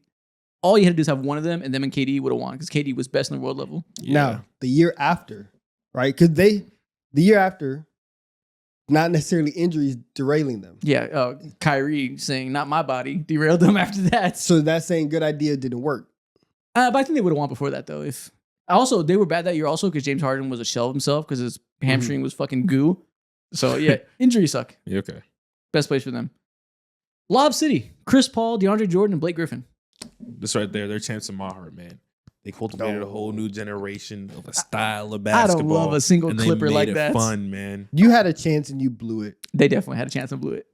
You had a chance and you were up They had 3. multiple You were up chances. 3. Not one, multiple. You I had remember many them. chances and you blew them all. You got walked down by Josh Smith. Yeah, Josh Smith turned to Rayon for like a quarter. So sad. Multiple chances and they blew it. They should get their own tier for blew it. They volume blowers. Yeah. Blow merchant. Professional blowers. DeMontis Sabonis, De'Aaron Fox, and DeMar DeRozan. Bro, The what fuck were you thinking? thinking? What's going on here? Bigger being the last 3 tiers. No, This the last shouldn't even 2 be tiers. considered a big 3. Yeah. It's just 3 guys who played on the same team. And the fuck were they thinking putting those 3 guys together? This transcends bad idea didn't work. In the moment, we all said, what? It was crazy. Makes no sense. There was no defenders of this when it happened. Mhm. Actually, they were. They all lived in Sacramento. Ew. I don't even know if they defended it really. Yeah, they had to just be like okay with it. They had to cope. LeBron James, Anthony Davis, Russell Westbrook. Bad idea didn't work. It was a little bit the fuck were you thinking? I guess the only reason I won't say that is because some people would be like, they need a ball handler. We can like convince ourselves Russell do the little things. And on LeBron top play of the that ball. too, like Russ is consistently healthy, and people would more so convince themselves as well. Like, yo, LeBron be out, AD be out. People call it AD day-to-day Davis at that point in time. It's logic. It kind of did feel like the fuck are you thinking though? Like it really was instantly. This is crazy. But also, I feel like it was crazy, but it also felt crazy because when he got there, then Russ really started to ramp up the amount of times that he hit the side of the backboard. so it looks so much worse. Yeah. But like the idea of just bringing him in is like obviously it's not a perfect fit. But we can kind of make it work. Yeah. Okay. So bad idea didn't work. You could somewhat convince yourself when it happened, but we didn't know it was a bad idea. Yeah. There was nobody thought it was a good idea. Mhm. At the very least, it was a bad idea that could work because they're so talented. Yeah. Kyrie, Jason Tatum, Jaylen Brown. Man. Good idea, great idea. Didn't work. Yeah, that's honestly, this is one of the best ideas anybody's had. Danny Ainge doing this was pretty fucking smart. Kyrie was playing some of the best basketball of his career that first year there. No, the best basketball of his career. He was playmaking, he was defending, it was great. And then they didn't fuck with him Gordon Hayward's a part of this mix too, correct? for a quarter. Then he snapped his ankle. A blip, yes. God, man. This should have worked. This team should have made the finals. Like this team was supposed to be the one that was gonna go into the finals against the Warriors. Against the Yeah. Warriors. Yeah. And then it didn't work. They had Al Horford. They had a Morris brother. Mhm. They had Gordon Hayward. God Terry rest his soul. Rozier. Damn. They got Terry Rozier. Smart. Rest his soul too, I guess. Lord carry him. Lord Yeah. carry him now. You said rest Terry Rozier's soul. At this But yeah, point, this man. was, it didn't work because of personality issues.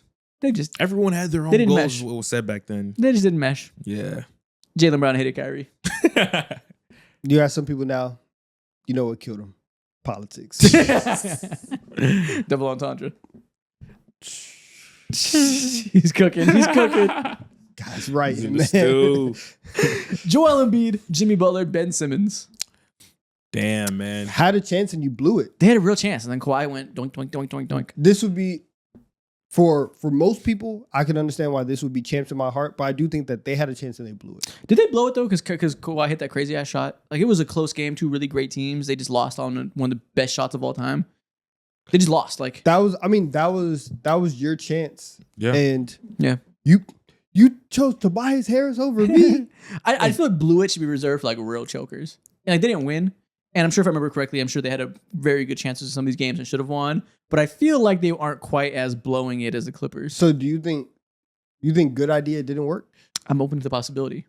I'm But also open to the possibility of injuries sucking. Like Joel Embiid was always hampered with some minor injury nonstop. Yeah, he was never the same. The whole idea was to have like you needed Jimmy Butler to succumb all the things that Joel Embiid had, the generational playoff dropping that he would do. So And then the real thing though is they didn't have multiple years of this. They let Jimmy Butler walk into the next summer. yeah, Like that's how do we classify that? Because they should have had multiple years to give it a go, and they chose Tobias Harris over him.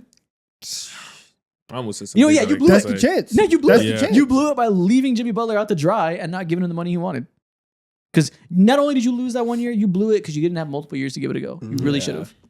And you doubled down and you said, you know what, we're gonna pick Tobias Harris, and we're gonna pick Tobias Harris because we have Joel and Ben Simmons. Yeah, And look what you got.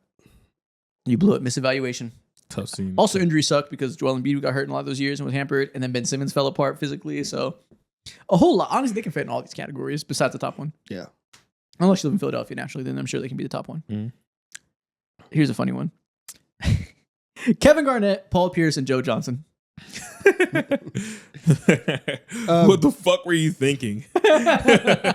Trading that many future unprotected picks? What the fuck were you thinking? It wasn't even that good of an idea. Like, they were so old. The roster was stacked, so it wasn't a terrible idea. That's what I was gonna say. Bad idea didn't work.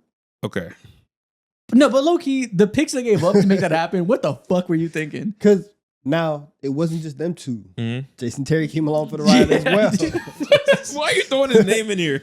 He was part of Doesn't it. matter. You're And Darren Williams was there, Brooke Lopez was there. There's a lot of names on this Joe ride. Johnson? I understand it, but it was terrible. You know listen, what? a starting You're lineup of Darren, Joe, Paul, KG, Brooke Lopez. Cra- If crazy. you beat someone over the head and don't tell them what year it is, they're like, yo, we're winning everything. We're not Visionaries. losing the game. Yeah. You just moved to Brooklyn. You have to make this splash move. Instant motion. Okay, you know what? You're right. It's not the fuck were you thinking? It's definitely just a bad idea. Well, the part that's the fuck were you thinking was the compensation you give up to get them. Like, Yeah. this was like right, but honestly, they're the impetus for everybody knowing to protect draft picks. Mhm. They are ground zero for being a stupid franchise and going too all in and giving up too many valuable picks. Maybe in the moment people didn't know that was so crazy, but like 2 years later, it was like, oh my god, Jason Tatum's a Celtic. What? Yeah. But they Hey did- man, listen. They were gonna go toe to toe with LeBron. You had to do it. So was it a good idea? Didn't work.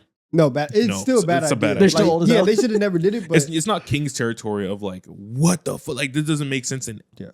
any universe at Okay, all. so you can convince yourself there's a world that worked, so they don't get King's territory. Yeah, exactly. They were trying to do this for one singular year. They weren't trying to like build a dynasty off of this for fucking the next 10 years or whatnot. Kobe, just 1 year. Steve Nash, and Dwight Howard. Champs in my heart. Injuries suck also too. Heavy. Yeah, Champs injuries in my suck. heart, though. It also like no, it also just didn't work. Like, just personality wise, Yeah. probably was never going to work. yeah, but also injuries like Dwight was banged up, Steve Nash fell apart, then the Kobe Achilles. Like enough Yeah. injuries racked up, I could see injuries suck because like that ended the ability to recover pretty early. Yeah. They- But even the basketball, like even Dwight when these left. guys were on the court, they were always just like a middling team. But you know what? Dwight Howard left because he didn't fuck with the scenario. He could have stayed and they could have like found a way to salvage it. They still have Pau Gasol. Maybe he should be the big three over Steve Nash. So Steve Nash could have fell apart. You could have had Dwight and Pau and then old Kobe, but it didn't work because of personalities. So good idea didn't work. Yeah, it didn't work. Kobe was playing all those minutes to get them to the 8th seed. Yeah. Like they were, The 8th they seed's were hilarious, bad. Yeah. They were not a good team. And listen, we got the Celtics and didn't work because of personality reasons. Here we go. More personality reasons. Good idea. The people just don't mash. End of the day, these are humans playing sports. But if there was a universe in where Steve Nash was 100% healthy and Dwight Howard was too. If Steve Nash was 100% healthy, he wouldn't have Yeah. been a Laker. He was getting old and banged up already. So that part's kind of baked Yeah, this in. was 2012. Yeah, he was Yeah. already like washed and old. They were just hoping to get like one more good run. The real thing is that Dwight Howard didn't have any injuries Exactly. because the Dwight Howard injuries and trying to play through it kind of like led to some of the personal tensions. So if he would have stayed 100% healthy, winning cures all, and maybe they would have been a great team and like they would have figured it out. But that didn't happen. No, it Damn. didn't happen. Didn't work out. I'm getting Next sad, up. man. All these tragedies. What works out? Kevin Durant, Devin Booker, Bradley Beal. Bad idea. Bad idea. Bad idea. The Bradley Beal thing was crazy in the moments. There was a See- little bit you can kind of convince yourself, okay, we've seen him be good. Point guard Devin Booker will do that. That was a little thing people were kind of somewhat excited for. Yeah. Didn't work at all. I wish they would have stuck to CP3, bro. I wish they would have had that and just wrote it out. Yeah. Nah, this low key is what were you thinking? No, it's not what we're thinking because it It's wasn't a low-key. catastrophe. It wasn't thought of as a catastrophe at that moment in time. Yes, but for you to trade as much as you did for Kevin Durant and Devin Booker, you have your two hoopers. You have your two, hey, I'm gonna just roll the ball out, you go get buckets. The only reason it's not the fuck were you thinking is because Chris Paul looked like he fell off the year before that. But they traded for a guy that had a no trade clause. Yeah, that's pretty And crazy. That's what makes it the fuck were you went thinking? all in. That's pretty crazy. You went all in on another scorer who doesn't play defense, who isn't a great playmaker, who is making $50 million a year. the And has $50 million is the kicker. The fuck were you Yeah. thinking? $50 million and a no trade clause, and you added that when you need so many other things. It was a complete mismanagement. Yep. Management. It didn't make sense. You got it. Is it worse than the Nets though? It's bad. Low key. Yeah, it is. Low-key. Yeah, it is. Low-key. No trade clause is crazy. Low work. key. Giannis, Damian Lillard, and Chris Middleton. Good idea. I damn near want to say injuries suck.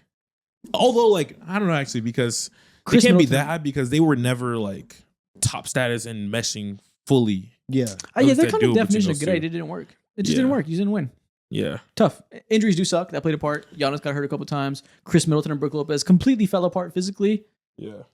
The flashes weren't strong enough for us to give him that cop out though. Yeah. Like, what do you mean? Like, Damian Lillard has blood clots and he has to fight through this and try to come back for the playoffs. I forgot Damian Lillard got blood What do clots you last mean? year. Like, he comes back just to tear his Achilles the year before that. Like, Giannis can't even stay healthy and he misses a couple games in the first round of the playoffs. you know, maybe it is injury suck. It's like, You got it. But also, too, like, it never was 100% like the synergy wasn't always there. Yeah, and like that- the it was whole never first perfect. But year, also because of injuries. Like Chris Middleton was in and out. He was the real glue that brought it together. He fell Yeah. apart.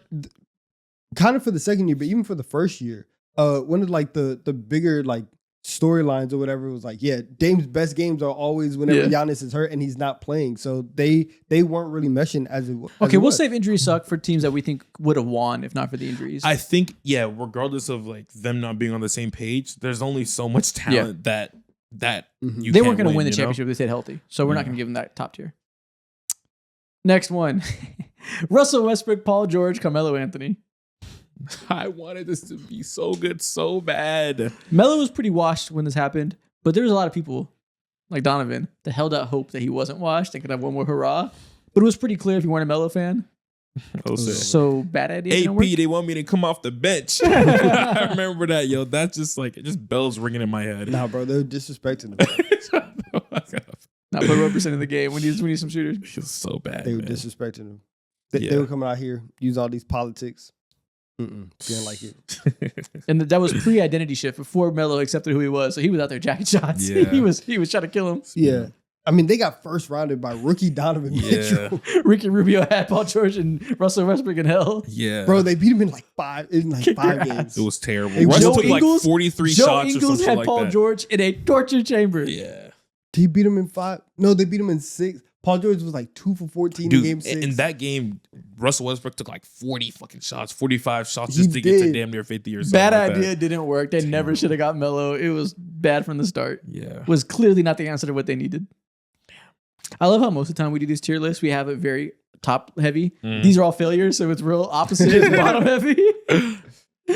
Last one, I think that is, I can't see the picture from this far away. Some blue Oh. team. Kawhi Leonard, Paul George, James Harden. Ooh. Ooh. It wasn't a bad idea. But is it a bad idea to bet on that many old guys? No. That many unfortunate injury old guys? That wasn't Paul. James Harden didn't look nearly as good as he does now when they first Mhm. acquired him. His hamstring looked fried for 2 years. Yeah, he looked like he was towards the end of his career. He was averaging like 16 points Yeah. or something like that. They brought him in to be a playmaker, try to get one more life to the failure of the Paul George Kawhi collab. I think maybe it probably was a bad idea. Mm. Maybe. On paper, it works. Like the talent makes sense. I think good idea. Just But they didn't went work. all in though. Yeah, they went further all in. They went further all in for a guy in James Harden that historically, like the Clippers' big problem is, hey, we have this talent, we haven't been able to get over the hump in the playoffs, and they're like, oh, who are we gonna call? Yeah, let's get James on the phone. I mean, it makes Joker sense. generation. Like that's not really No, but the they- number one person that you want to call in that situation. They also needed a playmaker, and Yes. he's the playmaker. Exactly, and he was out there for cheap. So So it sounds like it was an okay idea with some strengths and weaknesses. I to think it was a good idea. It It was didn't just work. an idea. It was an idea. And they Yeah. had an opportunity to capitalize on it. Dude, your hate for Harden is crazy. man. Conversations. Is that not real? No, is that it's- hate or is that not real? If I was him, I would do it again. Like You're without Harden, crazy. You're without crazy. Harden, where is You're your crazy. organization? Where is I your don't believe organization that. If without I was Harden? them, I would blow it up 3 years. If I could do it again, Blow it up, obviously, but if you're sticking to this plan, Paul George is here for that time period. But you're talking about Kawhi is hindsight. too. You're talking about Yeah. hindsight. If hindsight, I wouldn't stick to that plan. I would blow all this shit up, of course. Doubling down was ridiculous. Nah, bro, I would do it again. Do it again. Watch me. That's great. Watch me trade for Harden. Watch me get him on a discounted deal too. Who's gonna stop me? I'll do it again. So you think it's a good idea and it didn't work? I think it was a good idea. It didn't work. Yeah. It's probably closer to a good idea than it is a bad idea, and Probably. we'll give him that because Harden's still around and now he's the best player here somehow. Yeah. because he rejuvenated himself somehow at 36. If you're not doing the Harden thing, then what are you doing at this point in time? Without Harden, Paul George would have been out the equation Yeah. already. Brother, like you're they don't doing have nothing. no picks until 2030. That's why you need Harden to be relevant. No, what I'm that's why saying. you don't give up your picks because Oh you wait, already did they know. give up picks Yes, for they Harden? have Yes. 2 more years of pick control to get Harden. No, I didn't remember that. It went from 27 to 29. I will admit, I did not remember that. Yep. You went further all Whoa. in. You would be Whoa. almost out of the hole if you didn't get James Harden. Whoa, I did not remember that. You have a That's swap and crazy. unprotected, and a 28 swap and 29 unprotected, I think, or vice versa. Whoa, I did not throw in the picks Now. in this conversation. Would you do it again now? I would do it. I'm just kidding. No, I'm not doing it. Oh man. Yeah, that's the reason why I would say bad idea would just because of the compensation. And how, Yeah. considering how deep they were already, bad idea. Yeah. Okay, bad idea. You double down when you should have been looking for an exit raft. Damn, man. And there we have it. Not a single person is champs in my heart. You guys don't fuck with any of these teams like that. I think the All this- closest thing to yeah. champs in my heart would probably be honestly the Sixers. Honestly, the Sixers and the Nets both kind of the Yeah. net. I really love that Nets team. As a James Harden fan, that was the last dying breath of prime James Harden. Mm-hmm. The fact they didn't win is crazy. Yeah. As a James Harden hater, the day he got traded, I was like, no, it's actually gonna happen. It's like he's gonna get the ring. Fuck, you know what? Nets are champs in my heart. That's fine. Move them up. I live in reality. And that's the end of this video. And that's the end of this episode. Donovan, if people are still here, what should they comment? I don't know. Mo, if people are still here, what should they comment? Can you think quicker? Yeah, I can. Wait, real quick. Do you want to watch you flick this at Donovan? Wait, stop. I taught him how to Sure. go ahead and Wait, shoot stop. one of these. You said, No. wait, stop. This Don't giving do you PTSD. Let's see how far I can hit. Oh, No, shit. I would have took you out. God damn. I got ISS for that. That's crazy, man. Or OSS. This is crazy. And with that being said, check out our Monday episodes of the show. We're doing those now. Oh, shit. Check out the last week's episode we did on Monday instead of the streams. And we'll see y'all next week.